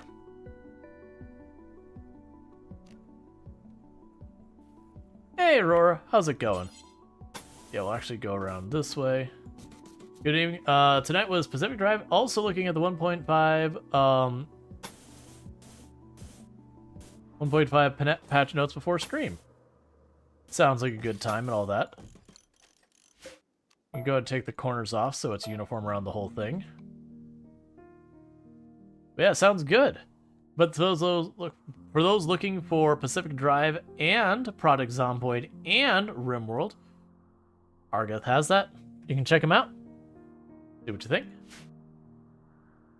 But yeah, so we're checking out 1.5. We're also just kind of doing a silly thing with our colony. So if you actually look at it, we're not doing the practical thing of like having a barracks and a shared kitchen. I mean, we kind of have that still because we're still building. But everyone is getting their own brand new homes, completely furnished homes. Complete with geothermal right next door because that's just the way we roll.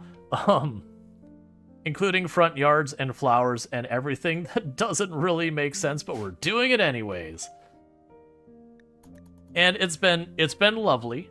Do I think it's a good idea? No. Do I think it's practical? Absolutely not. Are we doing it? Yes.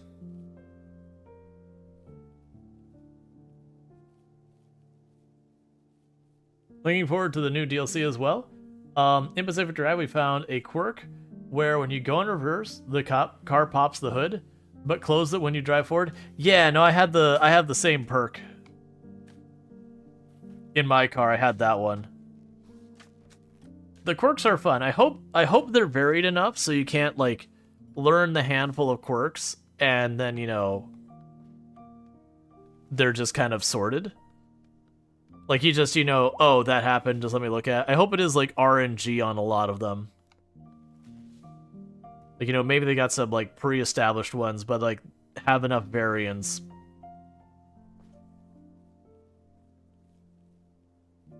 We need more people growing stuff.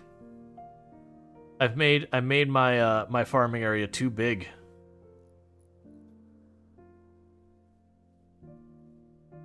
The only thing I'm missing is one fridge per house. Yeah, we talked about if we were to make a walk-in fridge, so like this real fast. So do like this kind of thing. So you'd have a shelf here, and then a freeze, like the AC there. The only reason I'm not doing it is that means the overhead of like components wearing out in every one of those houses regularly. And it's just like, okay, that's going to be a lot of components. Because you're seeing the longer you play, the more random they get.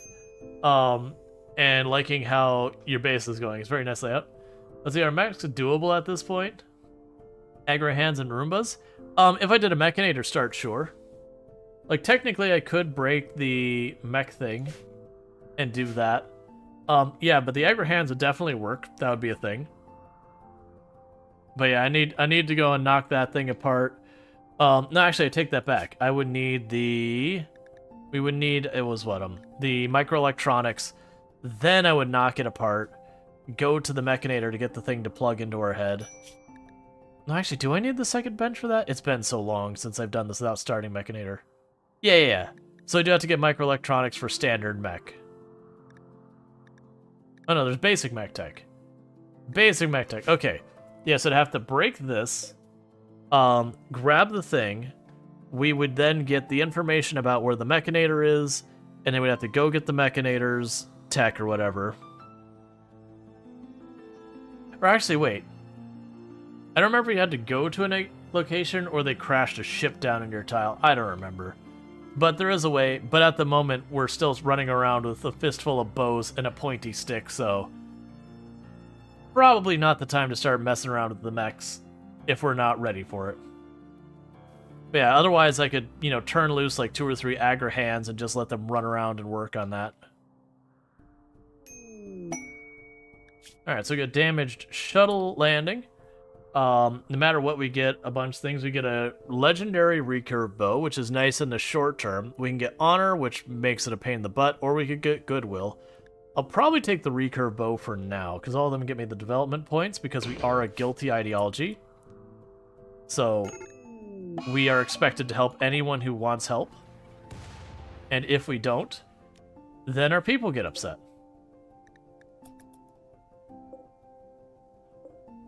Oh, actually, both of them are armed.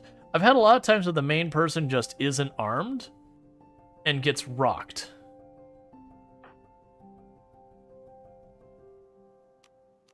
Oh, I can also select the items they're carrying. That's new. That's nice.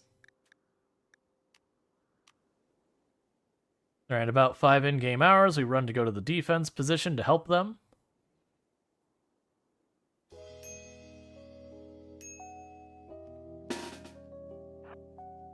They usually arrive me just a little early for from when I need to actually be there to help.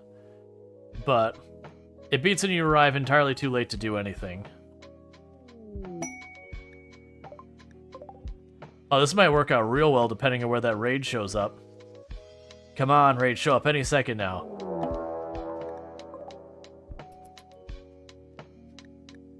Well, this is where I just go ahead and sit this one out. This is not a me problem. I didn't lose a telescope earlier because I said that, and then my allies chucked grenades on top of where the raid was, which happened to be where the telescope was. Are they just not going to get involved? I was about to say, it's like...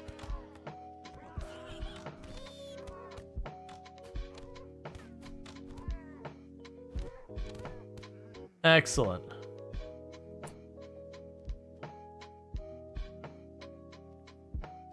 You feel like the pink hair thing might be a bug, a side effect? I mean, pink hair's not... It's like, it's not a thing.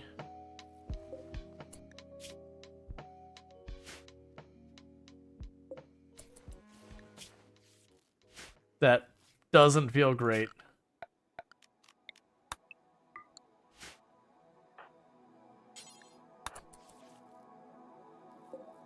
You have gear we want? No?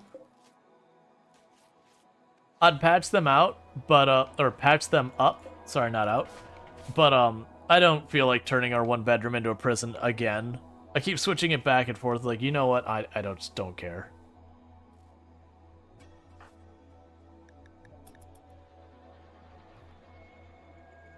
Good luck, buddies. Best of luck to you escaping. Alright, so we got that, so let's go for machining next.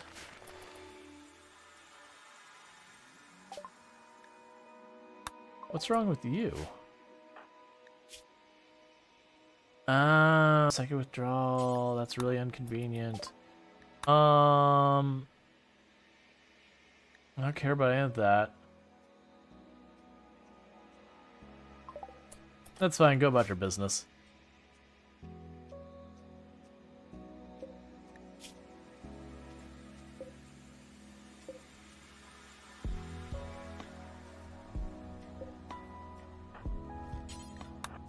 And haul the components. Because the same shade of pink is shown up a lot. You don't see hair dyed ponds normally ever. It could even just be that like they've allowed for a much larger range of stuff to show up than they used to. Alright, legendary recurve bow. Well, Lardine has the worst bow of everyone, so let's go get you a better bow.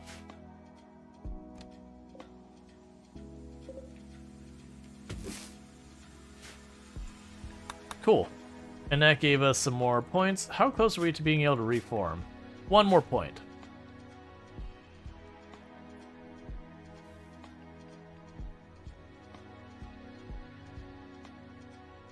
Your stream is 1/6 of the RimWorld viewership on Twitch. That happens, especially in the late evening hours.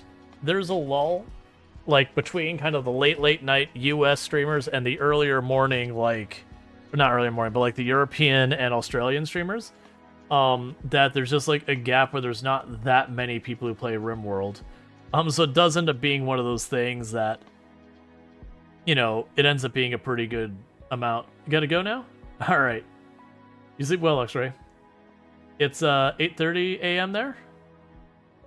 Yeah, but it's one of those things that, like, about the time that you start seeing a lot of the European streamers start popping on is where you start seeing, like, the RimWorld numbers come back up, because there's a bunch of people who do play during that time bracket. But that is strategically also not RimWorld specifically. That is the reason I do play at the time frame I play at or stream at.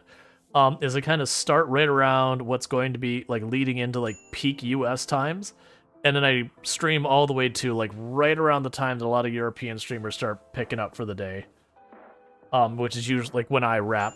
But that was a strategic decision when I chose like what time frame I was gonna play, like what time I was gonna stream.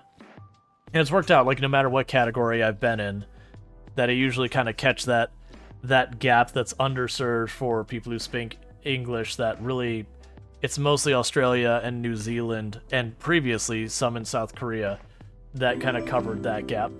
Thank you for the follow.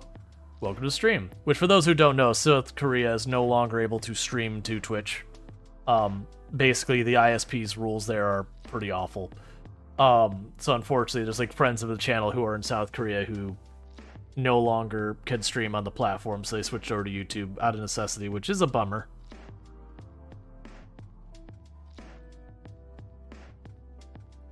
But it's a whole thing. Alright, so you got that house all wired up. So we can go power. And we can run the hidden conduit right up the road. Yeah, it's just one of those things. And, like, to be fair, I don't blame Twitch. Most of the people I know who are in South Korea also don't blame Twitch.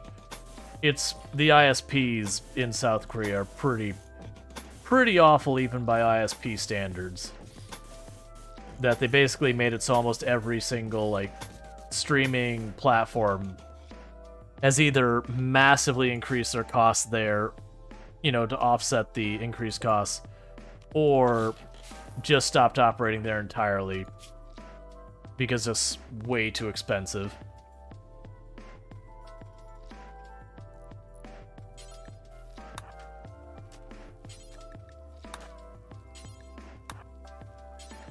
So deconstructing the crappy, well, not crappy, the old wall lamps.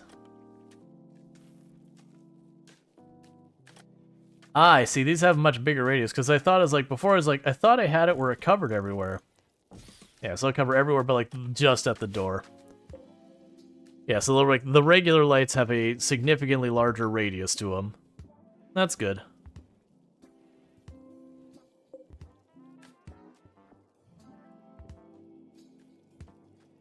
Okay.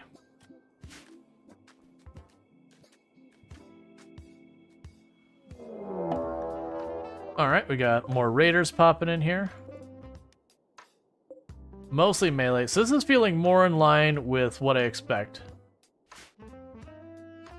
One thunderstorm and this wall's dead? Oh, I'm not worried about that. It's been a while since I've lost my outer perimeter to any type of storm or pyromaniac or whatever. The only times that usually the problem is if, like, already I'm in a bad place and then something rolls through. It's like, oh, that's really rough. But that doesn't happen very often. Very genuinely, there's things to do. Like, what I'll probably also do is eventually I'll put a ceiling by that. Can't wait till a raider starts a fire. They do that all the time, and it's pretty, like, by the time the fire becomes a problem, they're usually already all dead until you hit late game. Well, that's not helpful.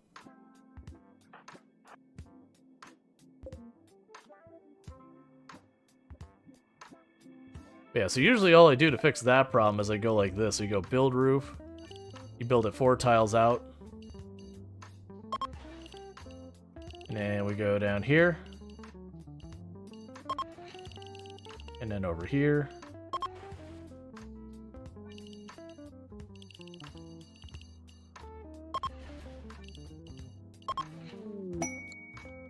And now it's not a concern. Why are you here? You're supposed to be drafted. I must have just accidentally not drafted you.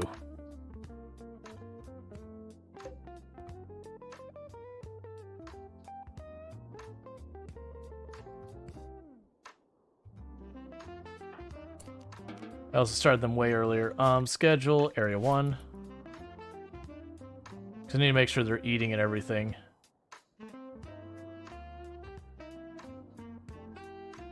But yeah, no, I find a lot of people find fire far scarier than it usually is to me. I do a lot of challenge runs where I use the random research, no research mods.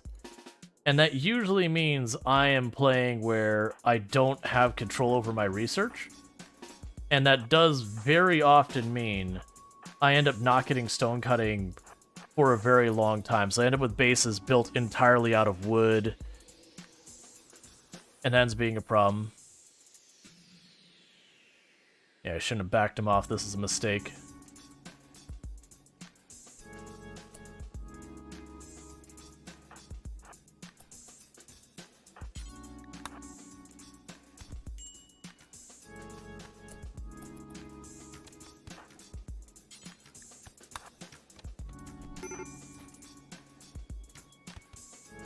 Yeah, that was a mistake. I forgot I don't have that built yet, so I'm used to them taking way longer to get in here. Yeah, so we're gonna get... This is probably actually potentially wipe situation. Because our range are getting forced into melee. Yep, that's a wipe. I forgot my kill box wasn't done yet. So there's that, and then one of my main fighters is off having a thing. Oh, are they gonna kidnap everyone but macros, please? That's fine. I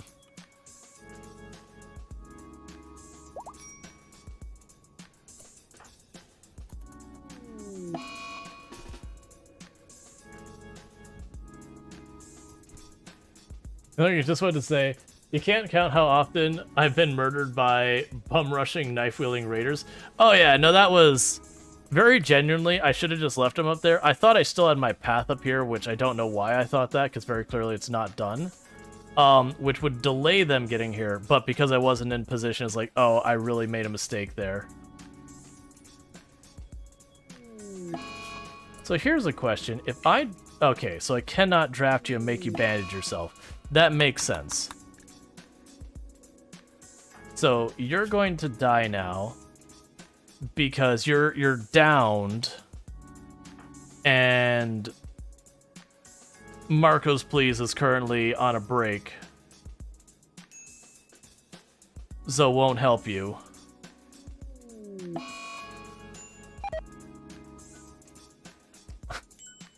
Don't go down for food poisoning as well. Don't do this to me.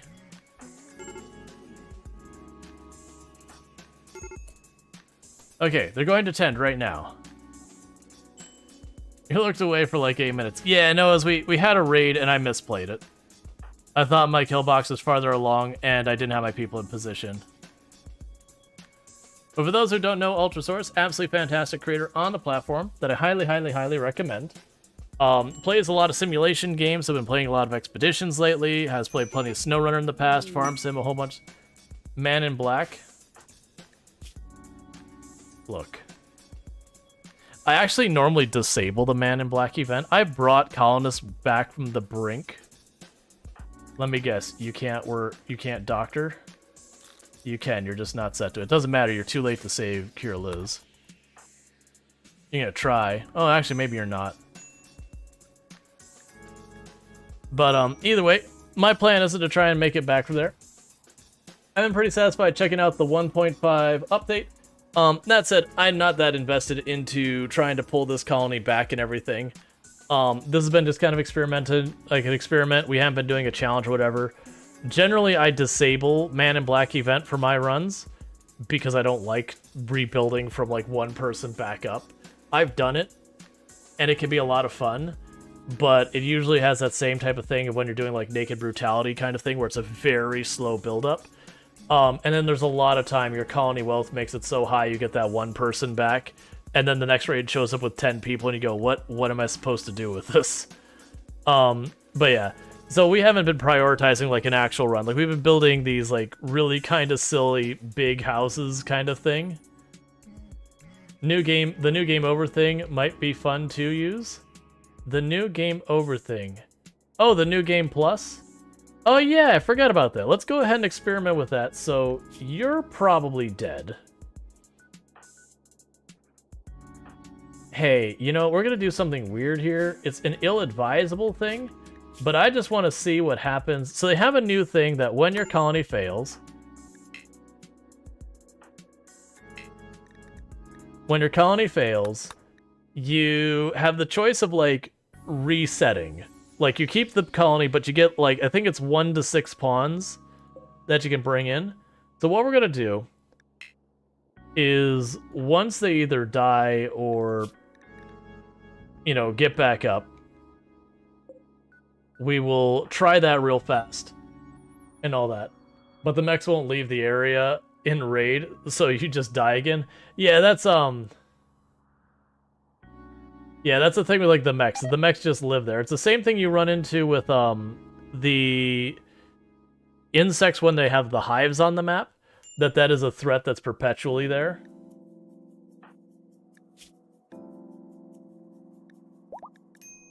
Alright.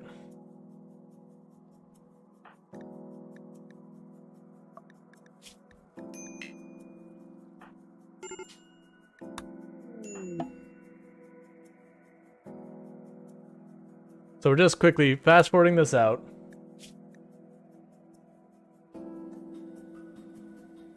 Yeah.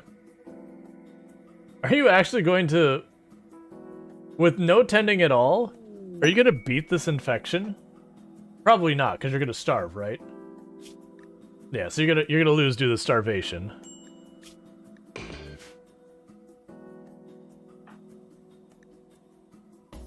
Because once you starve, your immune system recovery becomes terrible. That's actually one of the things that's very, very dangerous, that sometimes when you're dealing with infection, that hunger is the thing. But yeah, so we're just experimenting with the fail condition.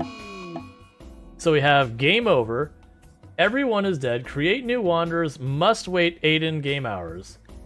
Keep watching for now.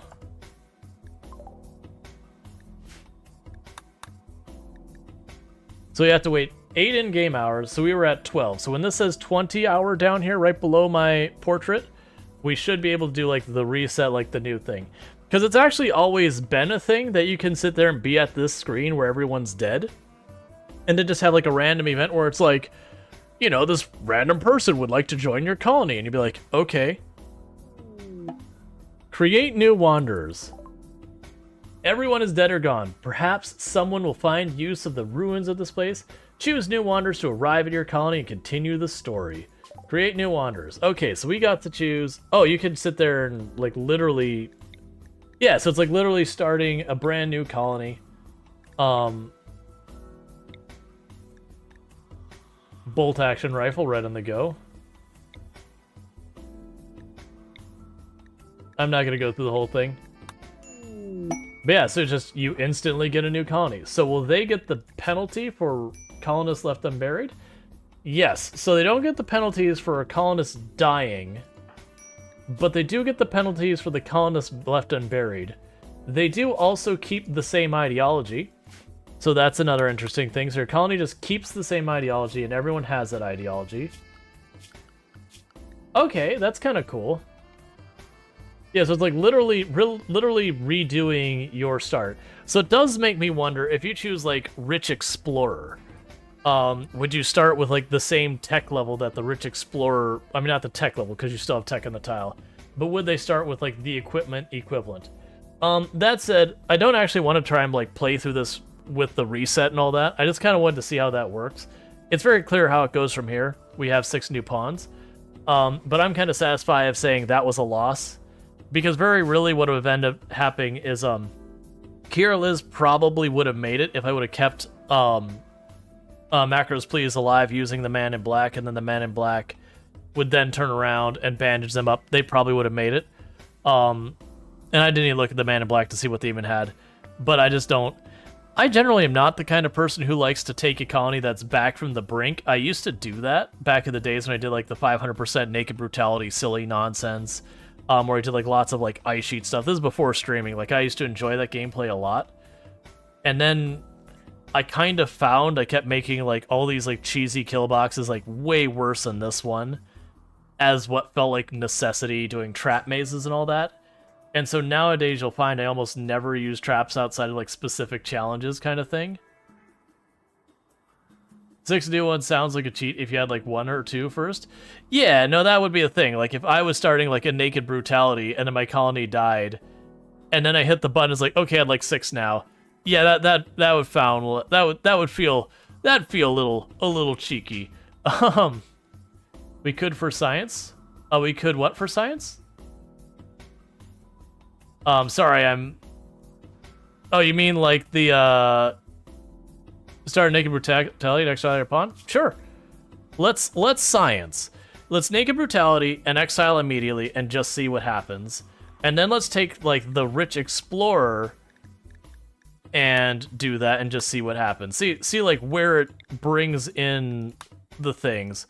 We're not gonna try and like put a whole thing. We're just gonna go as fast as we can. We're gonna open it, we're gonna banish them, we're gonna fast forward. So boom, next, yep, don't care. Don't care, don't care.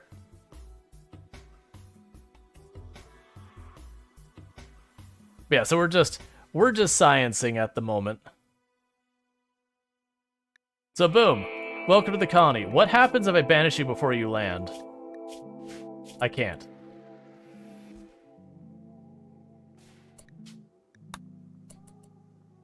And the colony is dead. Alright. So I gotta wait just a little bit before to let me bring in a new colonist. That was a nimble, tough pawn. Slowpoke's no fun. But that was a nimble, tough pawn, as just like the random first one we grabbed. I didn't see any of the other stats, but... my assumption is, because our research, we have... oh, we actually start... man, I didn't remember Naked Brutality starting with air conditioning and all that. That feels weird. So create new wanderers. Yeah, so okay, so they all started with no clothes or equipment as well. But yeah, I could literally just go like this. And now our Naked Brutality start, and I have 6 Naked Brutality people. But yeah, so they did start with the same type of conditions that our other character did, where all of them started with no clothing or equipment, which makes sense to that. So now the Rich Explorer starts with like actual tech. Like they usually start with like a energy weapon and everything kind of stuff. So I do appreciate that it kind of respects what start you did. Oh, I chose like the one tile with mountains. I do appreciate that it does start you at like roughly the same kind of equipment or whatever. That does have the interesting side effect with the professions now that I think about it. If we started... I got another experiment we're going to do in just a second.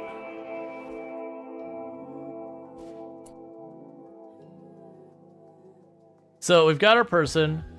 They have their charge rifle and all that. So I'm wondering, I'm willing to bet what we'll actually get on this is we'll probably get a person wearing like synth weave and all that, but not any of the extra equipment because why would we? So I'll banish them, fast forward. But, oh man, did I already forget what I was going to go with that?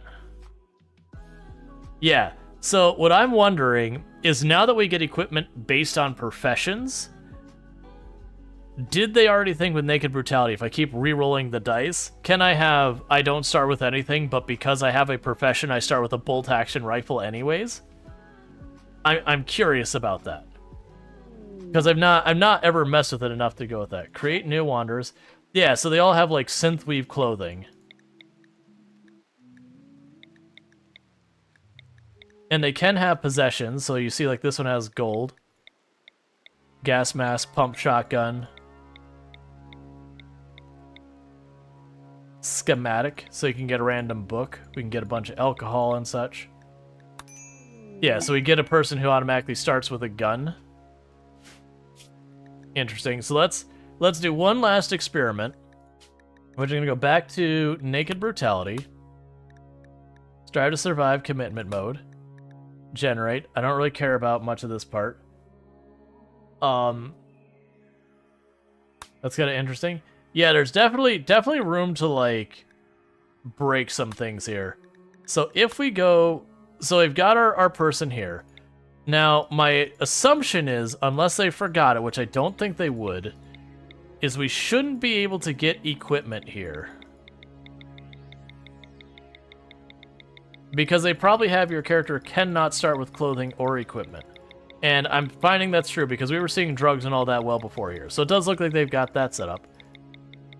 But let's go ahead and, again, I'm assuming if it follows the same rules when we... The Meganeer one kind of doesn't work because it forces Recluse on you. So, like, it doesn't get Recluse? Because we wouldn't get more mechs. Like, that'd be the thing, is you would get a pawn, but you wouldn't be able to access your mechs. Actually, no, you might be able to. It'd just be like 6 pawns with Recluse. Yeah, but I mean, I guess it's in line with what it should do. You're basically taking a start that's supposed to be one person. Oh, I see what you're saying. So you start with a Mechanator, you built up a whole colony, you got a wipe, and then you rebuilt. You don't get, like, what would be a fair colony balance. You get one Mechanator back. Okay. So what should happen is none of these should be eligible for any equipment. So I'm just watching to see literally any equipment pop in the bottom. I don't think we will. Yeah, so I'm satisfied that we're just not seeing equipment at all. Cool. And then one last new start. We'll check the Mechanator one. I'm pretty sure what'll happen is we'll just get a Mechanator. Because we'll have banished the person controlling the mechs. I actually don't know what happens if you banish... banish a person with the Mechanator. Like, if you banish a person who has mechs, I believe the mechs would just run wild kind of thing. So we got this person. We're not going to worry about any of that.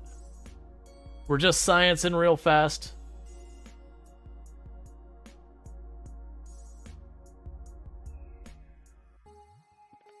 Man, I've really liked this update. I look forward to Anomaly because they put this much effort into, like, all of the quality of life and all that. I really am curious, like, what goes into DLC itself. Like, I mean, they've told us there's, like, the Anomaly thing, there's going to be an extra category of books and all that kind of stuff. Maybe you can get 6 Mechanators? Oh, man. That probably will actually be what happens. So the Mechanators launched here. We get our mechs. Cool, we got our mech link. And we are going to immediately say, you know what? We don't want you to be here. So we've got the game over screen. Now the mechs will run around for a little while. Now, when there's literally no one on the tile, I believe they collapse after a little while of not having the person there. And if left unconnected to someone, they will eventually turn violent. Oh, they went red. They did.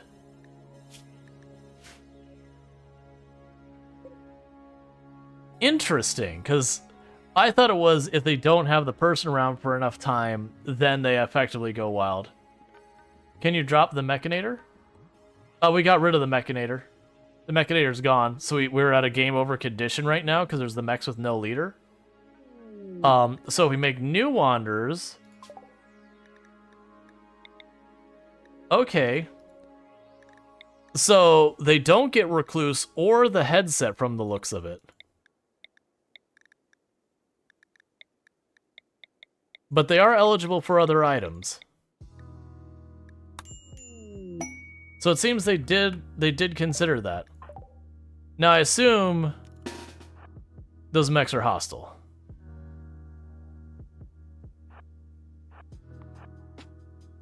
Or not, they're neutral. Basically, right now they're wandering. But I believe what'll happen is after enough time passes, they will effectively go feral kind of thing. Because that's the way it happens if your Mechanator dies, is they kind of wander around for a while, and then eventually they go kind of ballistic. Yeah, no, the people are running because they are dangerous or whatever, even though they're not attacking. But yeah, that seems fairly balanced.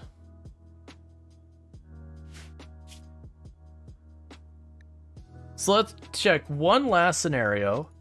What happens if we do the Sanguiphage? Will it send us a replacement vampire, or will it just be like generic people? I'm assuming it'll be generic people. I'm imagining it's probably one of those things that maybe you can customize the event based on like the scenario editor. Like, I'm willing to bet the scenario editor, you could be like, hey, if someone calls in new people, what are their options kind of thing. Like, okay, you're just not allowed to, okay, like, you get 5 people, but here's all the restrictions. Alright. Can't you select the genotype or whatever? You probably can. We can actually check that here. When it does the reset, we can check to see if we can't just change up the genotype, because we haven't looked at like this new reset screen. Like, it definitely is not the full reset screen. Art on the sword. This weapon is engraved with a representation of 8 guns. The image somehow expresses both sympathy and illness. Okay. So it did not give us a Sanguiphage to begin with, it just kind of gave us like neutral regular pawns. But we could sit there and be like, okay, you're a Sanguiphage.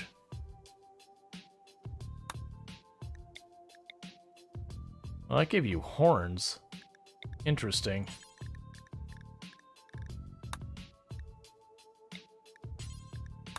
Yeah, so it is effectively like going back to the character creation screen, but like your ideology is locked in, where you landed is locked in, all that stuff's locked in. You can make a little baby vampire.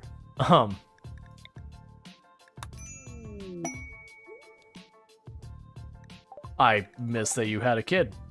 Okay, well that's the whole thing. But yeah, so that seems reasonable. And I know people might complain and be like, no, it's so overpowered, you can cheese certain things. It's RimWorld, you can cheese stuff. Like, complaining about cheesing in RimWorld is like complaining about cheesing in Kenshi. Like, it's just one of those things. It just comes with the territory. Yeah, we had Lewis the vampiric baby. Let's say, I guess it might be fun to do that as a variable start. Yeah. I was gonna see that vampire family run. Oh, if you're talking like that many vampires, so there's two things that really suck with the vampires. Like, one is the violent thing. They have I think it's hyper aggressive or whatever it is. And just absolutely, like, they will kick off and kill each other constantly. And then you gotta straight up capture people as fast as possible and start bleeding them so you can feed your vampires. I cannot stand the aggressive trait. The aggressive trait, to me, is the most frustrating thing to deal with. Like, your colony, everything will be pristine, everyone will be as happy as could be, and one of them goes, you know what, I'm just in a mood, and then murder one of the other people. You're like, okay. That was, I can't remember who I was watching. They were doing a run that was all Neanderthals.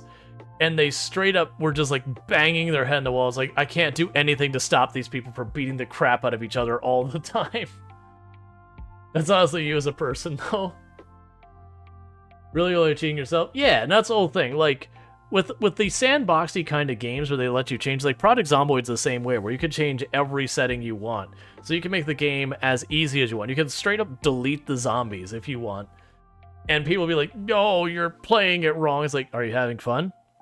Then you're playing it correctly. That's the whole point. There are people who have time and people who don't have time.